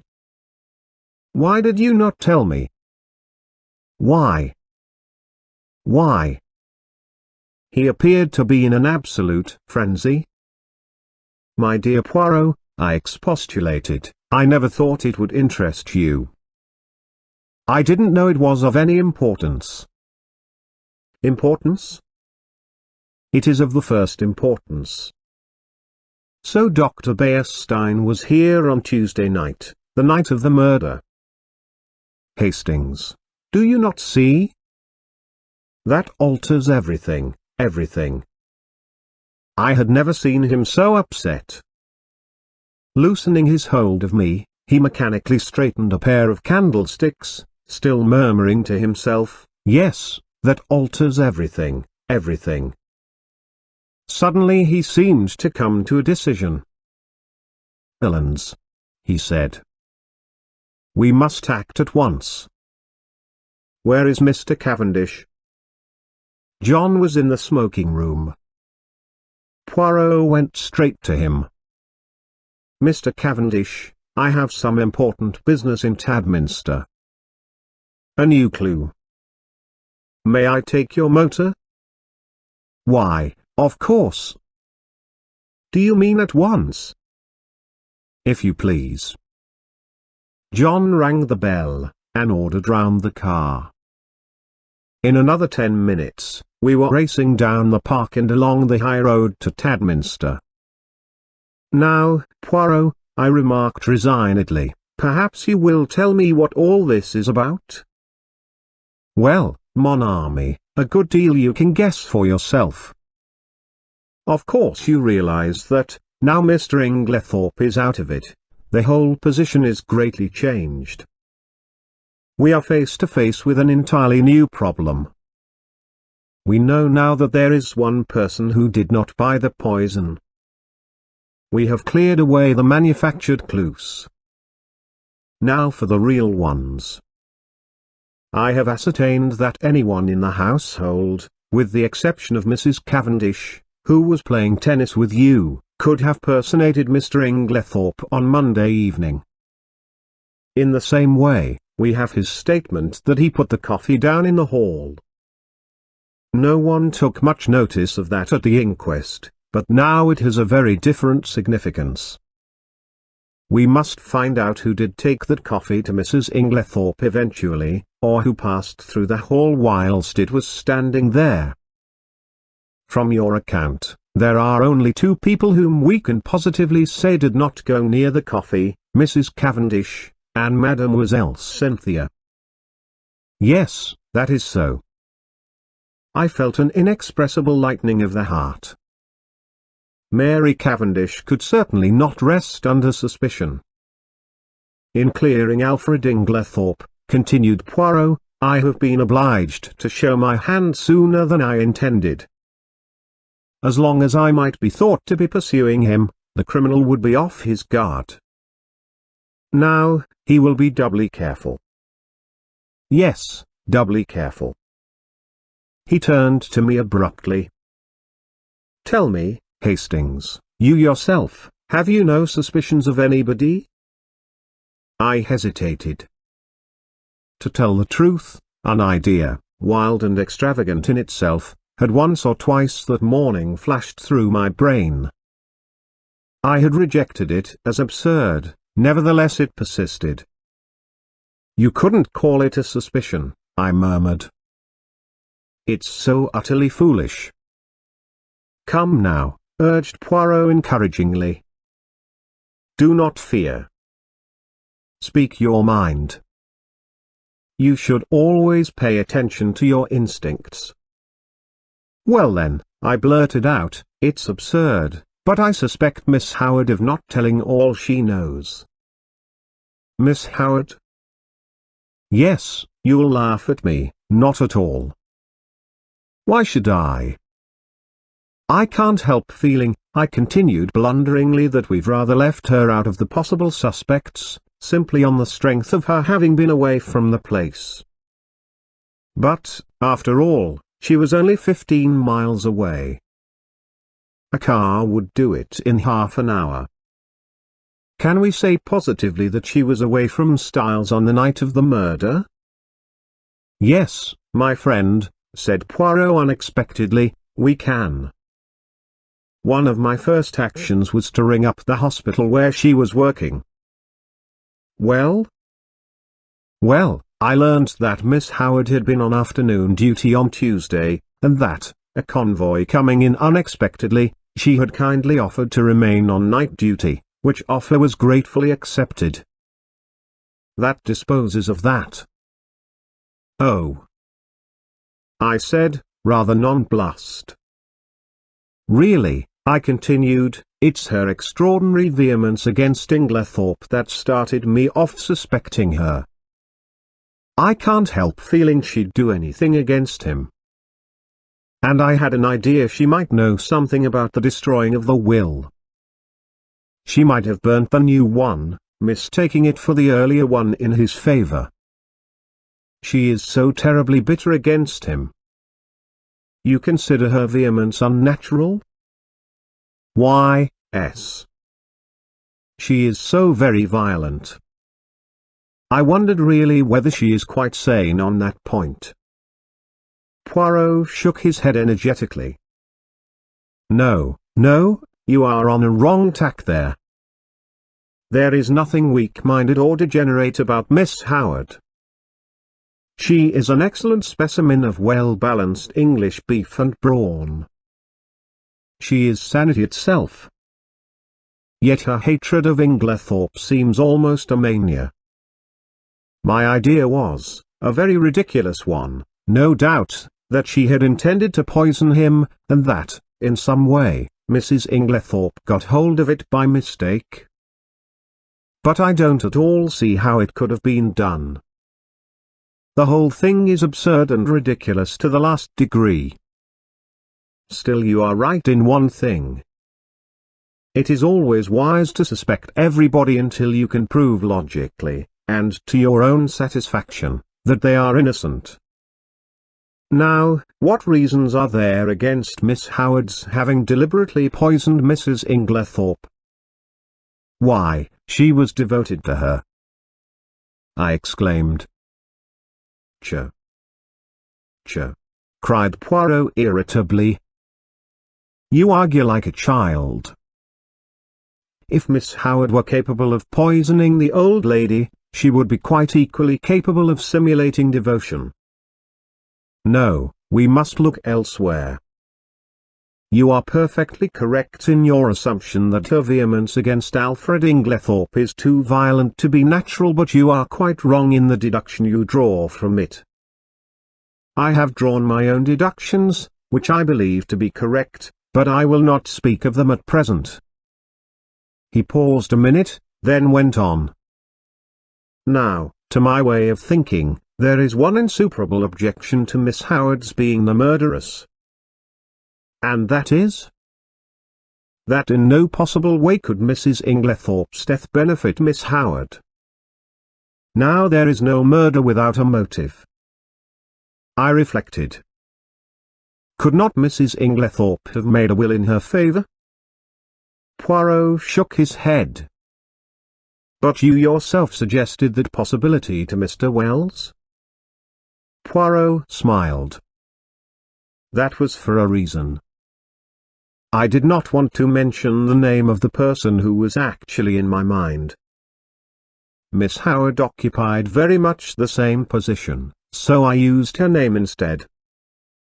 Still, Mrs. Inglethorpe might have done so. Why, that will, made on the afternoon of her death may, but Poirot's shake of the head was so energetic that I stopped. No, my friend.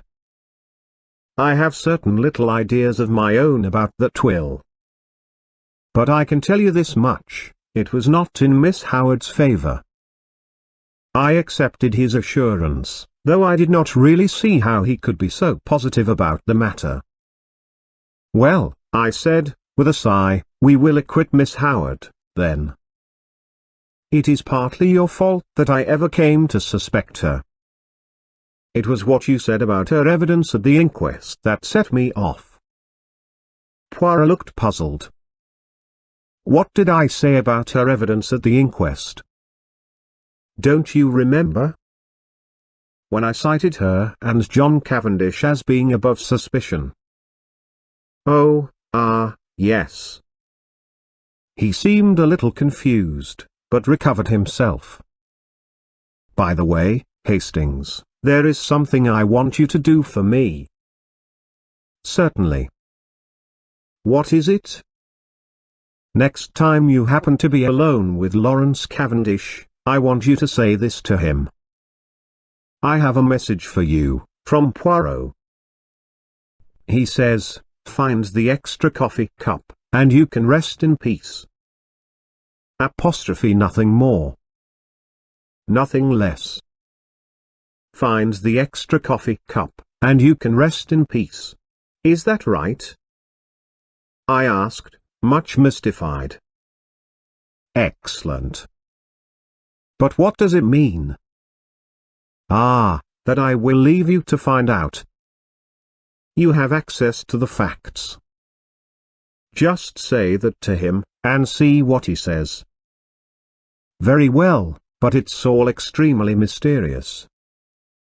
We were running into Tadminster now, and Poirot directed the car to the analytical chemist.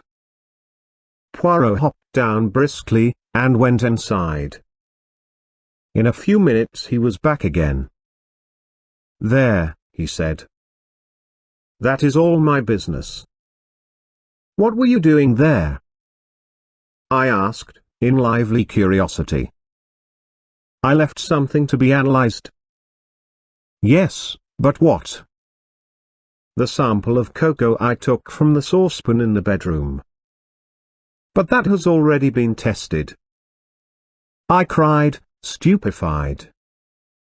Dr. Beierstein had it tested, and you yourself laughed at the possibility of there being strychnine in it. I know Dr. Beierstein had it tested, replied Poirot quietly. Well, then? Well, I have a fancy for having it analyzed again, that is all. And not another word on the subject could I drag out of him. This proceeding of Poirot's, in respect of the cocoa, puzzled me intensely. I could see neither rhyme nor reason in it. However, my confidence in him, which at one time had rather waned, was fully restored since his belief in Alfred Inglethorpe's innocence had been so triumphantly vindicated. The funeral of Mrs. Inglethorpe took place the following day, and on Monday, as I came down to a late breakfast, John drew me aside, and informed me that Mr. Inglethorpe was leaving that morning, to take up his quarters at the Stylites Arms until he should have completed his plans. And really it's a great relief to think he's going, Hastings, continued my honest friend.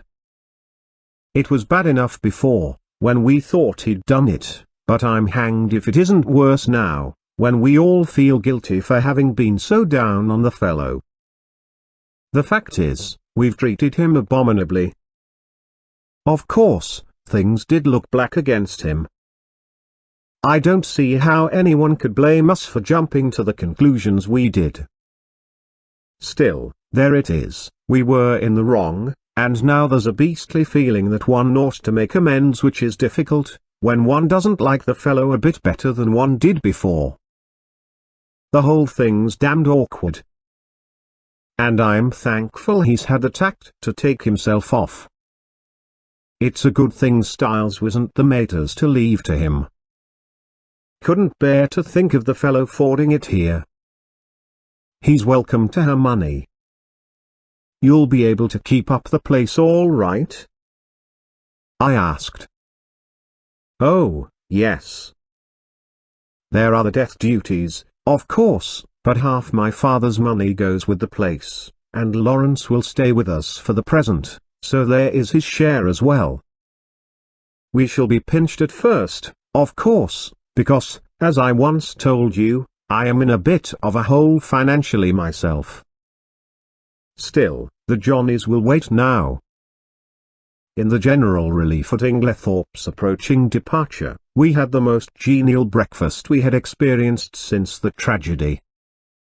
Cynthia, whose young spirits were naturally buoyant, was looking quite her pretty self again, and we all, with the exception of Lawrence, who seemed unalterably gloomy and nervous, were quietly cheerful, at the opening of a new and hopeful future. The papers, of course, had been full of the tragedy. Glaring headlines, sandwiched biographies of every member of the household, subtle innuendos, the usual familiar tag about the police having a clue. Nothing was spared us. It was a slack time. The war was momentarily inactive, and the newspapers seized with avidity on this crime in fashionable life. The mysterious affair at Styles was the topic of the moment. Naturally, it was very annoying for the Cavendishes. The house was constantly besieged by reporters, who were consistently denied admission, but who continued to haunt the village and the grounds, where they lay in wait with cameras, for any unwary members of the household. We all lived in a blast of publicity. The Scotland Yard men came and went, examining, questioning, lynx-eyed and reserved of tongue. Towards what end they were working, we did not know. Had they any clue, or would the whole thing remain in the category of undiscovered crimes? After breakfast, Dorcas came up to me rather mysteriously, and asked if she might have a few words with me. Certainly. What is it, Dorcas? Well, it's just this, sir. You'll be seeing the Belgian gentleman today, perhaps? I nodded. Well, sir, you know how he asked me so particular if the mistress, or anyone else, had a green dress? Yes, yes. You have found one? My interest was aroused. No, not that, sir. But since then I've remembered what the young gentleman, John and Lawrence were still the young gentleman to Dorcas, call the dressing-up box. It's up in the front attic, sir. A great chest, full of old clothes and fancy dresses, and what not. And it came to me sudden like that there might be a green dress amongst them. So, if you tell the Belgian gentleman, I will tell him, Dorcas, I promised. Thank you very much, sir. A very nice gentleman he is, sir. And quite a different class from them two detectives from London, what goes prying about, and asking questions.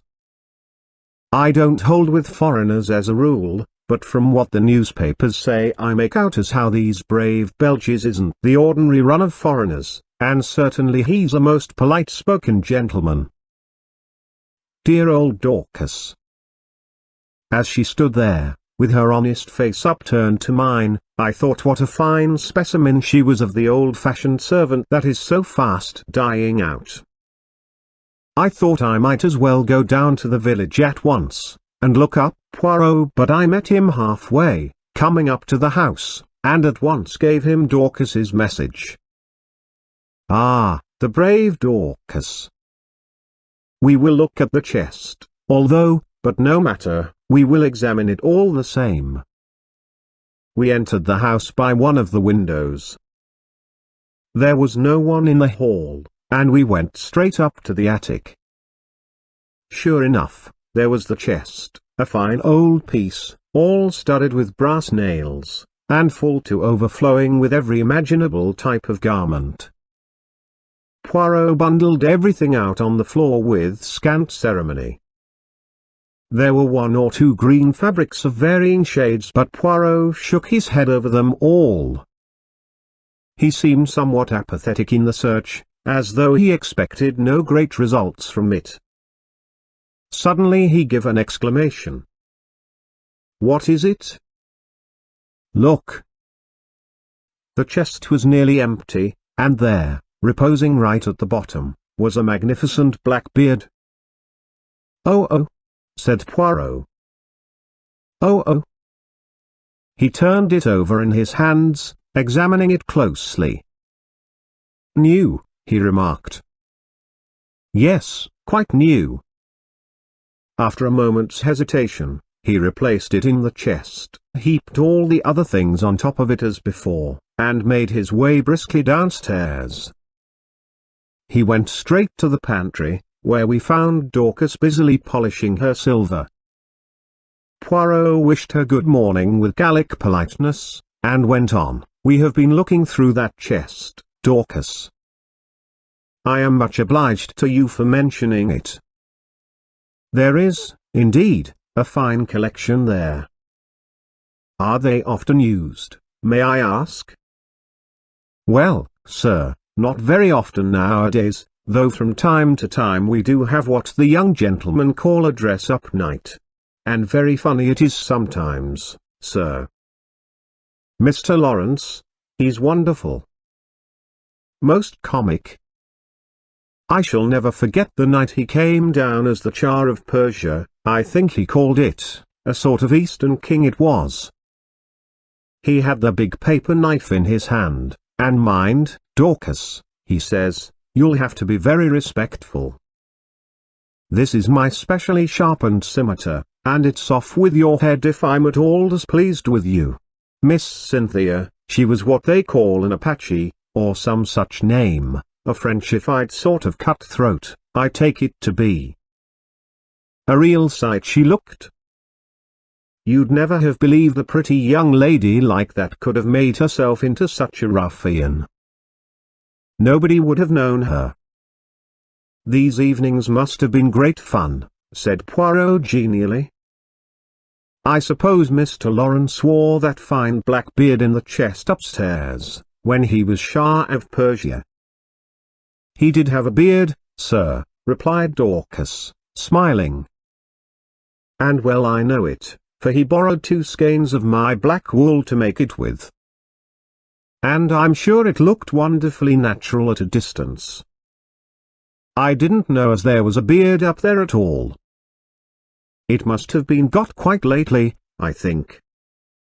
There was a red wig, I know, but nothing else in the way of hair.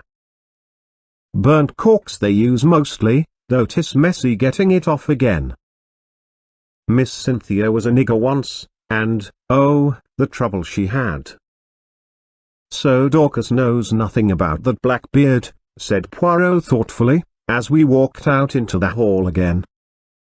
Do you think it is the one? I whispered eagerly. Poirot nodded. I do. You noticed it had been trimmed? No. Yes. It was cut exactly the shape of Mr. Inglethorpe's, and I found 1 or 2 snipped hairs. Hastings, this affair is very deep. Who put it in the chest, I wonder? Someone with a good deal of intelligence, remarked Poirot dryly. You realize that he chose the one place in the house to hide it where its presence would not be remarked? Yes, he is intelligent.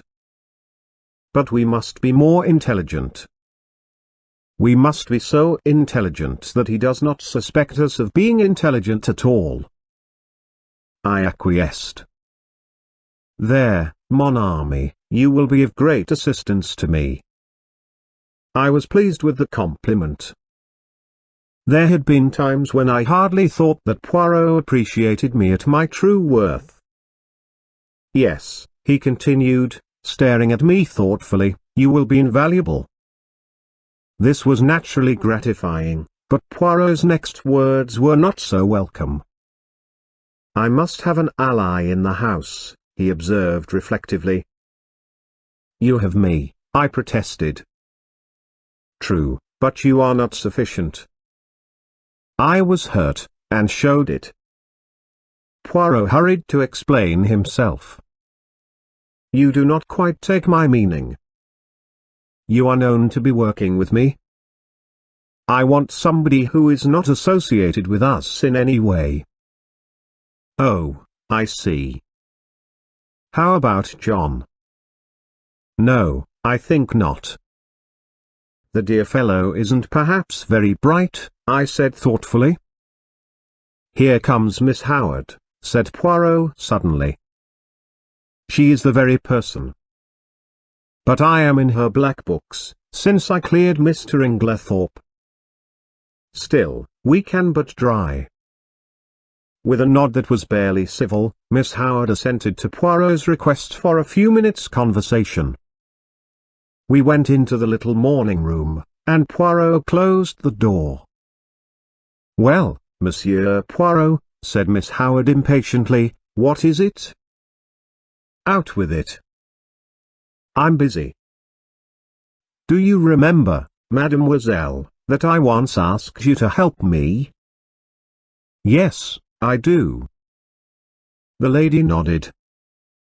And I told you I'd help you with pleasure, to hang Alfred Inglethorpe. Ah. Poirot studied her seriously. Miss Howard, I will ask you one question. I beg of you to reply to it truthfully. Never tell lies, replied Miss Howard. It is this. Do you still believe that Mrs. Inglethorpe was poisoned by her husband? What do you mean? She asked sharply.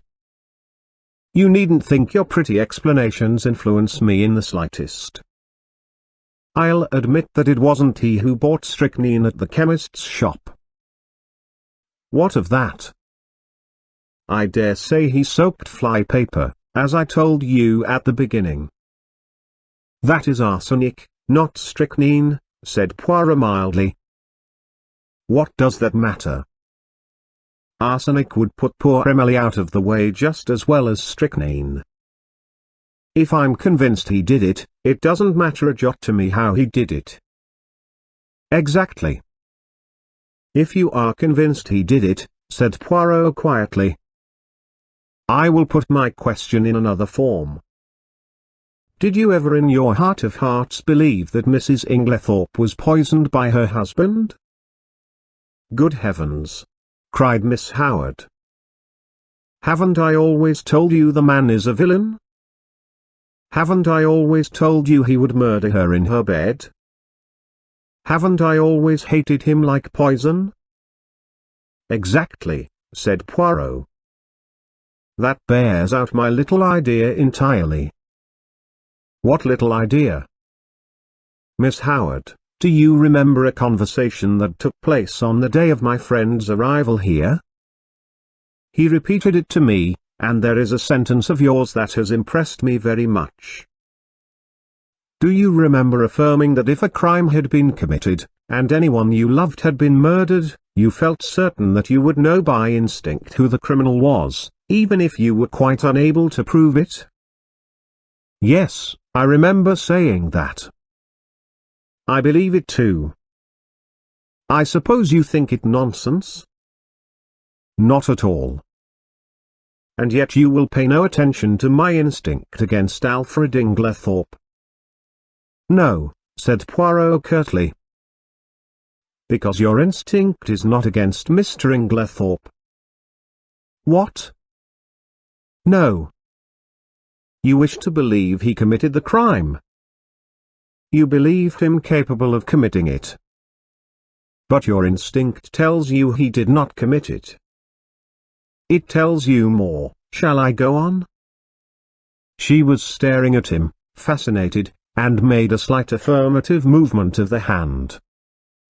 Shall I tell you why you have been so vehement against Mr. Inglethorpe? It is because you have been trying to believe what you wish to believe. It is because you are trying to drown and stifle your instinct, which tells you another name. No, no, no, cried Miss Howard wildly, flinging up her hands. Don't say it. Oh, don't say it. It isn't true. It can't be true. I don't know what put such a wild, such a dreadful idea into my head. I am right, am I not? Asked Poirot. Yes, yes, you must be a wizard to have guessed. But it can't be so, it's too monstrous, too impossible. It must be Alfred Inglethorpe. Poirot shook his head gravely. Don't ask me about it, continued Miss Howard, because I shan't tell you. I won't admit it, even to myself. I must be mad to think of such a thing. Poirot nodded, as if satisfied. I will ask you nothing. It is enough for me that it is as I thought. And I, too, have an instinct. We are working together towards a common end. Don't ask me to help you, because I won't. I wouldn't lift a finger to, she faltered. You will help me in spite of yourself. I ask you nothing, but you will be my ally. You will not be able to help yourself. You will do the only thing that I want of you. And that is? You will watch. Evelyn Howard bowed her head. Yes, I can't help doing that. I am always watching, always hoping I shall be proved wrong. If we are wrong, well and good, said Poirot. No one will be more pleased than I shall. But, if we are right? If we are right, Miss Howard, on whose side are you then? I don't know, come now. It could be hushed up. There must be no hushing up. But Emily herself, she broke off. Miss Howard, said Poirot gravely, this is unworthy of you. Suddenly she took her face from her hands. Yes, she said quietly, that was not Evelyn Howard who spoke. She flung her head up proudly. This is Evelyn Howard. And she is on the side of justice. Let the cost be what it may. And with these words, she walked firmly out of the room. There, said Poirot, looking after her, goes a very valuable ally. That woman, Hastings, has got brains as well as a heart. I did not reply. Instinct is a marvelous thing, mused Poirot. It can neither be explained nor ignored. You and Miss Howard seem to know what you are talking about, I observed coldly. Perhaps you don't realize that I am still in the dark. Really? Is that so, mon ami? Yes. Enlighten me, will you? Poirot studied me attentively for a moment or two. Then, to my intense surprise, he shook his head decidedly. No, my friend. Oh, look here, why not? 2 is enough for a secret. Well, I think it is very unfair to keep back facts from me. I am not keeping back facts. Every fact that I know is in your possession. You can draw your own deductions from them. This time it is a question of ideas. Still, it would be interesting to know. Poirot looked at me very earnestly, and again shook his head. You see, he said sadly, you have no instincts. It was intelligence you were requiring just now, I pointed out. The two often go together, said Poirot enigmatically. The remark seemed so utterly irrelevant that I did not even take the trouble to answer it. But I decided that if I made any interesting and important discoveries, as no doubt I should, I would keep them to myself, and surprise Poirot with the ultimate result. There are times when it is one's duty to assert oneself. Chapter 9. Dr. Beierstein. I had had no opportunity as yet of passing on Poirot's message to Lawrence. But now, as I strolled out on the lawn, still nursing a grudge against my friend's high-handedness, I saw Lawrence on the croquet lawn, aimlessly knocking a couple of very ancient balls about, with a still more ancient mallet. It struck me that it would be a good opportunity to deliver my message. Otherwise, Poirot himself might relieve me of it. It was true that I did not quite gather its purport, but I flattered myself that by Lawrence's reply, and perhaps a little skillful cross-examination on my part, I should soon perceive its significance. Accordingly I accosted him. I've been looking for you, I remarked untruthfully. Have you? Yes. The truth is, I've got a message for you, from Poirot. Yes? He told me to wait until I was alone with you, I said, dropping my voice significantly, and watching him intently out of the corner of my eye. I have always been rather good at what is called, I believe, creating an atmosphere. Well? There was no change of expression in the dark melancholic face. Had he any idea of what I was about to say? This is the message. I dropped my voice still lower. Find the extra coffee cup, and you can rest in peace. What on earth does he mean? Lawrence stared at me in quite unaffected astonishment. Don't you know? Not in the least. Do you? I was compelled to shake my head. What extra coffee cup? I don't know. He'd better ask Dorcas, or one of the maids, if he wants to know about coffee cups. It's their business, not mine. I don't know anything about the coffee cups, except that we've got some that are never used, which are a perfect dream. Old Worcester. You're not a connoisseur, are you, Hastings? I shook my head. You miss a lot. A really perfect bit of old china, it's pure delight to handle it, or even to look at it. Well, what am I to tell Poirot? Tell him I don't know what he's talking about. It's double Dutch to me. All right. I was moving off towards the house again when he suddenly called me back. I say, what was the end of that message? Say it over again, will you? Find the extra coffee cup, and you can rest in peace. Are you sure you don't know what it means? I asked him earnestly. He shook his head. No, he said musingly, I don't.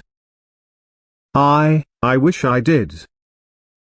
The boom of the gong sounded from the house, and we went in together.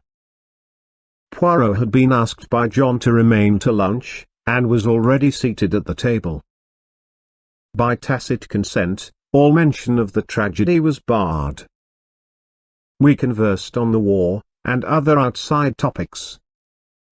But after the cheese and biscuits had been handed round, and Dorcas had left the room, Poirot suddenly leant forward to Mrs. Cavendish. Pardon me, madam, for recalling unpleasant memories, but I have a little idea, Poirot's little ideas were becoming a perfect byword, and would like to ask one or two questions. Of me? Certainly. You are too amiable, madam.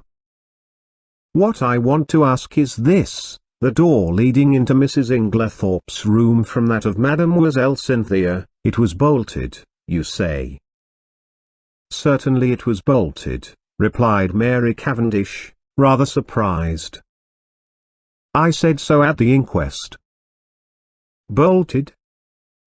Yes. She looked perplexed.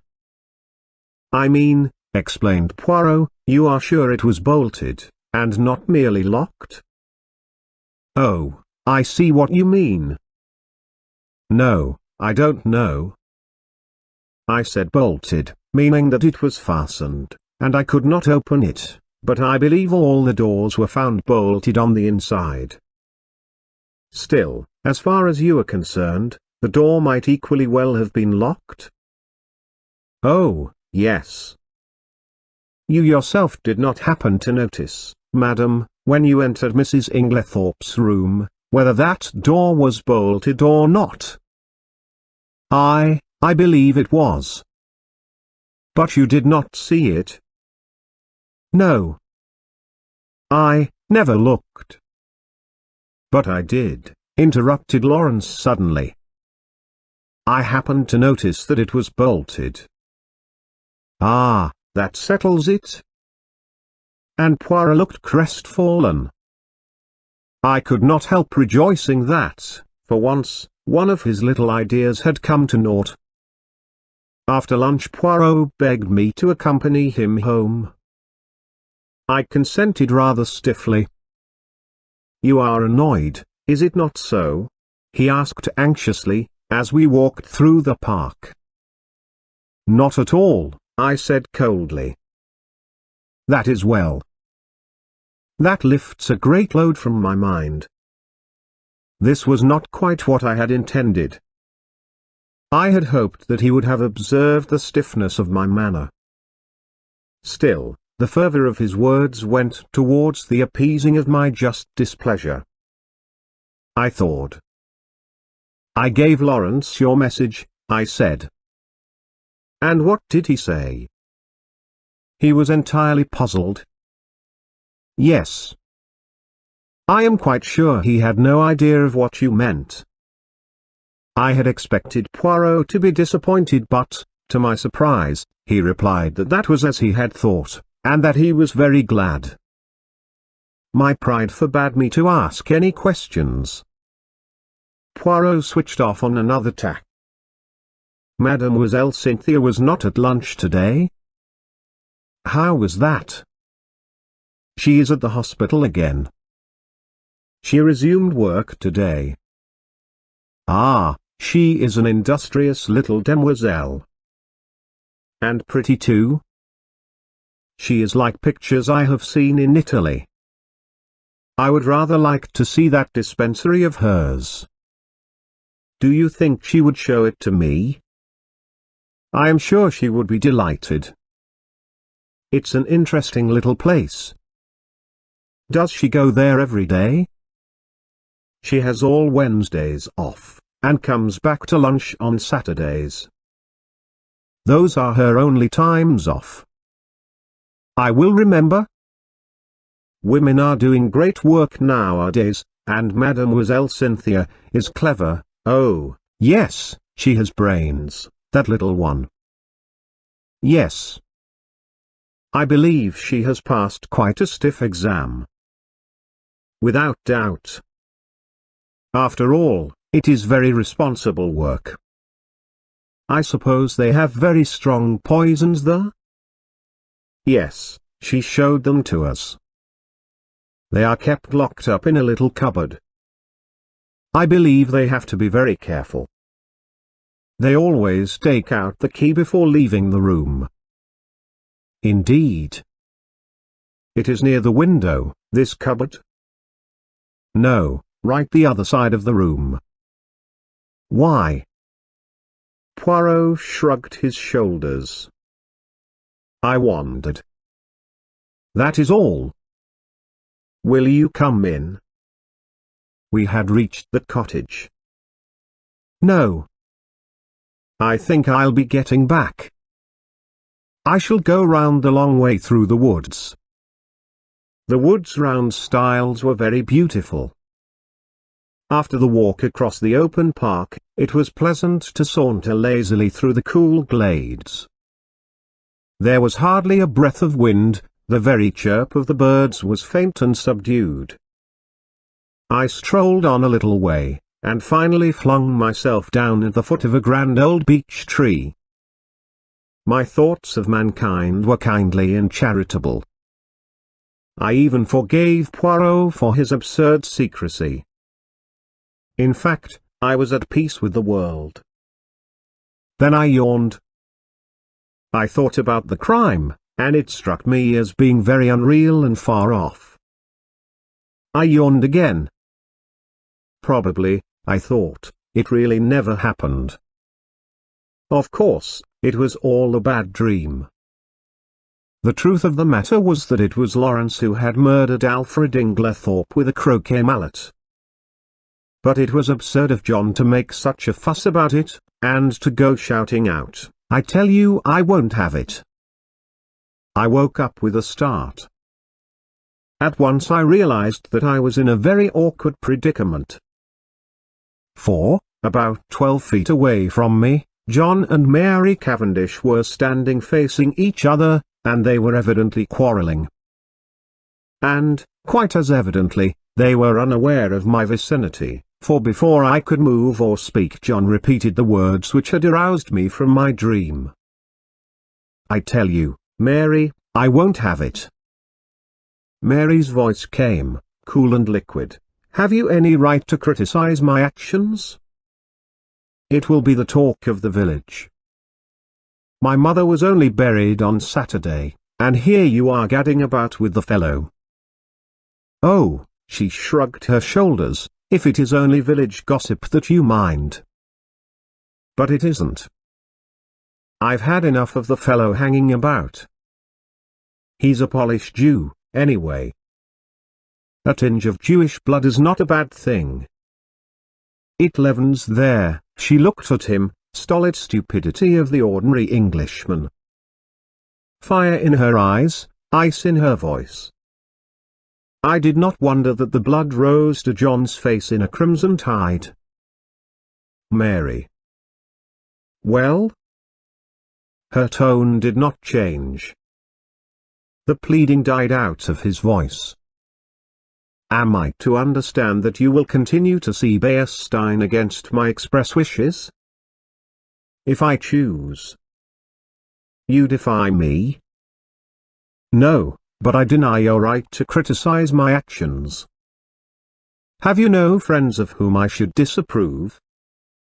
John fell back a pace. The color ebbed slowly from his face. "What do you mean?" he said, in an unsteady voice. "You see," said Mary quietly. "You do see, don't you, that you have no right to dictate to me as to the choice of my friends?" John glanced at her pleadingly, a stricken look on his face. "No right? Have I no right, Mary?" he said unsteadily. He stretched out his hands. "Mary," for a moment, I thought she wavered. A softer expression came over her face, then suddenly she turned almost fiercely away. "None."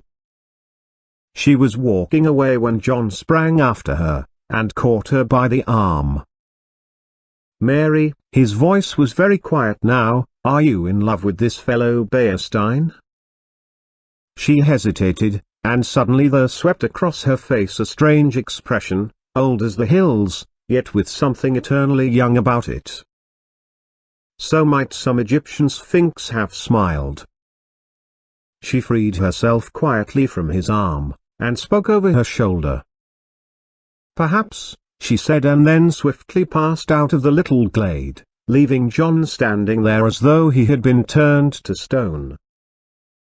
Rather ostentatiously, I stepped forward, crackling some dead branches with my feet as I did so. John turned. Luckily, he took it for granted that I had only just come upon the scene. "Hello, Hastings. Have you seen the little fellow safely back to his cottage? Quaint little chap. Is he any good, though, really?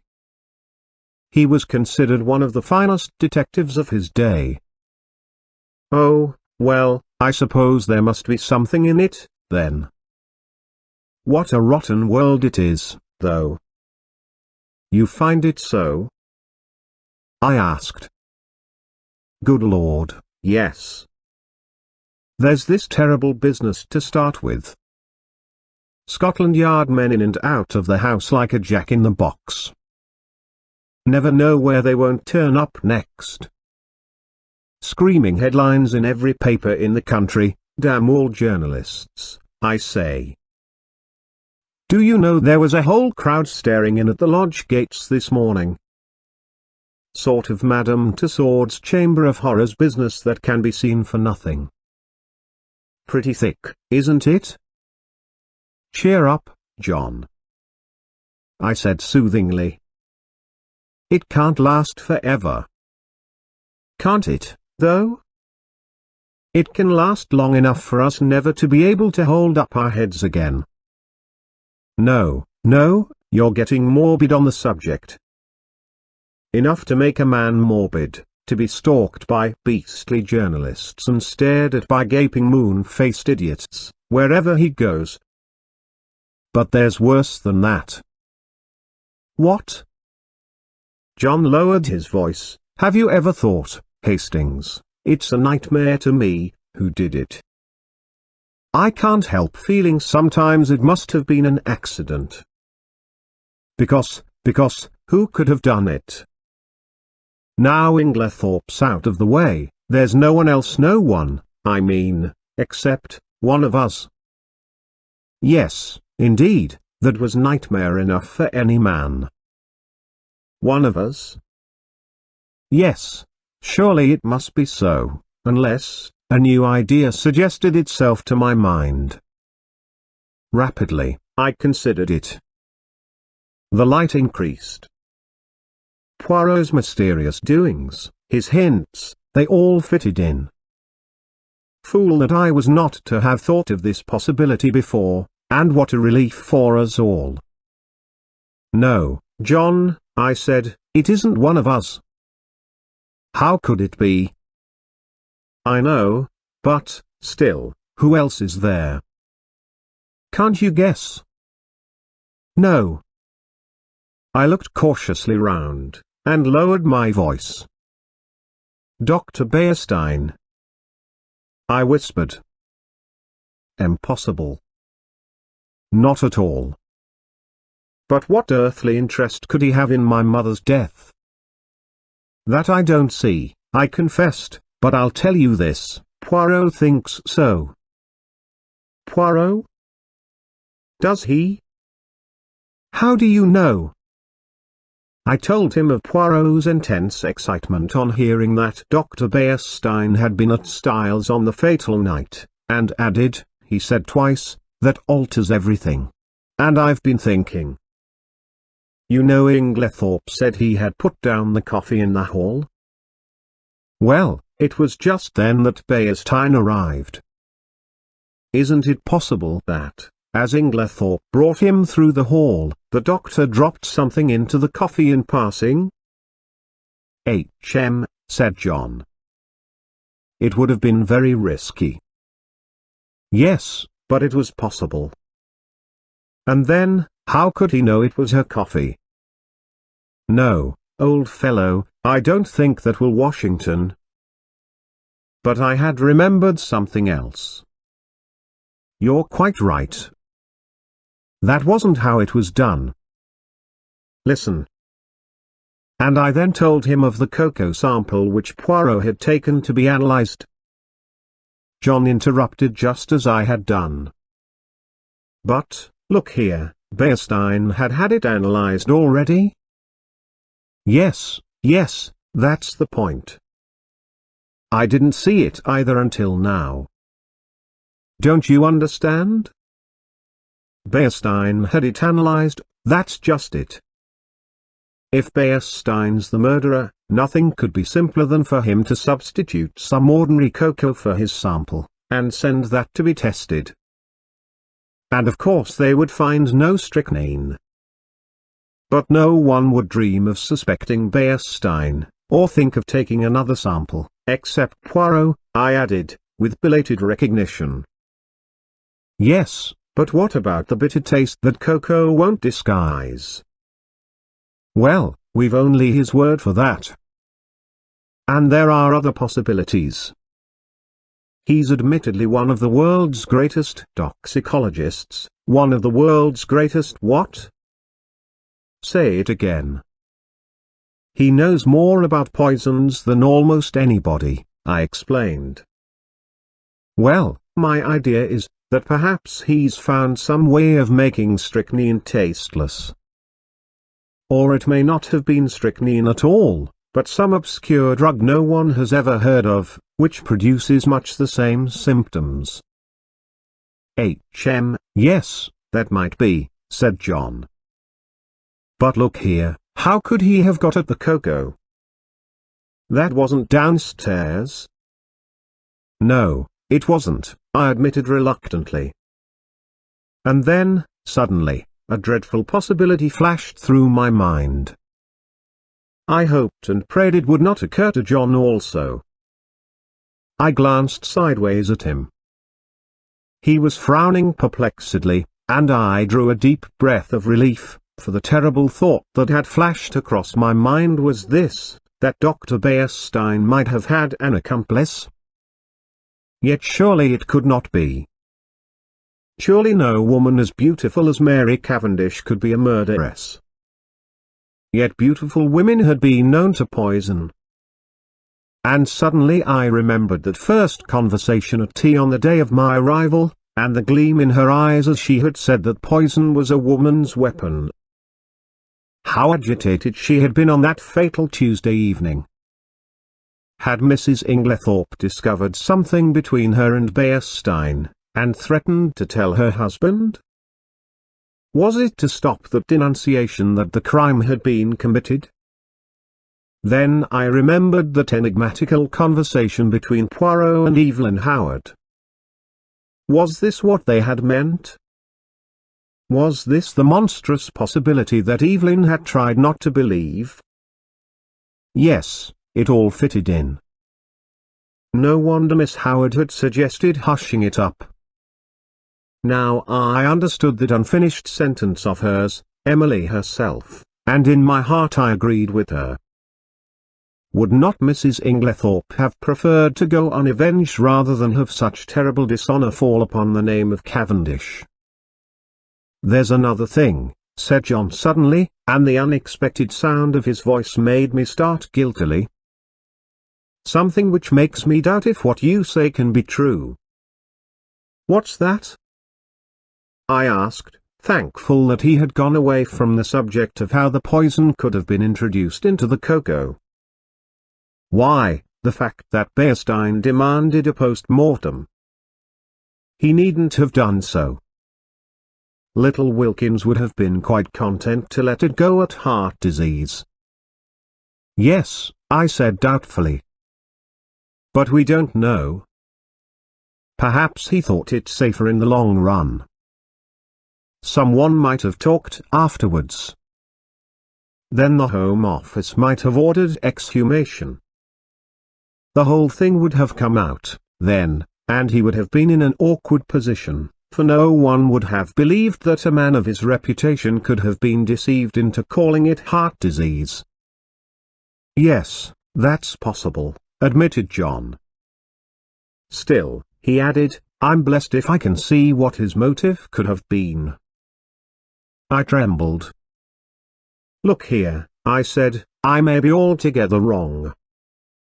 And, remember, all this is in confidence. Oh, of course, that goes without saying. We had walked, as we talked, and now we passed through the little gate into the garden. Voices rose near at hand, for tea was spread out under the sycamore tree, as it had been on the day of my arrival. Cynthia was back from the hospital, and I placed my chair beside her, and told her of Poirot's wish to visit the dispensary. Of course. I'd love him to see it. He'd better come to tea the one day. I must fix it up with him. He's such a dear little man. But he is funny. He made me take the brooch out of my tie the other day, and put it in again, because he said it wasn't straight.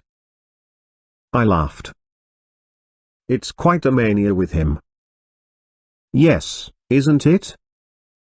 We were silent for a minute or two, and then, glancing in the direction of Mary Cavendish, and dropping her voice, Cynthia said, "Mr. Hastings." "Yes?" "After tea, I want to talk to you." Her glance at Mary had set me thinking. I fancied that between these two there existed very little sympathy. For the first time, it occurred to me to wonder about the girl's future. Mrs. Inglethorpe had made no provisions of any kind for her, but I imagined that John and Mary would probably insist on her making her home with them, at any rate until the end of the war. John, I knew, was very fond of her, and would be sorry to let her go. John, who had gone into the house, now reappeared. His good-natured face wore an unaccustomed frown of anger. Confound those detectives. I can't think what they're after. They've been in every room in the house, turning things inside out, and upside down. It really is too bad. I suppose they took advantage of our all being out. I shall go for that fellow Jap, when I next see him. Lot of Paul Pry's, grunted Miss Howard. Lawrence opined that they had to make a show of doing something. Mary Cavendish said nothing. After tea, I invited Cynthia to come for a walk, and we sauntered off into the woods together. "Well?" I inquired, as soon as we were protected from prying eyes by the leafy screen. With a sigh, Cynthia flung herself down, and tossed off her hat. The sunlight, piercing through the branches, turned the auburn of her hair to quivering gold. "Mr. Hastings, you are always so kind, and you know such a lot." It struck me at this moment that Cynthia was really a very charming girl. Much more charming than Mary, who never said things of that kind. "Well?" I asked benignantly, as she hesitated. "I want to ask your advice." "What shall I do?" "Do?" "Yes. You see, Aunt Emily always told me I should be provided for. I suppose she forgot, or didn't think she was likely to die. Anyway, I am not provided for. And I don't know what to do. Do you think I ought to go away from here at once?" "Good heavens, no. They don't want to part with you, I'm sure." Cynthia hesitated a moment, plucking up the grass with her tiny hands. Then she said, "Mrs. Cavendish does. She hates me." "Hates you?" I cried, astonished. Cynthia nodded. "Yes.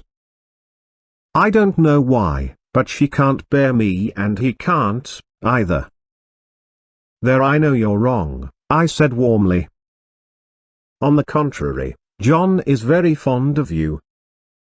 "Oh, yes, John." "I meant Lawrence." "Not, of course, that I care whether Lawrence hates me or not. Still, it's rather horrid when no one loves you, isn't it?" "But they do, Cynthia dear," I said earnestly. "I'm sure you are mistaken." "Look, there is John, and Miss Howard." Cynthia nodded rather gloomily. Yes, John likes me, I think, and of course Evie, for all her gruff ways, wouldn't be unkind to a fly.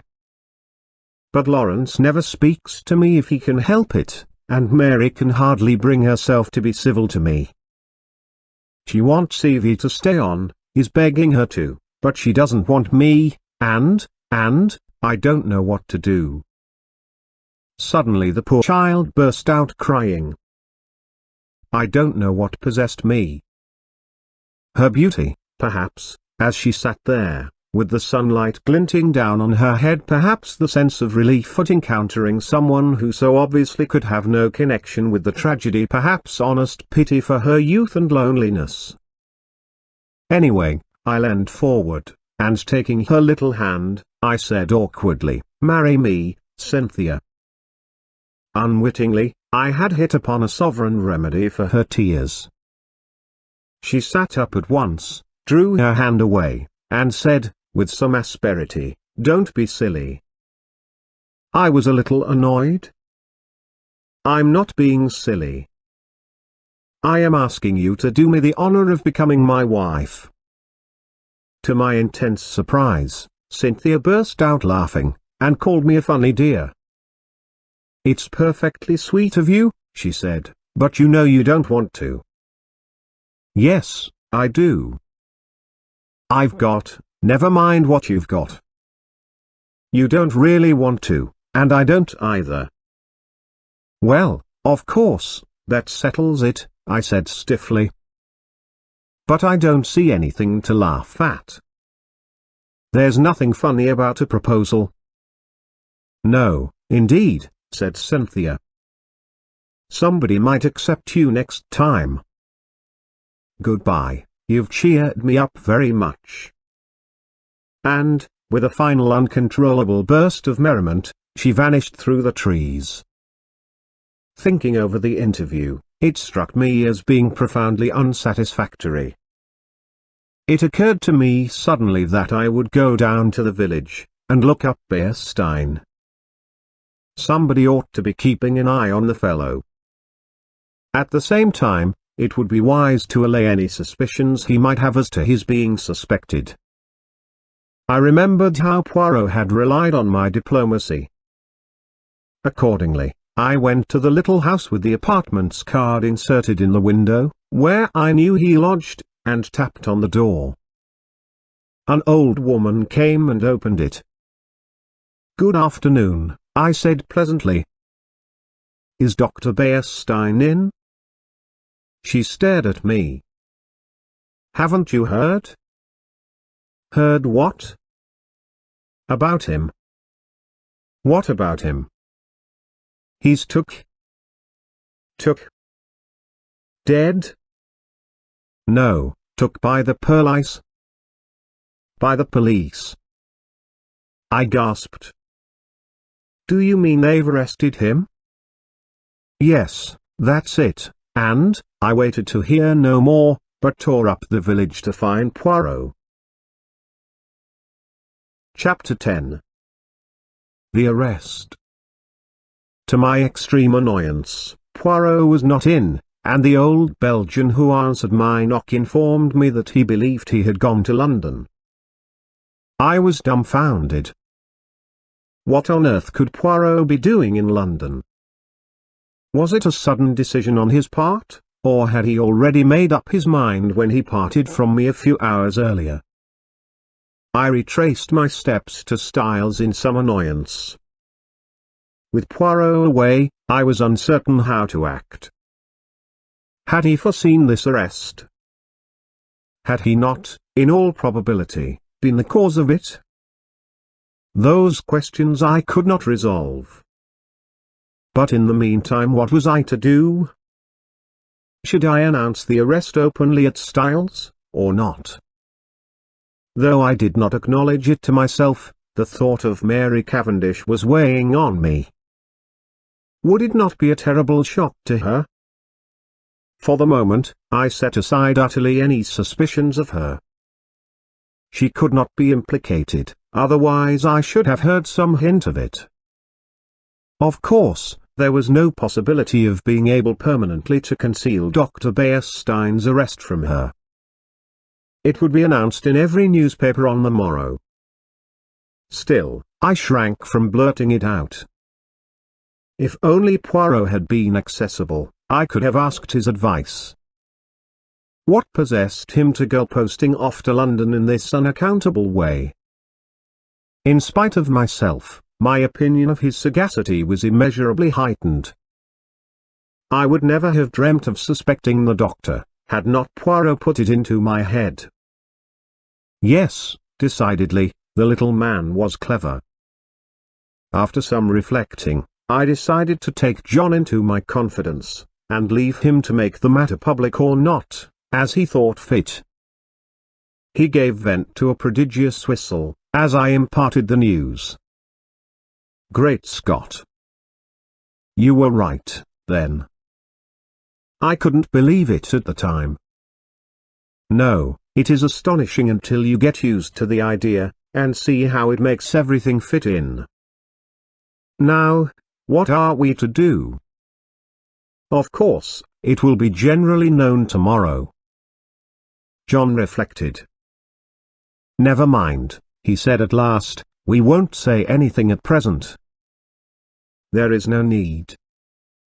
As you say, it will be known soon enough. But to my intense surprise, on getting down early the next morning, and eagerly opening the newspapers, there was not a word about the arrest. There was a column of mere padding about the Styles poisoning case, but nothing further. It was rather inexplicable, but I supposed that, for some reason or other, Japp wished to keep it out of the papers. It worried me just a little, for it suggested the possibility that there might be further arrests to come.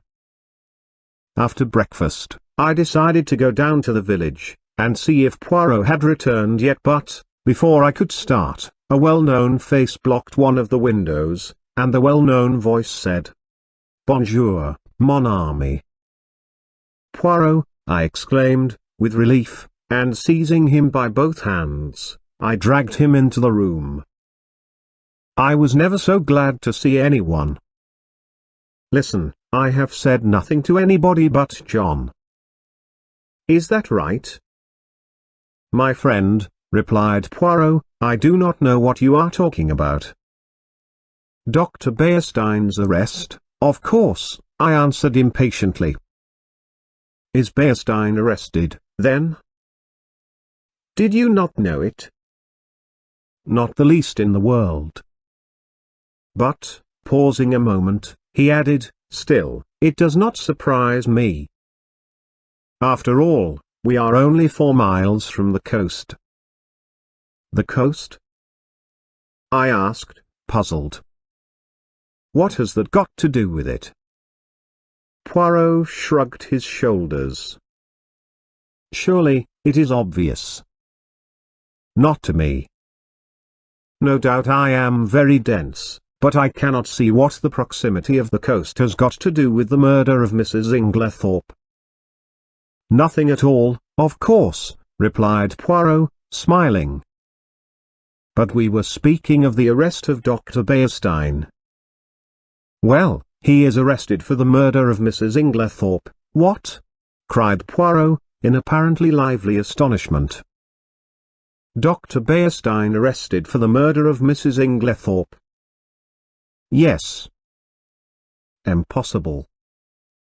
That would be too good a farce." "Who told you that, my friend?" "Well, no one exactly told me," I confessed. "But he is arrested." "Oh, yes, very likely." "But for espionage, mon ami." "Espionage?" I gasped. "Precisely." "Not for poisoning Mrs. Inglethorpe?" "Not unless our friend Japp has taken leave of his senses," replied Poirot placidly. But I thought you thought so too?" Poirot gave me one look, which conveyed a wondering pity, and his full sense of the utter absurdity of such an idea. "Do you mean to say," I asked, slowly adapting myself to the new idea, that Dr. Bearstein is a spy? Poirot nodded. Have you never suspected it? It never entered my head. It did not strike you as peculiar that a famous London doctor should bury himself in a little village like this, and should be in the habit of walking about at all hours of the night, fully dressed? No, I confessed, I never thought of such a thing. He is, of course, a German by birth, said Poirot thoughtfully, though he has practiced so long in this country that nobody thinks of him as anything but an Englishman. He was naturalized about 15 years ago. A very clever man, a Jew, of course. The blackguard! I cried indignantly. Not at all. He is, on the contrary, a patriot. Think what he stands to lose. I admire the man myself. But I could not look at it in Poirot's philosophical way. And this is the man with whom Mrs. Cavendish has been wandering about all over the country. I cried indignantly. Yes. I should fancy he had found her very useful, remarked Poirot. So long as gossip busied itself in coupling their names together, any other vagaries of the doctor's passed unobserved. Then you think he never really cared for her? I asked eagerly. Rather too eagerly, perhaps, under the circumstances. That, of course, I cannot say, but, shall I tell you my own private opinion, Hastings? Yes. Well, it is this, that Mrs. Cavendish does not care, and never has cared one little jot about Dr. Bearstein. Do you really think so? I could not disguise my pleasure. I am quite sure of it. And I will tell you why. Yes? Because she cares for someone else, mon ami. Oh. What did he mean? In spite of myself, an agreeable warmth spread over me. I am not a vain man where women are concerned, but I remembered certain evidences, too lightly thought of at the time, perhaps, but which certainly seemed to indicate. My pleasing thoughts were interrupted by the sudden entrance of Miss Howard. She glanced round hastily to make sure there was no one else in the room, and quickly produced an old sheet of brown paper. This she handed to Poirot, murmuring as she did so the cryptic words, "On top of the wardrobe." Then she hurriedly left the room. Poirot unfolded the sheet of paper eagerly, and uttered an exclamation of satisfaction. He spread it out on the table. "Come here, Hastings. Now tell me, what is that initial, J? Or L?" It was a medium-sized sheet of paper, rather dusty, as though it had lain by for some time. But it was the label that was attracting Poirot's attention. At the top, it bore the printed stamp of Messrs. Parkinson's, the well-known theatrical costumiers, and it was addressed to the debatable initial, Cavendish, Esquire, Styles Court, Styles Street, Mary, Essex. It might be T, or it might be L, I said, after studying the thing for a minute or two. It certainly isn't a J. Good, replied Poirot, folding up the paper again. I, also, am of your way of thinking. It is an L, depend upon it. Where did it come from? I asked curiously. Is it important? Moderately so. It confirms a surmise of mine. Having deduced its existence, I set Miss Howard to search for it, and, as you see, she has been successful. What did she mean by on the top of the wardrobe? She meant, replied Poirot promptly, that she found it on top of a wardrobe. A funny place for a piece of brown paper, I mused. Not at all.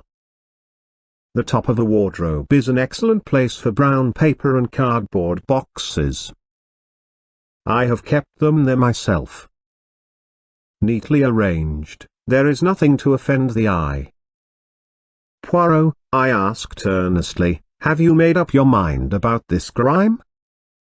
Yes, that is to say, I believe I know how it was committed. Ah. Unfortunately, I have no proof beyond my surmise, unless, with sudden energy, he caught me by the arm, and whirled me down the hall, calling out in French in his excitement, Mademoiselle Dorcas, Mademoiselle Dorcas, un moment, s'il vous plaît. Dorcas, quite flurried by the noise, came hurrying out of the pantry. My good Dorcas, I have an idea, a little idea, if it should prove justified, what magnificent chance. Tell me, on Monday, not Tuesday, Dorcas, but Monday, the day before the tragedy, did anything go wrong with Mrs. Inglethorpe's bell? Dorcas looked very surprised. Yes, sir, now you mention it, it did, though I don't know how you came to hear of it. A mouse, or some such, must have nibbled the wire through. The man came and put it right on Tuesday morning. With a long-drawn exclamation of ecstasy, Poirot led the way back to the morning room.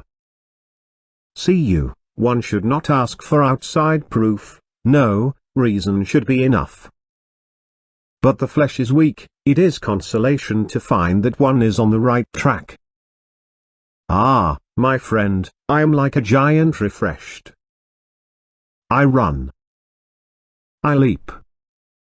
And, in very truth, run and leap he did, gambolling wildly down the stretch of lawn outside the long window. What is your remarkable little friend doing? Asked a voice behind me, and I turned to find Mary Cavendish at my elbow. She smiled, and so did I. What is it all about? Really, I can't tell you. He asked Dorcas some question about a bell, and appeared so delighted with her answer that he is capering about, as you see. Mary laughed. How ridiculous. He's going out of the gate. Isn't he coming back today? I don't know. I've given up trying to guess what he'll do next. Is he quite mad, Mr. Hastings? I honestly don't know. Sometimes, I feel sure he is as mad as a hatter, and then, just as he is at his maddest, I find there is method in his madness. I see. In spite of her laugh, Mary was looking thoughtful this morning. She seemed grave, almost sad. It occurred to me that it would be a good opportunity to tackle her on the subject of Cynthia. I began rather tactfully, I thought, but I had not gone far before she stopped me authoritatively.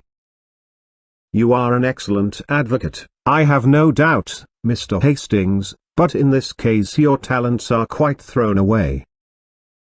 Cynthia will run no risk of encountering any unkindness from me. I began to stammer feebly that I hoped she hadn't thought, but again she stopped me, and her words were so unexpected that they quite drove Cynthia, and her troubles, out of my mind.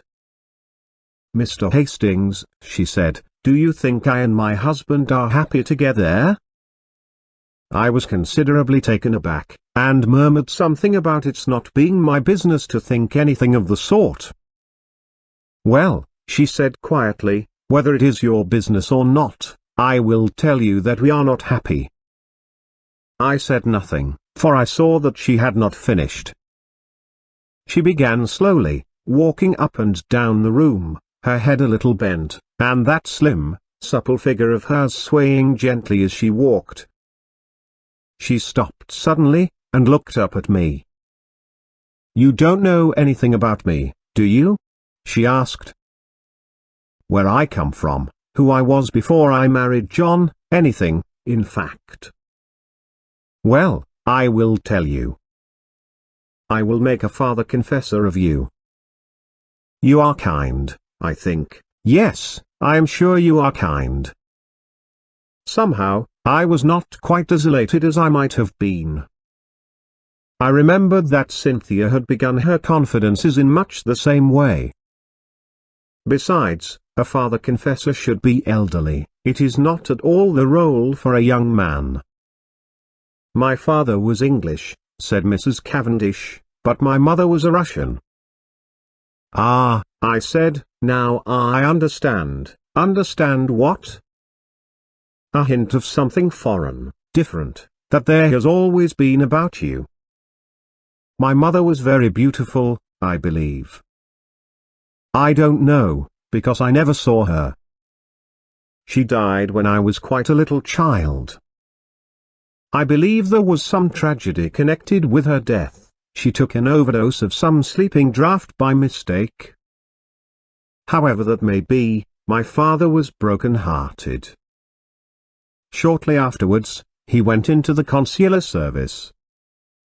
Everywhere he went, I went with him. When I was 23, I had been nearly all over the world. It was a splendid life, I loved it. There was a smile on her face, and her head was thrown back. She seemed living in the memory of those old glad days. Then my father died. He left me very badly off. I had to go and live with some old aunts in Yorkshire. She shuddered. You will understand me when I say that it was a deadly life for a girl brought up as I had been. The narrowness, the deadly monotony of it, almost drove me mad. She paused a minute, and added in a different tone, and then I met John Cavendish. Yes? You can imagine that, from my aunt's point of view, it was a very good match for me. But I can honestly say it was not this fact which weighed with me. No, he was simply a way of escape from the insufferable monotony of my life. I said nothing, and after a moment, she went on, don't misunderstand me. I was quite honest with him. I told him, what was true, that I liked him very much, that I hoped to come to like him more, but that I was not in any way what the world calls in love with him. He declared that satisfied him, and so, we were married. She waited a long time, a little frown had gathered on her forehead. She seemed to be looking back earnestly into those past days. I think, I am sure, he cared for me at first. But I suppose we were not well matched. Almost at once, we drifted apart. It is not a pleasing thing for my pride, but it is the truth, tired of me very soon. I must have made some murmur of dissent, for she went on quickly, oh, yes, he did. Not that it matters now that we've come to the parting of the ways. What do you mean? She answered quietly, I mean that I am not going to remain at Styles. You and John are not going to live here? John may live here, but I shall not. You are going to leave him? Yes. But why? She paused a long time, and said at last, perhaps, because I want to be free. And, as she spoke, I had a sudden vision of broad spaces, virgin tracts of forests, untrodden lands, and a realization of what freedom would mean to such a nature as Mary Cavendish. I seemed to see her for a moment as she was, a proud wild creature, as untamed by civilization as some shy bird of the hills. A little cry broke from her lips, you don't know, how this hateful place has been prison to me. I understand, I said, but don't do anything rash. Oh, rash. Her voice mocked at my prudence. Then suddenly I said a thing I could have bitten out my tongue for. You know that Dr. Beerstein has been arrested? An instant coldness passed like a mask over her face, blotting out all expression. John was so kind as to break that to me this morning. Well, what do you think? I asked feebly. Of what? Of the arrest. What should I think? Apparently he is a German spy, so the gardener had told John. Her face and voice were absolutely cold and expressionless. Did she care, or did she not? She moved away a step or two, and fingered one of the flower vases.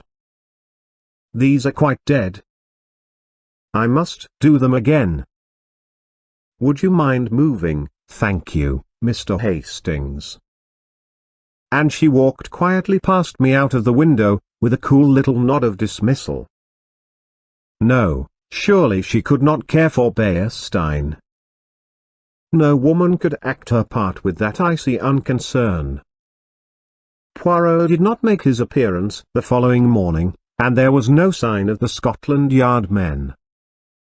But, at lunchtime, there arrived a new piece of evidence, or rather lack of evidence.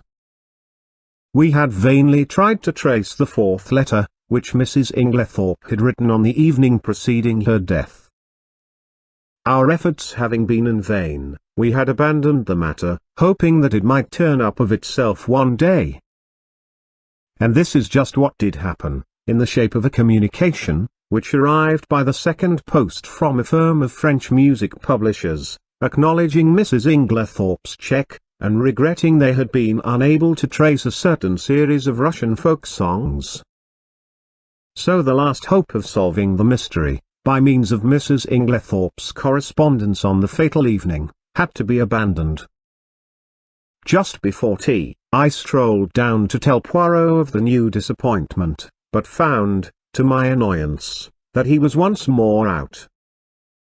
Gone to London again? Oh, no, monsieur, he has but taken the train to Tadminster. To see a young lady's dispensary, he said. Silly ass! I ejaculated. I told him Wednesday was the one day she wasn't there. Well, tell him to look us up tomorrow morning, will you? Certainly, monsieur. But, on the following day, no sign of Poirot. I was getting angry. He was really treating us in the most cavalier fashion.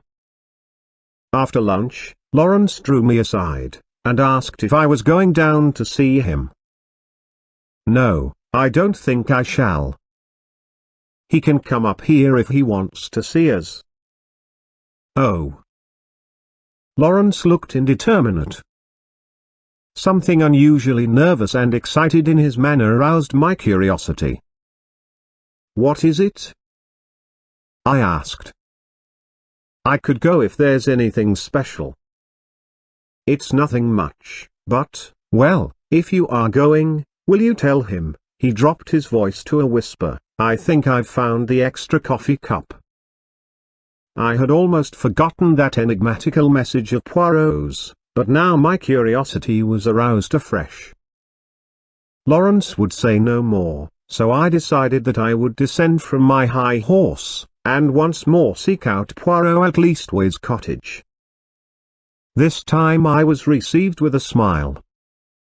Monsieur Poirot was within. Would I mount? I mounted accordingly. Poirot was sitting by the table, his head buried in his hands. He sprang up at my entrance. What is it? I asked solicitously. You are not ill, I trust? No, not ill. But I decide an affair of great moment. Whether to catch the criminal or not? I asked facetiously. But, to my great surprise, Poirot nodded gravely. To speak or not to speak, as your so great Shakespeare says, that is the question. I did not trouble to correct the quotation. You are not serious, Poirot? I am of the most serious. For the most serious of all things hangs in the balance. And that is? A woman's happiness, mon ami, he said gravely. I did not quite know what to say. The moment has come, said Poirot thoughtfully, and I do not know what to do. For, see you, it is a big stake for which I play. No one but I, Hercule Poirot, would attempt it. And he tapped himself proudly on the breast. After pausing a few minutes respectfully, so as not to spoil his effect, I gave him Lawrence's message. Aha! He cried. So he has found the extra coffee cup. That is good. He has more intelligence than would appear, this long-faced Monsieur Lawrence of yours. I did not myself think very highly of Lawrence's intelligence, but I forbore to contradict Poirot, and gently took him to task for forgetting my instructions as to which was Cynthia's days off. It is true. I have the head of a sieve. However, the other young lady was most kind. She was sorry for my disappointment, and showed me everything in the kindest way. Oh, well, that's all right, then, and you must go to tea with Cynthia another day. I told him about the letter. I am sorry for that, he said. I always had hopes of that letter. But no, it was not to be. This affair must all be unravelled from within. He tapped his forehead. These little grey cells. It is up to them, as you say over here. Then, suddenly, he asked, are you a judge of finger marks, my friend? No, I said, rather surprised. I know that there are no two finger marks alike, but that's as far as my science goes. Exactly. He unlocked a little drawer, and took out some photographs which he laid on the table. I have numbered them, 1, 2, 3. Will you describe them to me?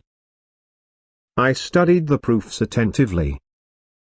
All greatly magnified, I see.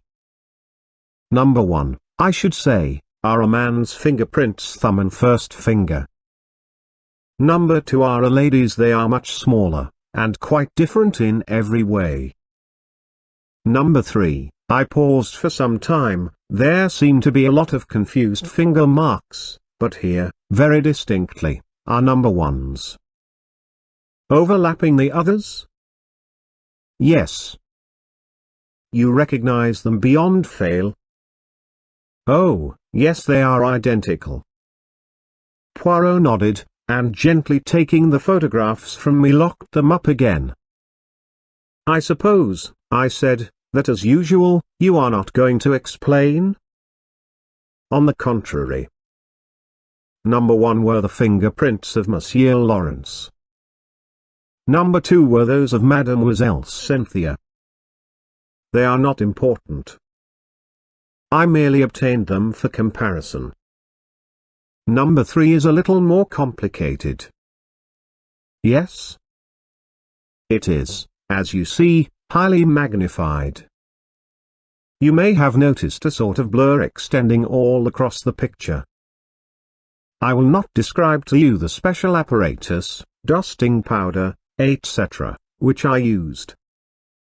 It is a well-known process to the police, and by means of it you can obtain a photograph of the fingerprints of any object in a very short space of time. Well, my friend, you have seen the finger marks. It remains to tell you the particular object on which they had been left. Go on, I am really excited. Eh bien. Photo number 3 represents the highly magnified surface of a tiny bottle in the top poison cupboard of the dispensary in the Red Cross Hospital at Tadminster, which sounds like the house that Jack built. Good heavens!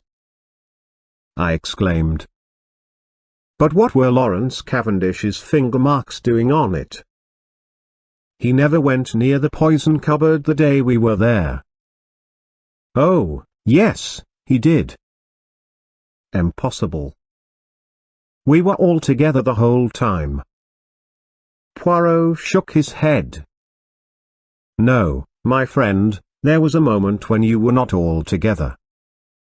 There was a moment when you could not have been all together, or it would not have been necessary to call to Monsieur Lawrence to come and join you on the balcony. I'd forgotten that, I admitted. But it was only for a moment. Long enough.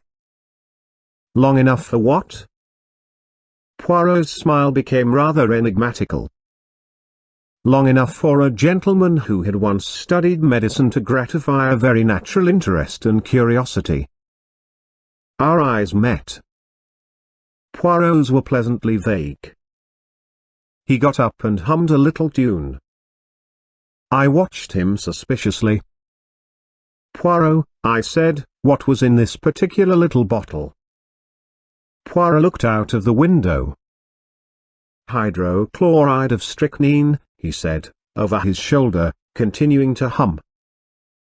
Good heavens! I said it quite quietly. I was not surprised. I had expected that answer. They use the pure hydrochloride of strychnine very little, only occasionally for pills. It is the official solution, lick. Strychnine hydrochlor. That is used in most medicines. That is why the finger marks have remained undisturbed since then. How did you manage to take this photograph? I dropped my hat from the balcony, explained Poirot simply. Visitors were not permitted below at that hour, so, in spite of my many apologies, Mademoiselle Cynthia's colleague had to go down and fetch it for me. Then you knew what you were going to find? No, not at all. I merely realized that it was possible, from your story, for Monsieur Lawrence to go to the poison cupboard. The possibility had to be confirmed, or eliminated. Poirot, I said, your gaiety does not deceive me. This is a very important discovery. I do not know, said Poirot. But one thing does strike me. No doubt it has struck you too. What is that? Why, that there is altogether too much strychnine about this case. This is the third time we run up against it. There was strychnine in Mrs. Inglethorpe's tonic. There is the strychnine sold across the counter at Styles Street. Mary by Mace. Now we have more strychnine, handled by one of the household.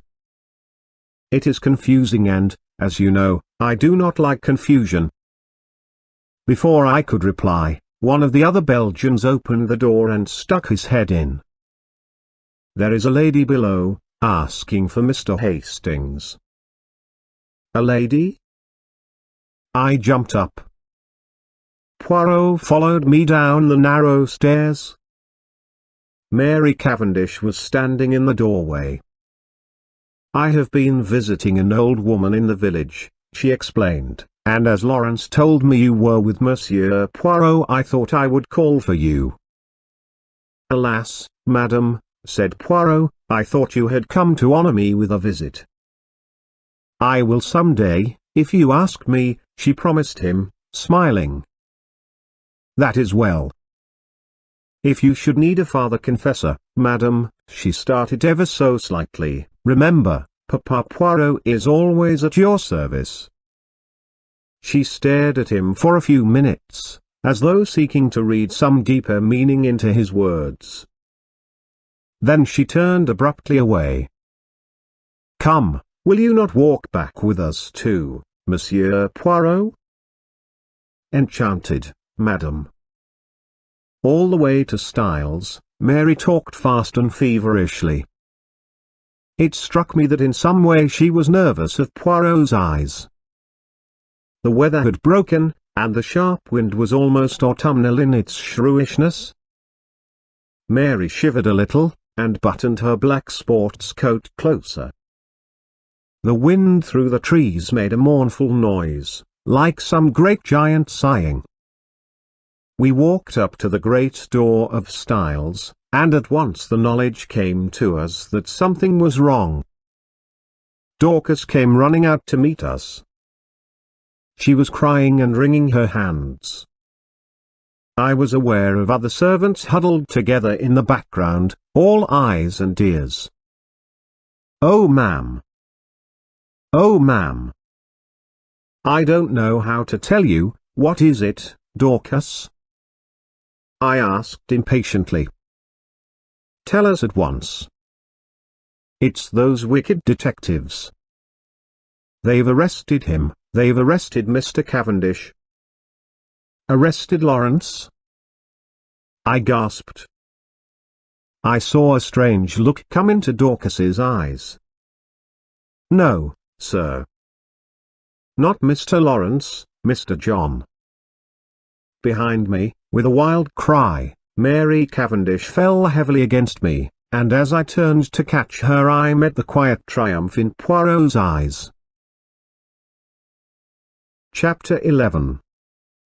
The case for the prosecution. The trial of John Cavendish for the murder of his stepmother took place 2 months later. Of the intervening weeks I will say little, but my admiration and sympathy went out unfeignedly to Mary Cavendish. She ranged herself passionately on her husband's side, scorning the mere idea of his guilt, and fought for him tooth and nail. I expressed my admiration to Poirot, and he nodded thoughtfully. Yes, she is of those women who show at their best in adversity. It brings out all that is sweetest and truest in them. Her pride and her jealousy have jealousy? I queried. Yes. Have you not realized that she is an unusually jealous woman? As I was saying, her pride and jealousy have been laid aside. She thinks of nothing but her husband, and the terrible fate that is hanging over him. He spoke very feelingly, and I looked at him earnestly, remembering that last afternoon, when he had been deliberating whether or not to speak. With his tenderness for a woman's happiness, I felt glad that the decision had been taken out of his hands. "Even now," I said, "I can hardly believe it. You see, up to the very last minute, I thought it was Lawrence." Poirot grinned. "I know you did. But John. My old friend John." "Every murderer is probably somebody's old friend," observed Poirot philosophically. "You cannot mix up sentiment and reason. I must say I think you might have given me a hint." "Perhaps, mon ami, I did not do so, just because he was your old friend." I was rather disconcerted by this, remembering how I had busily passed on to John what I believed to be Poirot's views concerning Bayerstein. He, by the way, had been acquitted of the charge brought against him. Nevertheless, although he had been too clever for them this time, and the charge of espionage could not be brought home to him, his wings were pretty well clipped for the future. I asked Poirot whether he thought John would be condemned. To my intense surprise, he replied that, on the contrary, he was extremely likely to be acquitted. "But, Poirot," I protested. "Oh, my friend, have I not said to you all along that I have no proofs? It is one thing to know that a man is guilty, it is quite another matter to prove him so. And, in this case, there is terribly little evidence. That is the whole trouble. I, Hercule Poirot, know, but I lack the last link in my chain. And unless I can find that missing link," he shook his head gravely. "When did you first suspect John Cavendish?" I asked, after a minute or two. Did you not suspect him at all? No, indeed. Not after that fragment of conversation you overheard between Mrs. Cavendish and her mother-in-law, and her subsequent lack of frankness at the inquest. No. Did you not put two and two together, and reflect that if it was not Alfred Inglethorpe who was quarrelling with his wife, and you remember, he strenuously denied it at the inquest, it must be either Lawrence or John. Now, if it was Lawrence, Mary Cavendish's conduct was just as inexplicable. But if, on the other hand, it was John, the whole thing was explained quite naturally. So, I cried, a light breaking in upon me, it was John who quarrelled with his mother that afternoon? Exactly. And you have known this all along? Certainly. Mrs. Cavendish's behaviour could only be explained that way. And yet you say he may be acquitted? Poirot shrugged his shoulders. Certainly I do. At the police court proceedings, we shall hear the case for the prosecution, but in all probability his solicitors will advise him to reserve his defence. That will be sprung upon us at the trial. And, by the way, I have a word of caution to give you, my friend. I must not appear in the case. What? No. Officially, I have nothing to do with it. Until I have found that last link in my chain, I must remain behind the scenes. Mrs. Cavendish must think I am working for her husband, not against him. I say, that's playing it a bit low down, I protested. Not at all. We have to deal with a most clever and unscrupulous man, and we must use any means in our power, otherwise he will slip through our fingers. That is why I have been careful to remain in the background. All the discoveries have been made by Jap, and Jap will take all the credit. If I am called upon to give evidence at all, he smiled broadly, it will probably be as a witness for the defense. I could hardly believe my ears. It is quite Henrigal, continued Poirot. Strangely enough, I can give evidence that will demolish one contention of the prosecution. Which one? The one that relates to the destruction of the will. John Cavendish did not destroy that will. Poirot was a true prophet. I will not go into the details of the police court proceedings, as it involves many tiresome repetitions. I will merely state baldly that John Cavendish reserved his defence, and was duly committed for trial. September found us all in London.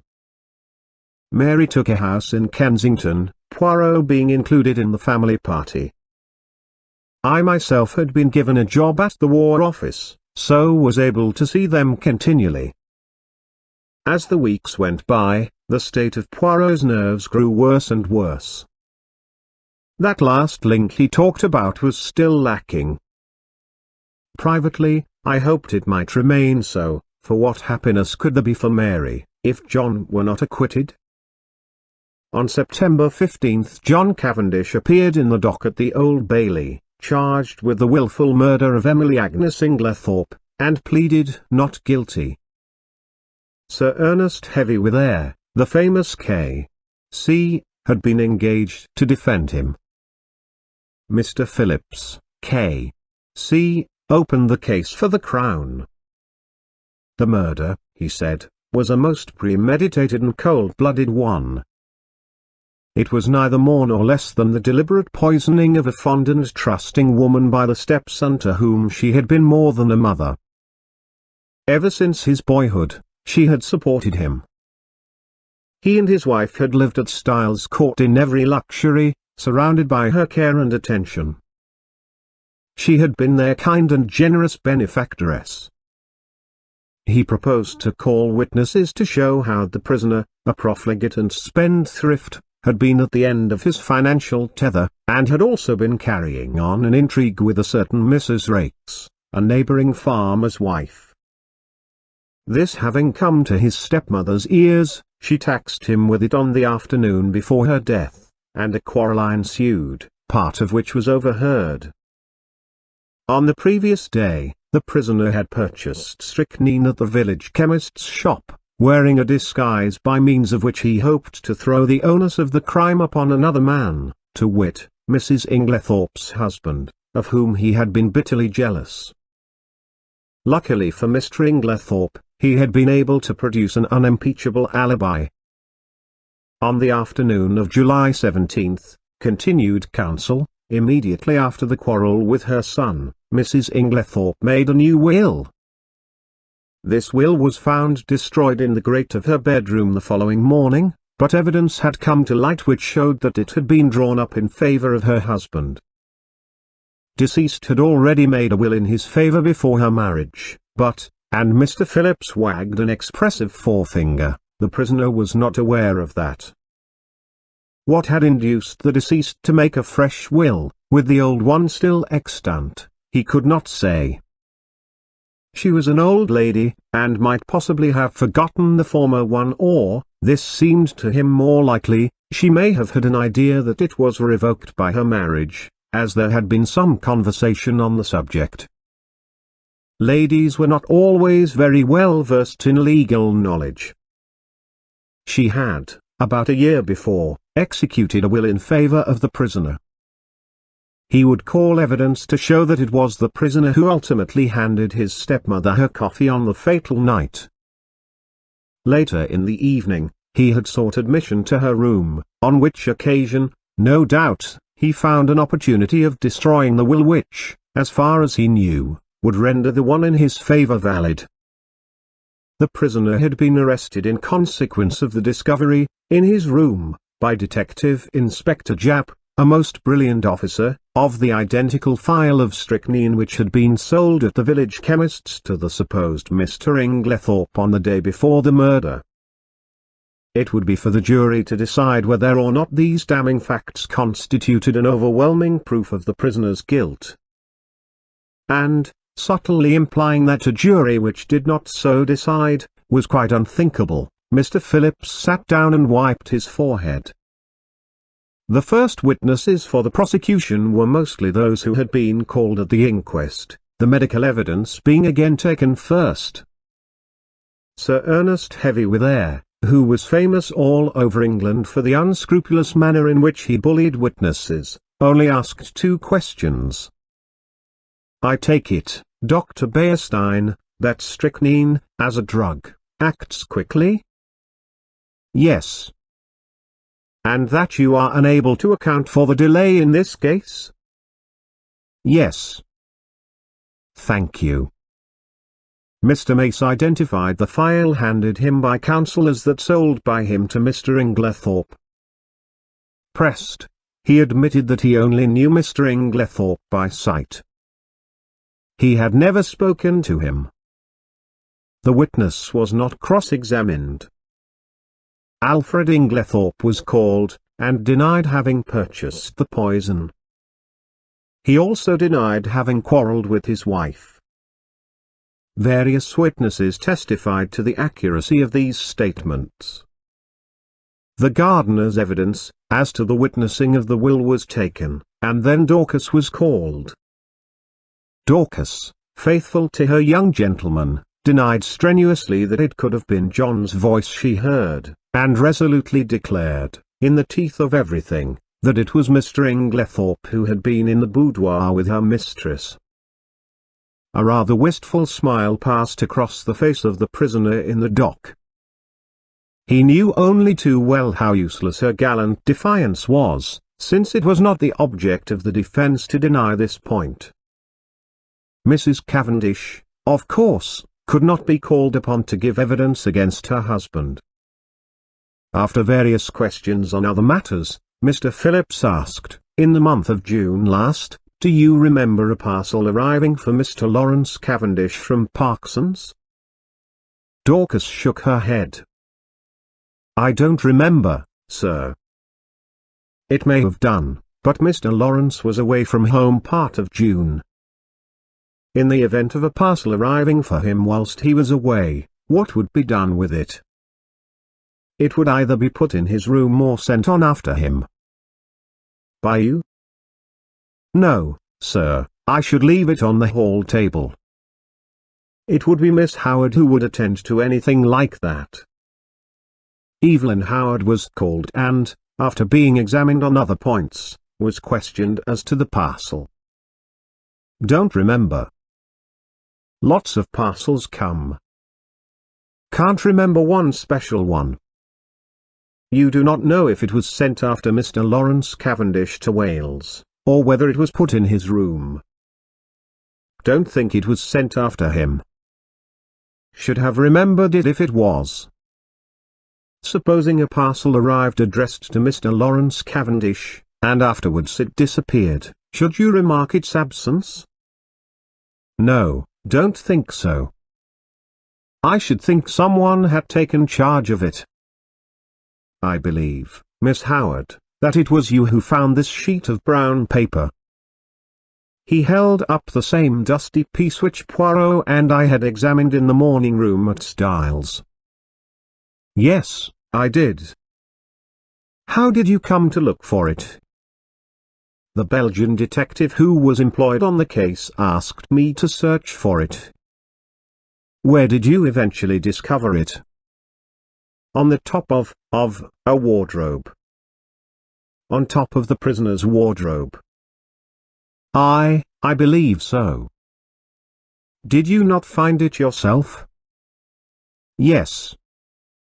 Then you must know where you found it. Yes, it was on the prisoner's wardrobe. That is better.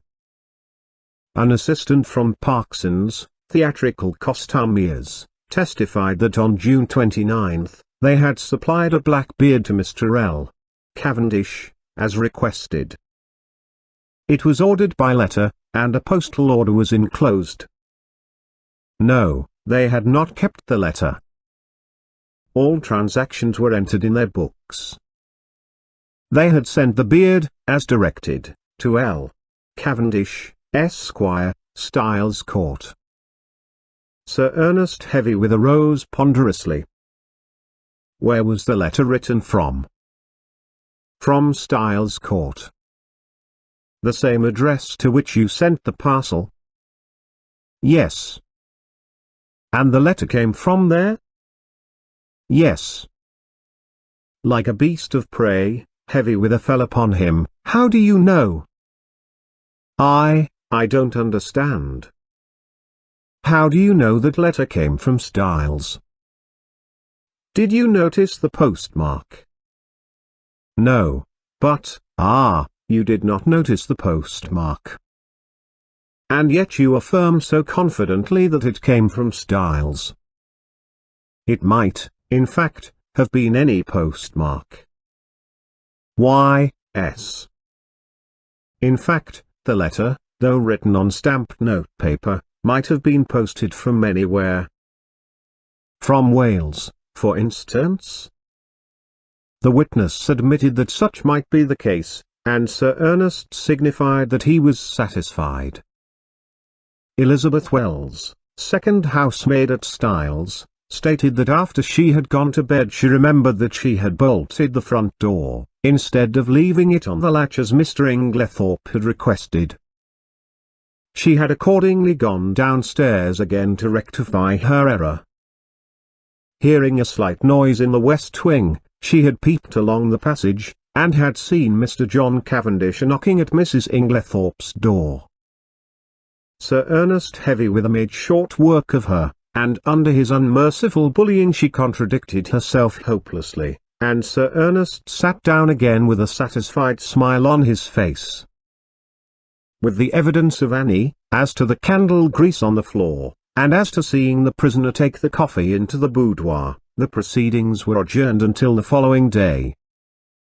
As we went home, Mary Cavendish spoke bitterly against the prosecuting counsel. That hateful man! What a net he has drawn around my poor John! how he twisted every little fact until he made it seem what it wasn't. "Well," I said consolingly, "it will be the other way about tomorrow." "Yes," she said meditatively, then suddenly dropped her voice. "Mr. Hastings, you do not think, surely it could not have been Lawrence?" "Oh, no, that could not be." But I myself was puzzled, and as soon as I was alone with Poirot I asked him what he thought Sir Ernest was driving at. "Ah," said Poirot appreciatively. "He is a clever man, that Sir Ernest." "Do you think he believes Lawrence guilty?" "I do not think he believes or cares anything. No, what he is trying for is to create such confusion in the minds of the jury that they are divided in their opinion as to which brother did it. He is endeavoring to make out that there is quite as much evidence against Lawrence as against John, and I am not at all sure that he will not succeed." Detective Inspector Japp was the first witness called when the trial was reopened, and gave his evidence succinctly and briefly. After relating the earlier events, he proceeded, acting on information received. Superintendent Summerhay and myself searched the prisoner's room, during his temporary absence from the house.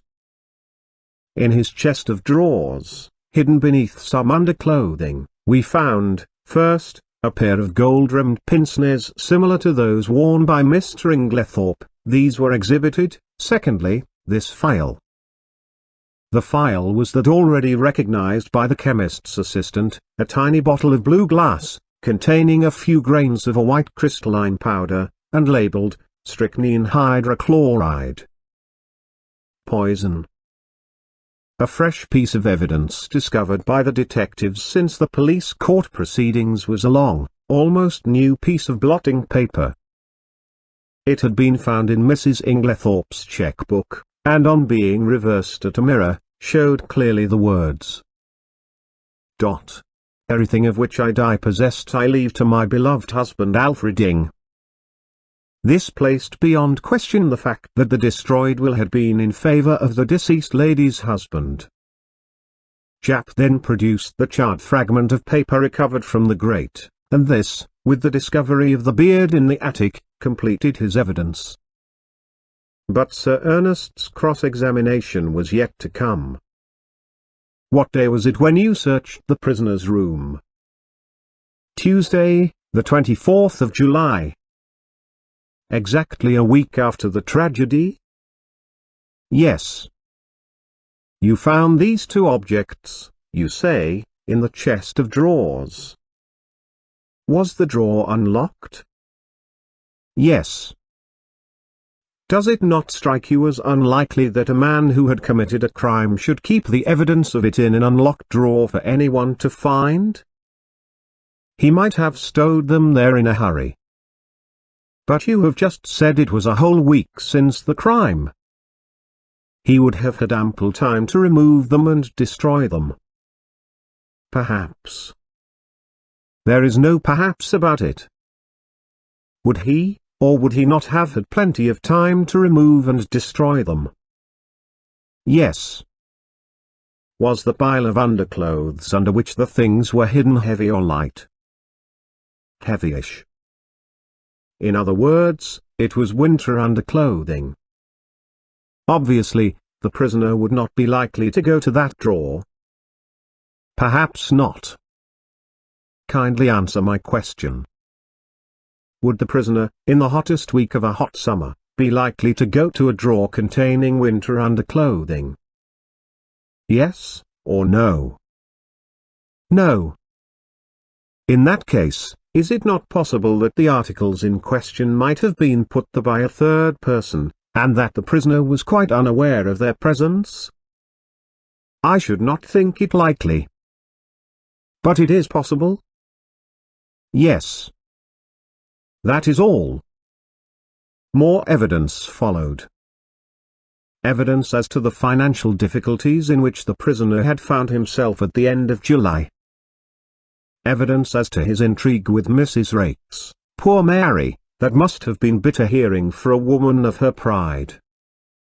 Evelyn Howard had been right in her facts, though her animosity against Alfred Inglethorpe had caused her to jump to the conclusion that he was the person concerned. Lawrence Cavendish was then put into the box. In a low voice, in answer to Mr. Phillips' questions, he denied having ordered anything from Parkinson's in June. In fact, on June 29, he had been staying away, in Wales. Instantly, Sir Ernest's chin was shooting pugnaciously forward. "You deny having ordered a black beard from Parkinson's on June 29? "I do." "Ah. In the event of anything happening to your brother, who will inherit Styles Court?" The brutality of the question called a flush to Lawrence's pale face. The judge gave vent to a faint murmur of disapprobation, and the prisoner in the dock leant forward angrily. Heavywither cared nothing for his client's anger. "Answer my question, if you please." "I suppose," said Lawrence quietly, "that I should." "What do you mean by you suppose?" "Your brother has no children." "You would inherit it, wouldn't you?" "Yes." "Ah, that's better," said Heavywither, with ferocious geniality. "And you'd inherit a good slice of money too, wouldn't you?" "Really, Sir Ernest," protested the judge, "these questions are not relevant." Sir Ernest bowed, and having shot his arrow proceeded. "On Tuesday, the 17th July, you went, I believe, with another guest, to visit the dispensary at the Red Cross Hospital in Tadminster?" "Yes." "Did you, while you happened to be alone for a few seconds, unlock the poison cupboard, and examine some of the bottles?" I may have done so." "I put it to you that you did do so?" "Yes." Sir Ernest fairly shot the next question at him. "Did you examine one bottle in particular?" "No, I do not think so." "Be careful, Mr. Cavendish. I am referring to a little bottle of hydrochloride of strychnine." Lawrence was turning a sickly greenish color. "No, I am sure I didn't." "Then how do you account for the fact that you left the unmistakable impress of your fingerprints on it?" The bullying manner was highly efficacious with a nervous disposition. I suppose I must have taken up the bottle." "I suppose so too." "Did you abstract any of the contents of the bottle?" "Certainly not." "Then why did you take it up?" "I once studied to be a doctor. Such things naturally interest me." "Ah. So poisons naturally interest you, do they?" "Still, you waited to be alone before gratifying that interest of yours?" "That was pure chance. If the others had been there, I should have done just the same." "Still, as it happens, the others were not there?" "No, but, in fact, during the whole afternoon, you were only alone for a couple of minutes, and it happened, I say, it happened, to be during those 2 minutes that you displayed your natural interest in hydrochloride of strychnine?" Lawrence stammered pitiably. I, with a satisfied and expressive countenance, Sir Ernest observed, "I have nothing more to ask you, Mr. Cavendish." This bit of cross-examination had caused great excitement in court. The heads of the many fashionably attired women present were busily laid together, and their whispers became so loud that the judge angrily threatened to have the court cleared if there was not immediate silence. There was little more evidence.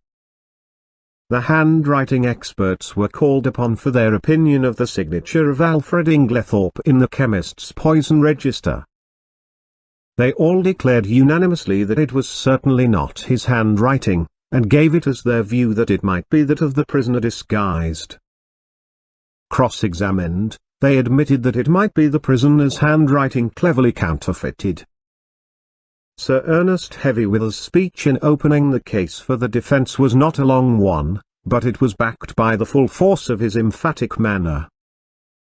Never, he said, in the course of his long experience, had he known a charge of murder rest on slighter evidence. Not only was it entirely circumstantial, but the greater part of it was practically unproved. Let them take the testimony they had heard and sift it impartially. The strychnine had been found in a drawer in the prisoner's room. That drawer was an unlocked one, as he had pointed out, and he submitted that there was no evidence to prove that it was the prisoner who had concealed the poison there. It was, in fact, a wicked and malicious attempt on the part of some third person to fix the crime on the prisoner.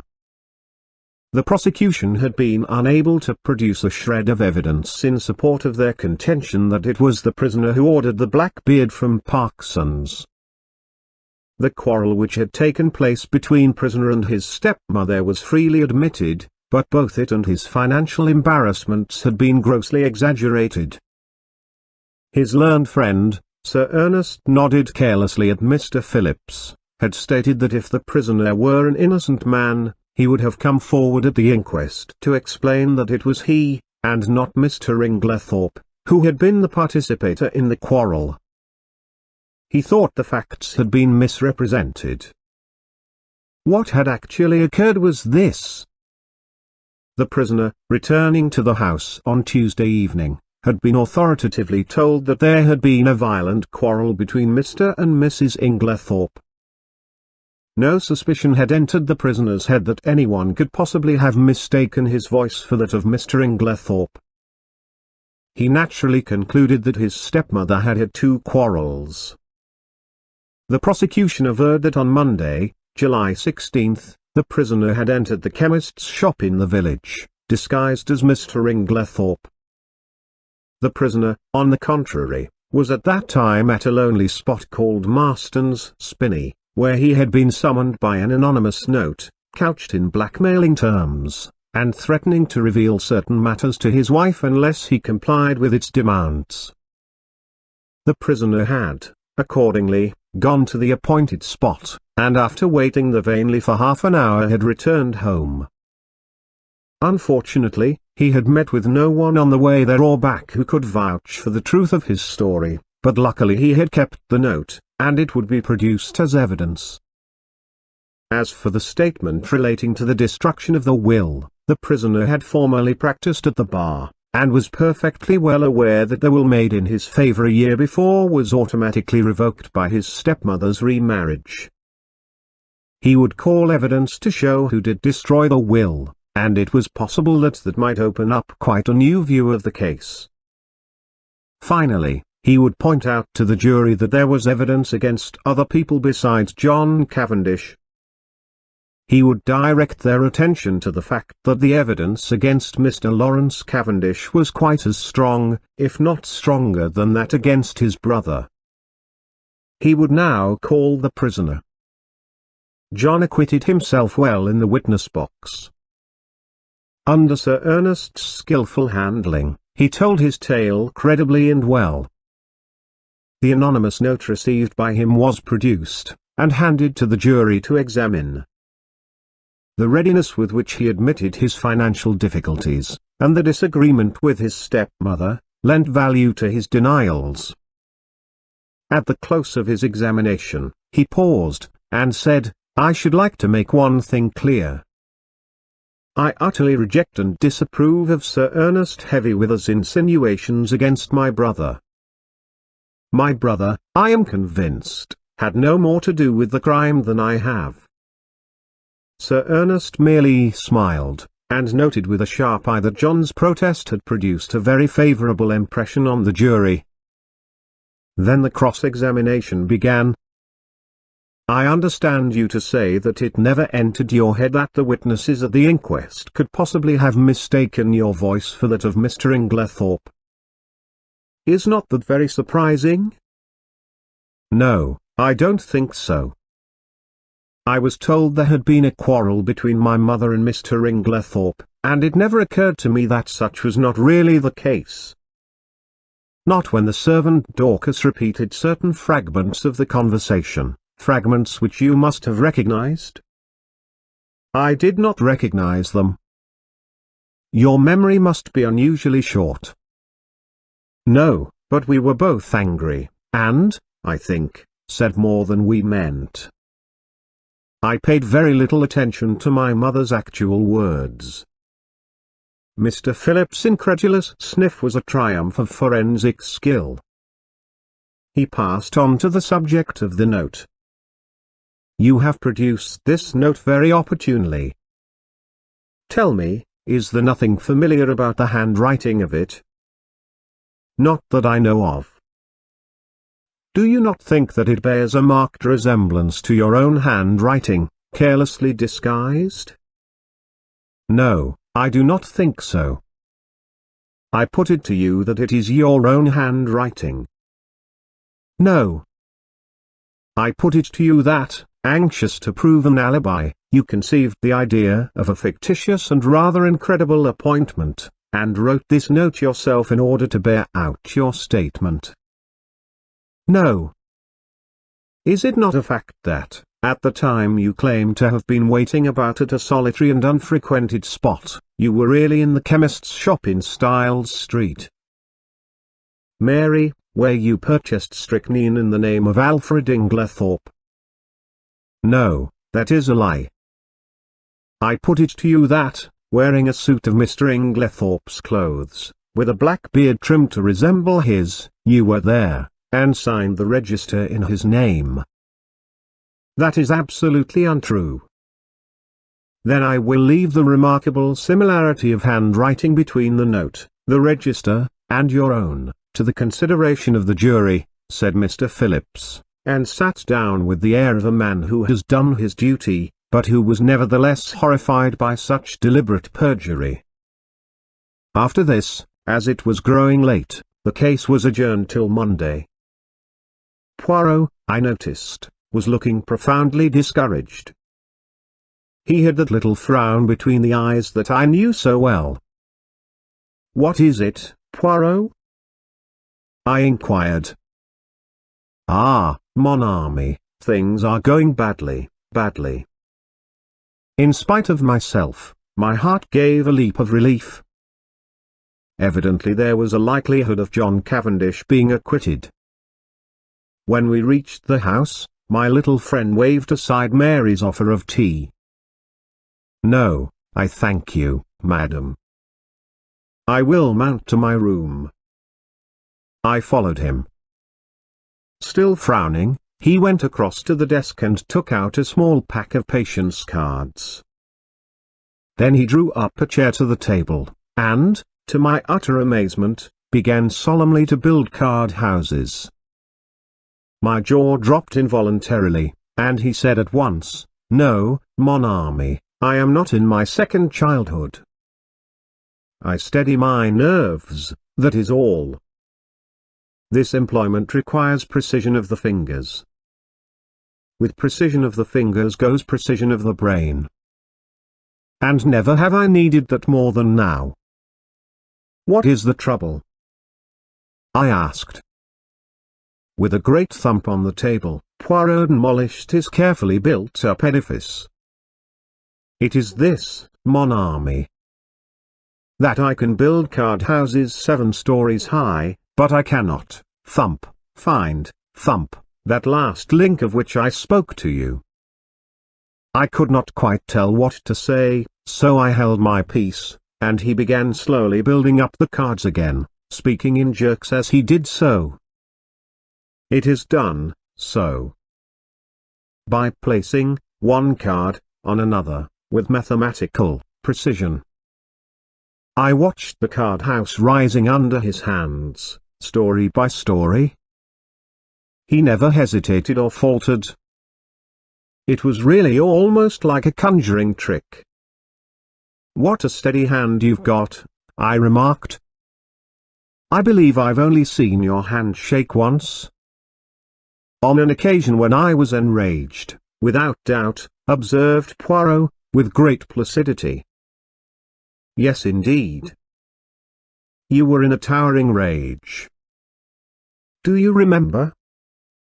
It was when you discovered that the lock of the dispatch case in Mrs. Inglethorpe's bedroom had been forced. You stood by the mantelpiece, twiddling the things on it in your usual fashion, and your hand shook like a leaf. I must say, but I stopped suddenly.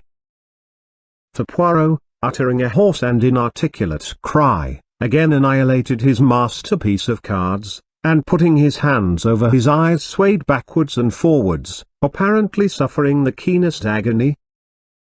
Good heavens, Poirot! I cried. What is the matter? Are you taken ill? No, no, he gasped. It is, that I have an idea. Oh! I exclaimed, much relieved. One of your little ideas. Ah, ma foi, no, replied Poirot frankly. This time it is an idea gigantic. Stupendous. And you, my friend, have given it to me. Suddenly clasping me in his arms, he kissed me warmly on both cheeks, and before I had recovered from my surprise ran headlong from the room. Mary Cavendish entered at that moment. What is the matter with Monsieur Poirot? He rushed past me crying out, a garage. For the love of heaven, direct me to a garage, madam. And, before I could answer, he had dashed out into the street. I hurried to the window. True enough, there he was, tearing down the street, hatless, and gesticulating as he went. I turned to Mary with a gesture of despair. He'll be stopped by a policeman in another minute. There he goes, round the corner. Our eyes met, and we stared helplessly at one another. What can be the matter? I shook my head. I don't know. He was building card houses, when suddenly he said he had an idea, and rushed off as you saw. Well, said Mary, I expect he will be back before dinner. But night fell, and Poirot had not returned. Chapter 12. The Last Link. Poirot's abrupt departure had intrigued us all greatly. Sunday morning wore away, and still he did not reappear. But about 3 o'clock a ferocious and prolonged hooting outside drove us to the window, to see Poirot alighting from a car, accompanied by Japp and Summerhay. The little man was transformed. He radiated an absurd complacency. He bowed with exaggerated respect to Mary Cavendish. Madam, I have your permission to hold a little reunion in the salon? It is necessary for everyone to attend. Mary smiled sadly. You know, Monsieur Poirot, that you have carte blanche in every way. You are too amiable, madam. Still beaming, Poirot marshalled us all into the drawing-room, bringing forward chairs as he did so. Miss Howard, here. Mademoiselle Cynthia. Monsieur Lawrence. The good Dorcas. And Annie. Bien. We must delay our proceedings a few minutes until Mr. Inglethorpe arrives. I have sent him a note. Miss Howard rose immediately from her seat. If that man comes into the house, I leave it. No, no. Poirot went up to her and pleaded in a low voice. Finally Miss Howard consented to return to her chair. A few minutes later Alfred Inglethorpe entered the room. The company once assembled, Poirot rose from his seat with the air of a popular lecturer, and bowed politely to his audience.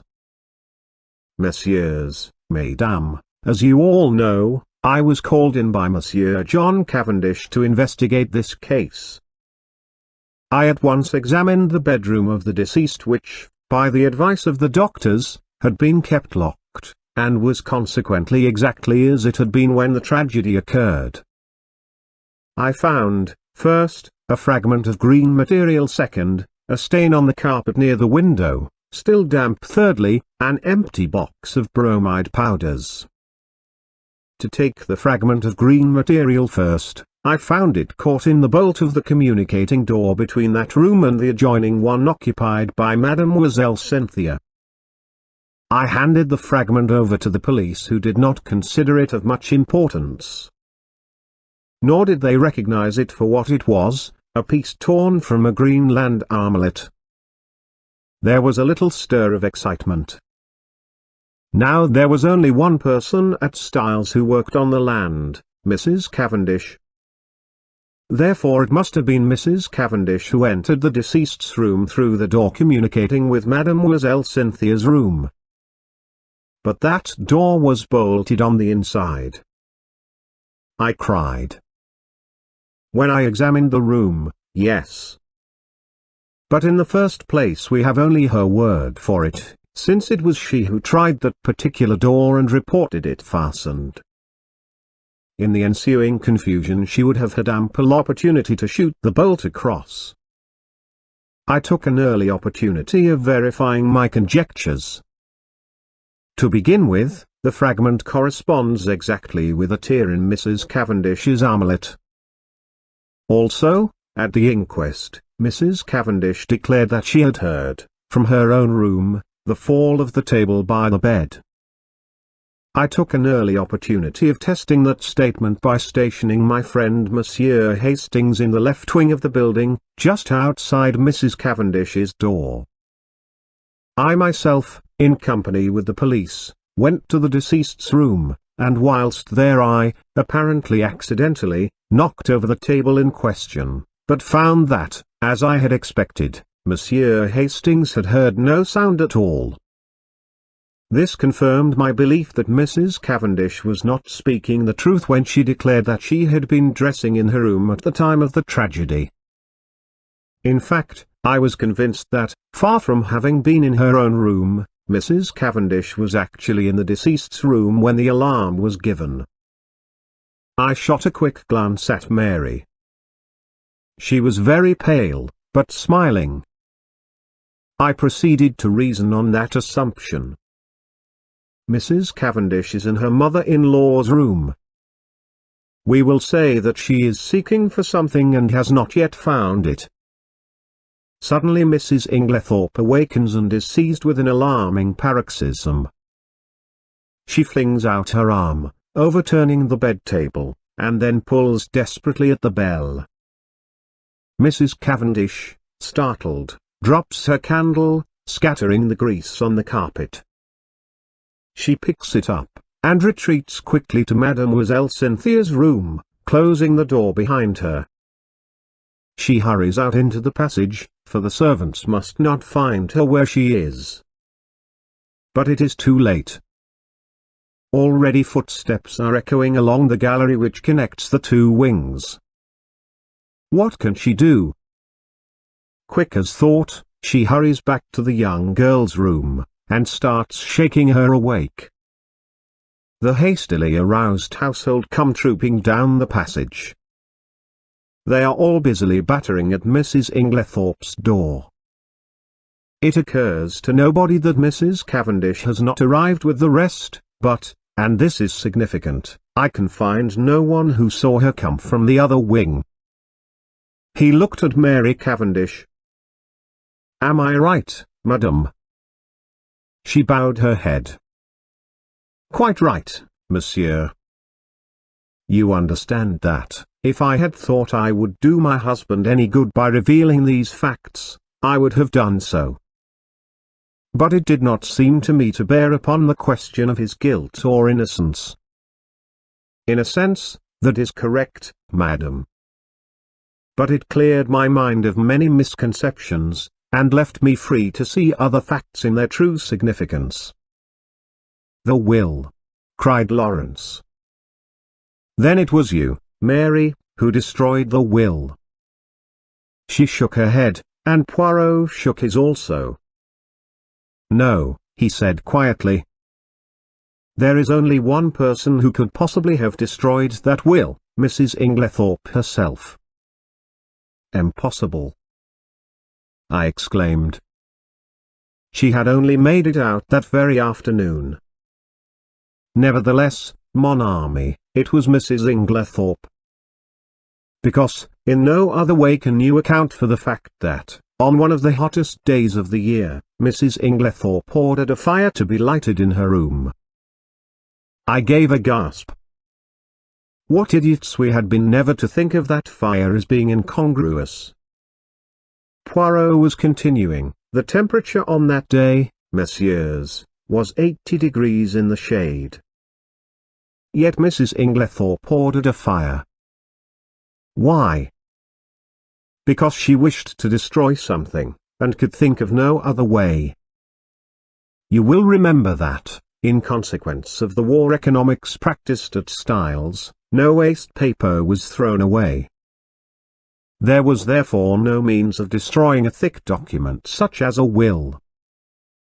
The moment I heard of a fire being lighted in Mrs. Inglethorpe's room, I leapt to the conclusion that it was to destroy some important document, possibly a will.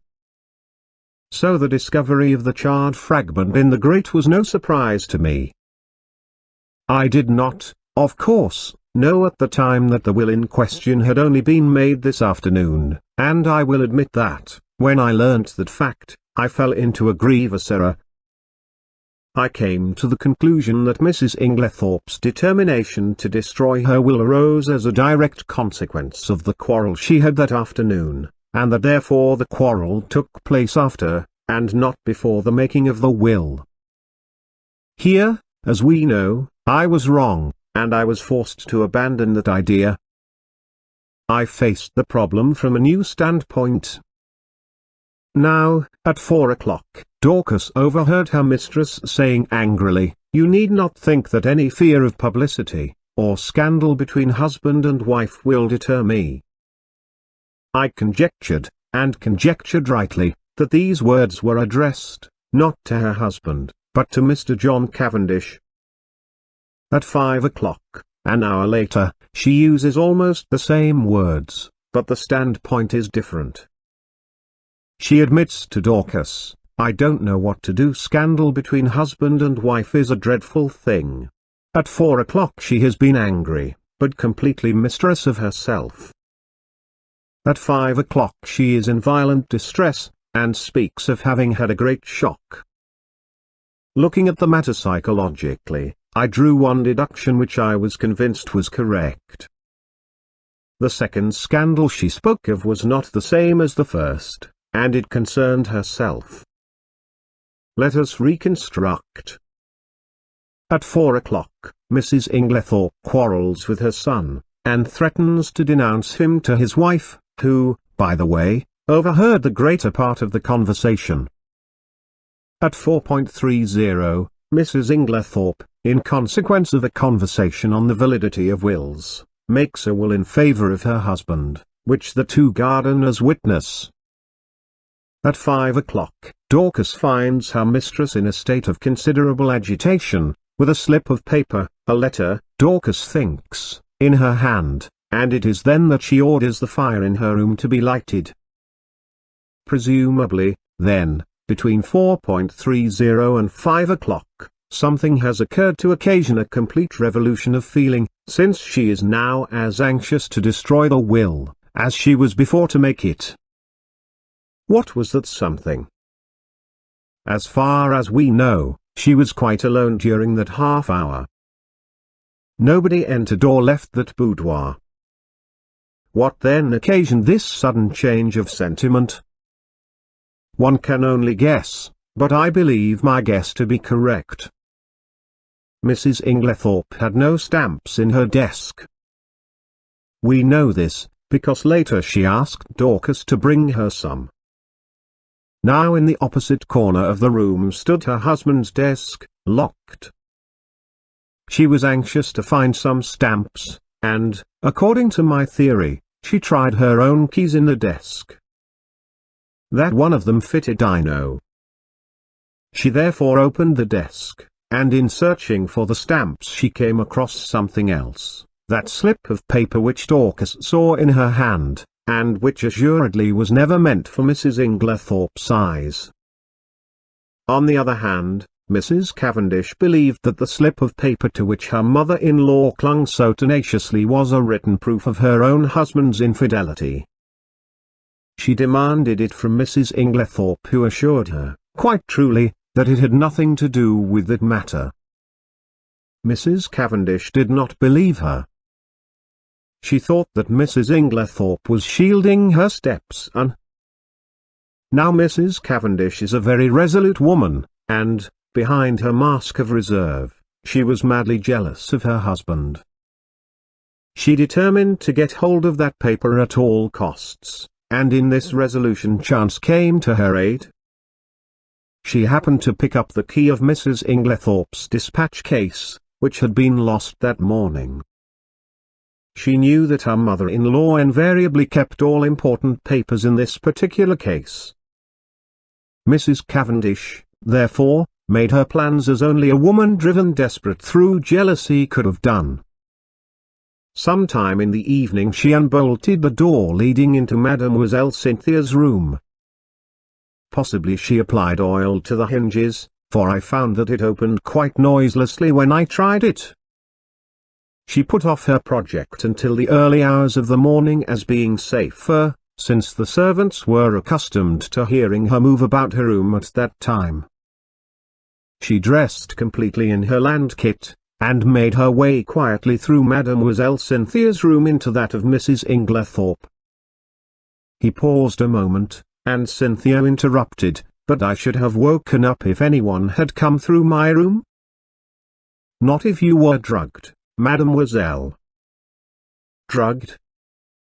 May I's, You remember," he addressed us collectively again, "that through all the tumult and noise next door Mademoiselle Cynthia slept. That admitted of two possibilities. Either her sleep was feigned, which I did not believe, or her unconsciousness was indeed by artificial means. With this latter idea in my mind, I examined all the coffee cups most carefully, remembering that it was Mrs. Cavendish who had brought Mademoiselle Cynthia her coffee the night before. I took a sample from each cup, and had them analyzed, with no result. I had counted the cups carefully, in the event of one having been removed. 6 persons had taken coffee, and 6 cups were duly found. I had to confess myself mistaken. Then I discovered that I had been guilty of a very grave oversight. Coffee had been brought in for 7 persons, not 6, for Dr. Beerstein had been there that evening. This changed the face of the whole affair, for there was now 1 cup missing. The servants noticed nothing, since Annie, the housemaid, who took in the coffee, brought in 7 cups, not knowing that Mr. Inglethorpe never drank it, whereas Dorcas, who cleared them away the following morning, found 6 as usual, or strictly speaking she found 5, the 6th being the one found broken in Mrs. Inglethorpe's room. I was confident that the missing cup was that of Mademoiselle Cynthia. I had an additional reason for that belief in the fact that all the cups found contained sugar, which Mademoiselle Cynthia never took in her coffee. My attention was attracted by the story of Annie about some salt on the tray of cocoa which she took every night to Mrs. Inglethorpe's room. I accordingly secured a sample of that cocoa, and sent it to be analyzed. "But that had already been done by Dr. Beerstein," said Lawrence quickly. "Not exactly. The analyst was asked by him to report whether strychnine was, or was not, present. He did not have it tested, as I did, for a narcotic." "For a narcotic?" "Yes. Here is the analyst's report. Mrs. Cavendish administered a safe, but effectual, narcotic to both Mrs. Inglethorpe and Mademoiselle Cynthia. And it is possible that she had a mauvaise quartiera in consequence. Imagine her feelings when her mother-in-law is suddenly taken ill and dies, and immediately after she hears the word poison. She has believed that the sleeping draught she administered was perfectly harmless, but there is no doubt that for one terrible moment she must have feared that Mrs. Inglethorpe's death lay at her door. She is seized with panic, and under its influence she hurries downstairs, and quickly drops the coffee cup and saucer used by Mademoiselle Cynthia into a large brass vase, where it is discovered later by Monsieur Lawrence. The remains of the cocoa she dare not touch. Too many eyes are upon her. Guess at her relief when strychnine is mentioned, and she discovers that after all the tragedy is not her doing. We are now able to account for the symptoms of strychnine poisoning being so long in making their appearance. A narcotic taken with strychnine will delay the action of the poison for some hours. Poirot paused. Mary looked up at him, the color slowly rising in her face. "All you have said is quite true, Monsieur Poirot. It was the most awful hour of my life. I shall never forget it. But you are wonderful. I understand now what I meant when I told you that you could safely confess to Papa Poirot, eh? But you would not trust me." "I see everything now," said Lawrence. "The drugged cocoa, taken on top of the poisoned coffee, amply accounts for the delay." "Exactly. But was the coffee poisoned, or was it not? We come to a little difficulty here, since Mrs. Inglethorpe never drank it." "What?" The cry of surprise was universal. "No. You will remember my speaking of a stain on the carpet in Mrs. Inglethorpe's room? There were some peculiar points about that stain. It was still damp, it exhaled a strong odor of coffee, and embedded in the nap of the carpet I found some little splinters of china. What had happened was plain to me, for not 2 minutes before I had placed my little case on the table near the window, and the table, tilting up, had deposited it upon the floor on precisely the identical spot. In exactly the same way, Mrs. Inglethorpe had laid down her cup of coffee on reaching her room the night before, and the treacherous table had played her the same trick. What happened next is mere guesswork on my part, but I should say that Mrs. Inglethorpe picked up the broken cup and placed it on the table by the bed. Feeling in need of a stimulant of some kind, she heated up her cocoa, and drank it off then and there. Now we are faced with a new problem. We know the cocoa contained no strychnine. The coffee was never drunk. Yet the strychnine must have been administered between 7 and 9 o'clock that evening.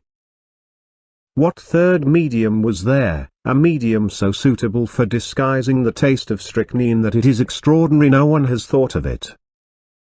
Poirot looked round the room, and then answered himself impressively. "Her medicine."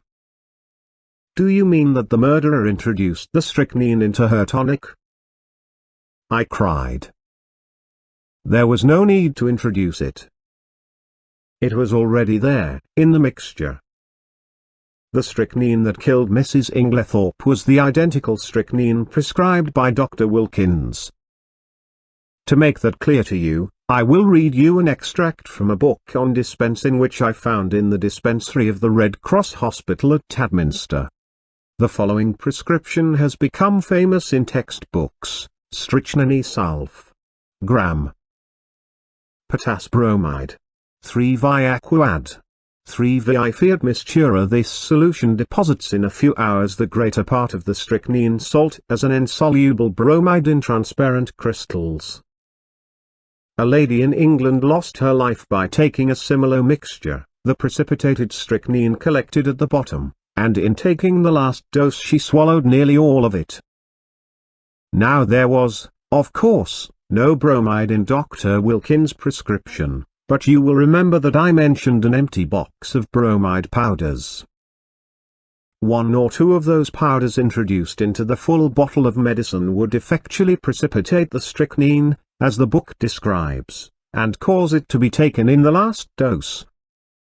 You will learn later that the person who usually poured out Mrs. Inglethorpe's medicine was always extremely careful not to shake the bottle, but to leave the sediment at the bottom of it undisturbed. Throughout the case, there have been evidences that the tragedy was intended to take place on Monday evening.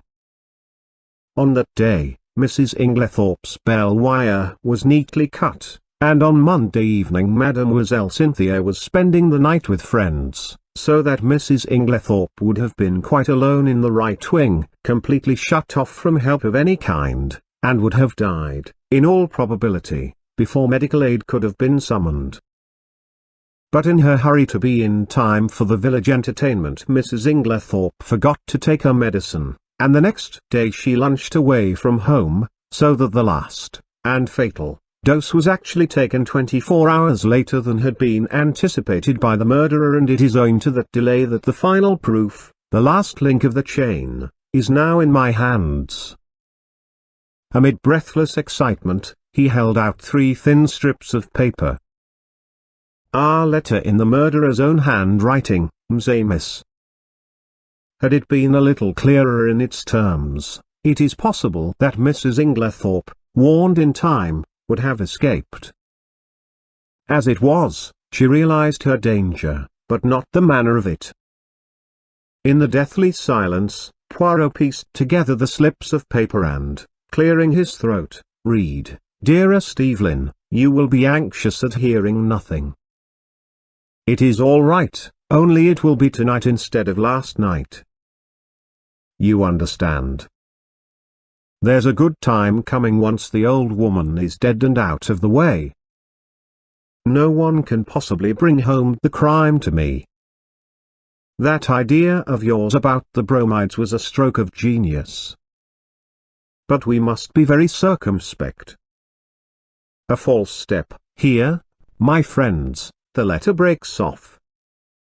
Doubtless the writer was interrupted, but there can be no question as to his identity. We all know this handwriting, and a howl that was almost a scream broke the silence. "You devil! How did you get it?" A chair was overturned. Poirot skipped nimbly aside. A quick movement on his part, and his assailant fell with a crash. "Messieurs, mesdames," said Poirot, with a flourish, "let me introduce you to the murderer, Mr. Alfred Inglethorpe." Chapter 13. Poirot explains. "Poirot, you old villain," I said, "I've half a mind to strangle you." "What do you mean by deceiving me as you have done?" We were sitting in the library. Several hectic days lay behind us. In the room below, John and Mary were together once more, while Alfred Inglethorpe and Miss Howard were in custody. Now at last, I had Poirot to myself, and could relieve my still burning curiosity. Poirot did not answer me for a moment, but at last he said, "I did not deceive you, mon ami. At most, I permitted you to deceive yourself." "Yes, but why?" "Well, it is difficult to explain. You see, my friend, you have a nature so honest, and a countenance so transparent, that, enfin, to conceal your feelings is impossible. If I had told you my ideas, the very first time you saw Mr. Alfred Inglethorpe, that astute gentleman would have, in your so expressive idiom, smelt a rat. And then, bonjour to our chances of catching him. I think that I have more diplomacy than you give me credit for." "My friend," besought Poirot, "I implore you, do not enrage yourself. Your help has been of the most invaluable." It is but the extremely beautiful nature that you have, which made me pause. Well, I grumbled, a little mollified. I still think you might have given me a hint. But I did, my friend. Several hints. You would not take them. Think now, did I ever say to you that I believed John Cavendish guilty? Did I not, on the contrary, tell you that he would almost certainly be acquitted? Yes, but, and did I not immediately afterwards speak of the difficulty of bringing the murderer to justice? Was it not plain to you that I was speaking of two entirely different persons? No, I said, it was not plain to me. Then again, continued Poirot, at the beginning, did I not repeat to you several times that I didn't want Mr. Inglethorpe arrested now? That should have conveyed something to you. Do you mean to say you suspected him as long ago as that? Yes. To begin with, whoever else might benefit by Mrs. Inglethorpe's death, her husband would benefit the most. There was no getting away from that. When I went up to Styles with you that first day, I had no idea as to how the crime had been committed, but from what I knew of Mr. Inglethorpe I fancied that it would be very hard to find anything to connect him with it. When I arrived at the chateau, I realized at once that it was Mrs. Inglethorpe who had burnt the will, and there, by the way, you cannot complain, my friend, for I tried my best to force on you the significance of that bedroom fire in midsummer. Yes, yes, I said impatiently. Go on. Well, my friend, as I say, my views as to Mr. Inglethorpe's guilt were very much shaken. There was, in fact, so much evidence against him that I was inclined to believe that he had not done it. When did you change your mind? When I found that the more efforts I made to clear him, the more efforts he made to get himself arrested. Then, when I discovered that Inglethorpe had nothing to do with Mrs. Raikes and that in fact it was John Cavendish who was interested in that quarter, I was quite sure. But why? Simply this. If it had been Inglethorpe who was carrying on an intrigue with Mrs. Raikes, his silence was perfectly comprehensible. But, when I discovered that it was known all over the village that it was John who was attracted by the farmer's pretty wife, his silence bore quite a different interpretation. It was nonsense to pretend that he was afraid of the scandal, as no possible scandal could attach to him. This attitude of his gave me furiously to think, and I was slowly forced to the conclusion that Alfred Inglethorpe wanted to be arrested. Eh bien. From that moment, I was equally determined that he should not be arrested. Wait a minute. I don't see why he wished to be arrested. Because, mon ami, it is the law of your country that a man once acquitted can never be tried again for the same offense. Aha! But it was clever, his idea. Assuredly, he is a man of method. See here. He knew that in his position he was bound to be suspected, so he conceived the exceedingly clever idea of preparing a lot of manufactured evidence against himself. He wished to be arrested. He would then produce his irreproachable alibi, and, hey presto, he was safe for life. But I still don't see how he managed to prove his alibi, and yet go to the chemist's shop. Poirot stared at me in surprise. Is it possible? My poor friend. You have not yet realized that it was Miss Howard who went to the chemist's shop. Miss Howard? But, certainly. Who else? It was most easy for her. She is of a good height, her voice is deep and manly. Moreover, remember, she and Inglethorpe are cousins, and there is a distinct resemblance between them, especially in their gait and bearing. It was simplicity itself. They are a clever pair. I am still a little fogged as to how exactly the bromide business was done, I remarked. Bon. I will reconstruct for you as far as possible. I am inclined to think that Miss Howard was the mastermind in that affair. You remember her once mentioning that her father was a doctor? Possibly she dispensed his medicines for him, or she may have taken the idea from one of the many books lying about when Mademoiselle Cynthia was studying for her exam. Anyway, she was familiar with the fact that the addition of a bromide to a mixture containing strychnine would cause the precipitation of the latter. Probably the idea came to her quite suddenly. Mrs. Inglethorpe had a box of bromide powders, which she occasionally took at night. What could be easier than quietly to dissolve one or more of those powders in Mrs. Inglethorpe's large-sized bottle of medicine when it came from Coutts? The risk is practically nil. The tragedy will not take place until nearly a fortnight later. If anyone has seen either of them touching the medicine, they will have forgotten it by that time. Miss Howard will have engineered her quarrel, and departed from the house. The lapse of time, and her absence, will defeat all suspicion. Yes, it was a clever idea. If they had left it alone, it is possible the crime might never have been brought home to them. But they were not satisfied. They tried to be too clever, and that was their undoing. Poirot puffed at his tiny cigarette, his eyes fixed on the ceiling. They arranged a plan to throw suspicion on John Cavendish, by buying strychnine at the village chemist's, and signing the register in his handwriting. On Monday Mrs. Inglethorpe will take the last dose of her medicine. On Monday, therefore, at 6 o'clock, Alfred Inglethorpe arranges to be seen by a number of people at a spot far removed from the village. Miss Howard has previously made up a cock-and-bull story about him and Mrs. Raikes to account for his holding his tongue afterwards.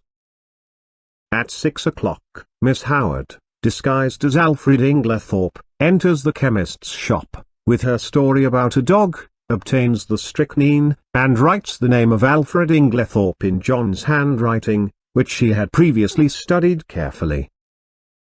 But, as it will never do if John, too, can prove an alibi, she writes him an anonymous note, still copying his handwriting, which takes him to a remote spot where it is exceedingly unlikely that anyone will see him. So far, all goes well. Miss Howard goes back to Middlingham. Alfred Inglethorpe returns to Styles. There is nothing that can compromise him in any way, since it is Miss Howard who has the strychnine, which, after all, is only wanted as a blind to throw suspicion on John Cavendish. But now a hitch occurs.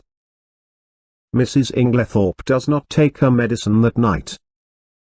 The broken bell, Cynthia's absence, arranged by Inglethorpe through his wife, all these are wasted. And then, he makes his slip.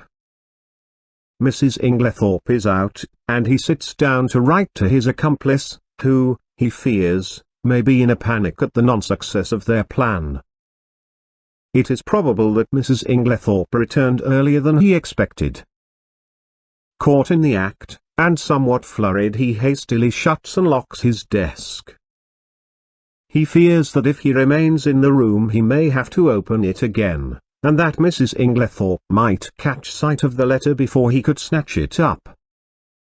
So he goes out and walks in the woods, little dreaming that Mrs. Inglethorpe will open his desk, and discover the incriminating document. But this, as we know, is what happened. Mrs. Inglethorpe reads it, and becomes aware of the perfidy of her husband and Evelyn Howard, though, unfortunately, the sentence about the bromides conveys no warning to her mind. She knows that she is in danger, but is ignorant of where the danger lies. She decides to say nothing to her husband, but sits down and writes to her solicitor, asking him to come on the morrow, and she also determines to destroy immediately the will which she has just made. She keeps the fatal letter. It was to discover that letter, then, that her husband forced the lock of the dispatch case? Yes, and from the enormous risk he ran we can see how fully he realized its importance. That letter accepted, there was absolutely nothing to connect him with the crime. There's only one thing I can't make out: why didn't he destroy it at once when he got hold of it? Because he did not dare take the biggest risk of all, that of keeping it on his own person. I don't understand. Look at it from his point of view. I have discovered that there were only 5 short minutes in which he could have taken it, the 5 minutes immediately before our own arrival on the scene, for before that time Annie was brushing the stairs, and would have seen anyone who passed going to the right wing. Figure to yourself the scene. He enters the room, unlocking the door by means of one of the other door keys. They were all much alike. He hurries to the dispatch case, it is locked, and the keys are nowhere to be seen. That is a terrible blow to him, for it means that his presence in the room cannot be concealed as he had hoped. But he sees clearly that everything must be risked for the sake of that damning piece of evidence. Quickly, he forces the lock with a penknife, and turns over the papers until he finds what he is looking for. But now a fresh dilemma arises: he dare not keep that piece of paper on him. He may be seen leaving the room, he may be searched. If the paper is found on him, it is certain doom. Probably, at this minute, too, he hears the sounds below of Mr. Wells and John leaving the boudoir. He must act quickly. Where can he hide this terrible slip of paper? The contents of the waste paper basket are kept and in any case, are sure to be examined. There are no means of destroying it and he dare not keep it. He looks round, and he sees, what do you think, mon ami? I shook my head. In a moment, he has torn the letter into long thin strips, and rolling them up into spills he thrusts them hurriedly in amongst the other spills in the vase on the mantelpiece. I uttered an exclamation. No one would think of looking there, Poirot continued. And he will be able, at his leisure, to come back and destroy this solitary piece of evidence against him. Then, all the time, it was in the spill vase in Mrs. Inglethorpe's bedroom, under our very noses? I cried. Poirot nodded. Yes, my friend. That is where I discovered my last link, and I owe that very fortunate discovery to you. To me? Yes. Do you remember telling me that my hand shook as I was straightening the ornaments on the mantelpiece? Yes, but I don't see. No, but I saw. Do you know, my friend, I remembered that earlier in the morning, when we had been there together, I had straightened all the objects on the mantelpiece. And, if they were already straightened, there would be no need to straighten them again, unless, in the meantime, someone else had touched them. Dear me, I murmured, so that is the explanation of your extraordinary behavior. You rushed down to Styles, and found it still there? Yes, and it was a race for time.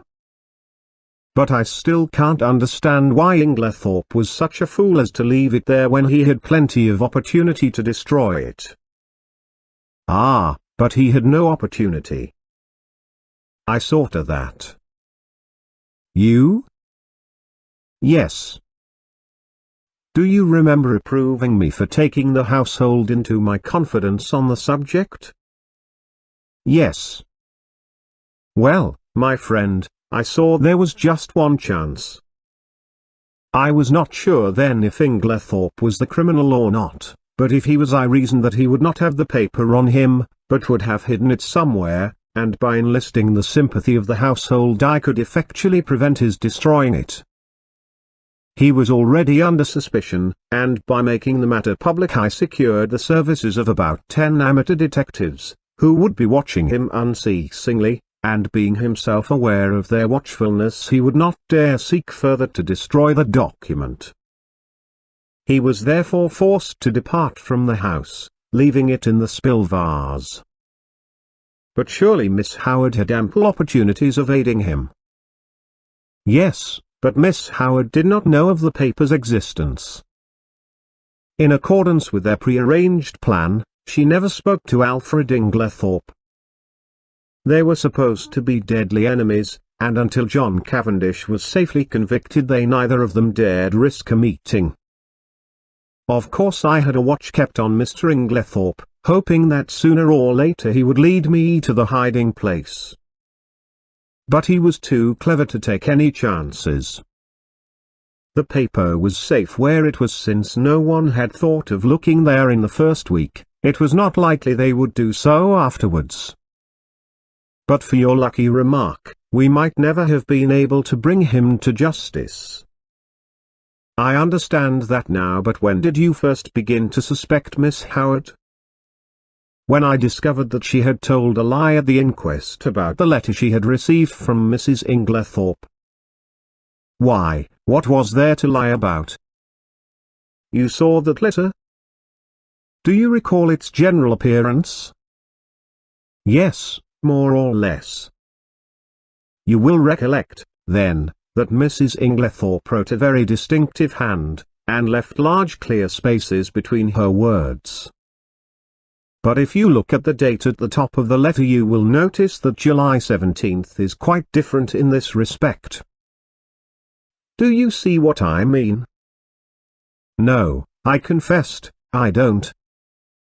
You do not see that that letter was not written on the 17th, but on the 7th, the day after Miss Howard's departure? The one was written in before the 7 to turn it into the 17th. But why? That is exactly what I asked myself. Why does Miss Howard suppress the letter written on the 17th, and produce this faked one instead? Because she did not wish to show the letter of the 17th. Why, again? And at once a suspicion dawned in my mind. You will remember my saying that it was wise to beware of people who were not telling you the truth. And yet, I cried indignantly, after that, you gave me 2 reasons why Miss Howard could not have committed the crime. And very good reasons too, replied Poirot. For a long time they were a stumbling block to me until I remembered a very significant fact, that she and Alfred Inglethorpe were cousins. She could not have committed the crime single-handed, but the reasons against that did not debar her from being an accomplice. And, then, there was that rather over-vehement hatred of hers. It concealed a very opposite emotion. There was, undoubtedly, a tie of passion between them long before he came to Styles. They had already arranged their infamous plot, that he should marry this rich, but rather foolish old lady, induce her to make a will leaving her money to him, and then gain their ends by a very cleverly conceived crime.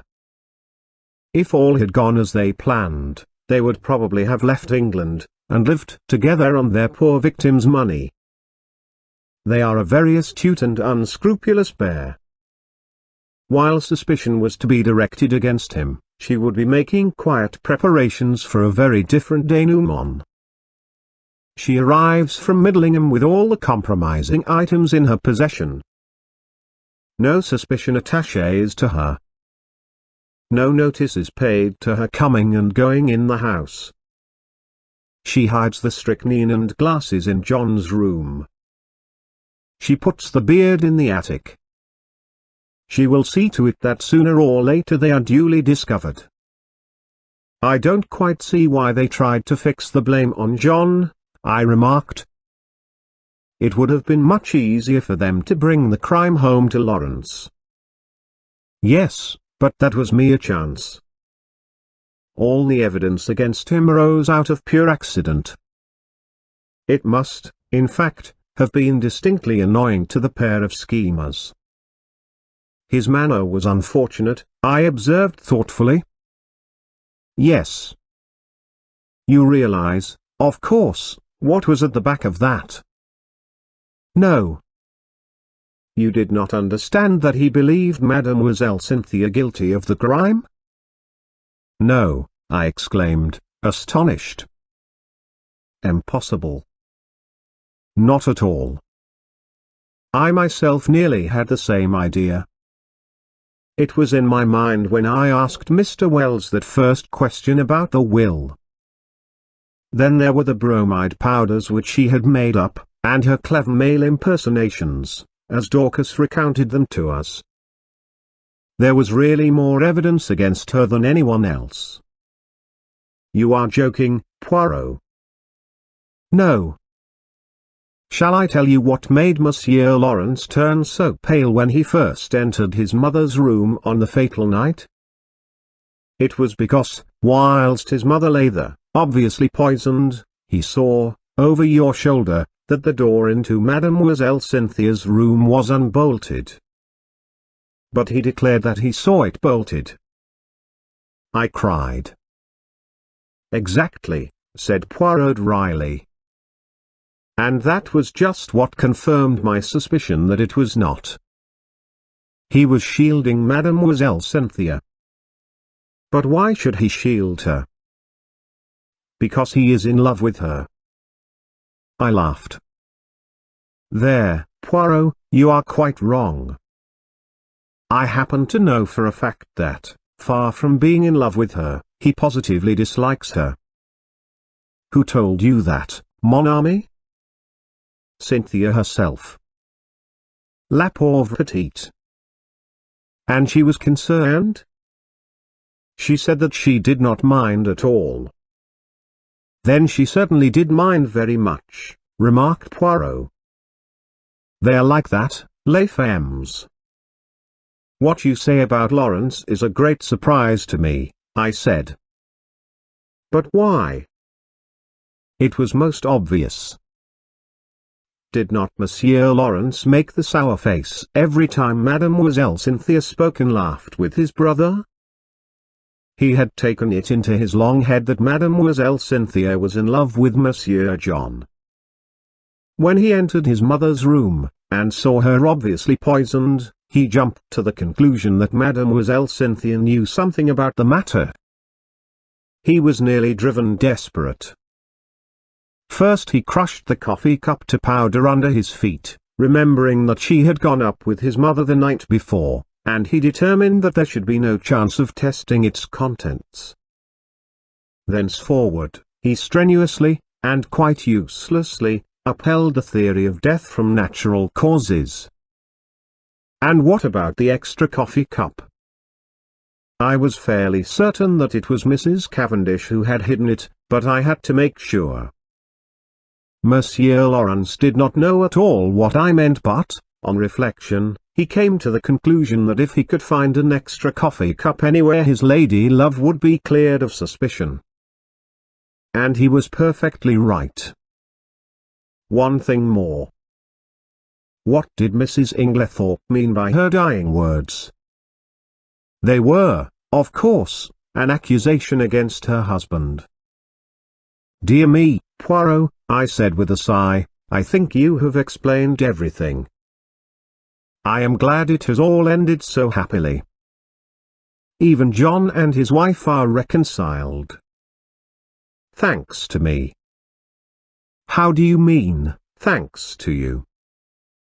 My dear friend, do you not realize that it was simply and solely the trial which has brought them together again?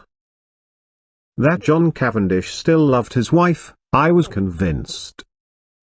Also, that she was equally in love with him. But they had drifted very far apart. It all arose from a misunderstanding.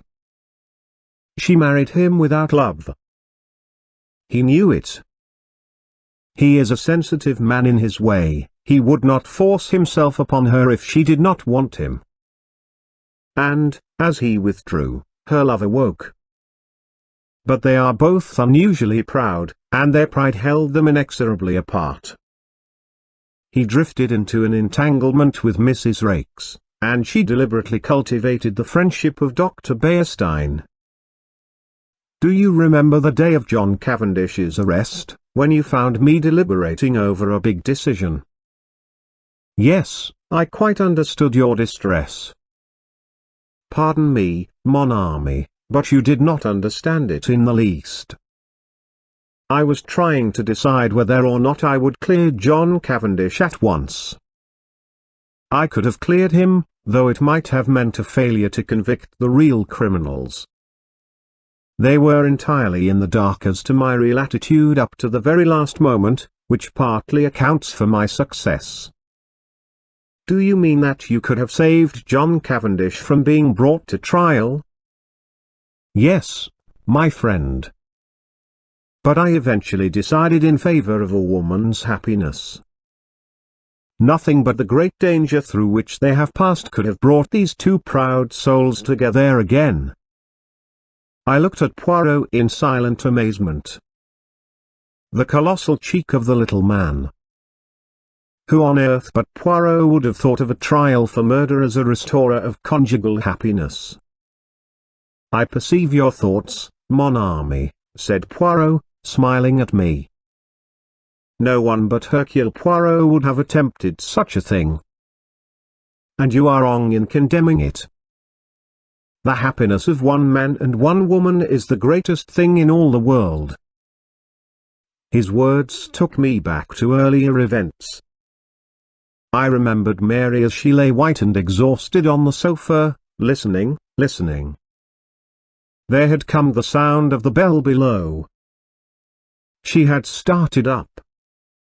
Poirot had opened the door, and meeting her agonized eyes had nodded gently. Yes, madam, he said. I have brought him back to you. He had stood aside, and as I went out I had seen the look in Mary's eyes, as John Cavendish had caught his wife in his arms. Perhaps you are right, Poirot, I said gently. Yes, it is the greatest thing in the world. Suddenly, there was a tap at the door, and Cynthia peeped in. I only, come in, I said, springing up. She came in, but did not sit down. I only wanted to tell you something, yes? Cynthia fidgeted with a little tassel for some moments, then, suddenly exclaiming, you dears! Kissed first me and then Poirot, and rushed out of the room again. What on earth does this mean? I asked, surprised. It was very nice to be kissed by Cynthia, but the publicity of the salute rather impaired the pleasure. It means that she has discovered Monsieur Lawrence does not dislike her as much as she thought, replied Poirot philosophically. But, here he is. Lawrence at that moment passed the door. Monsieur Lawrence, called Poirot. We must congratulate you, is it not so? Lawrence blushed, and then smiled awkwardly.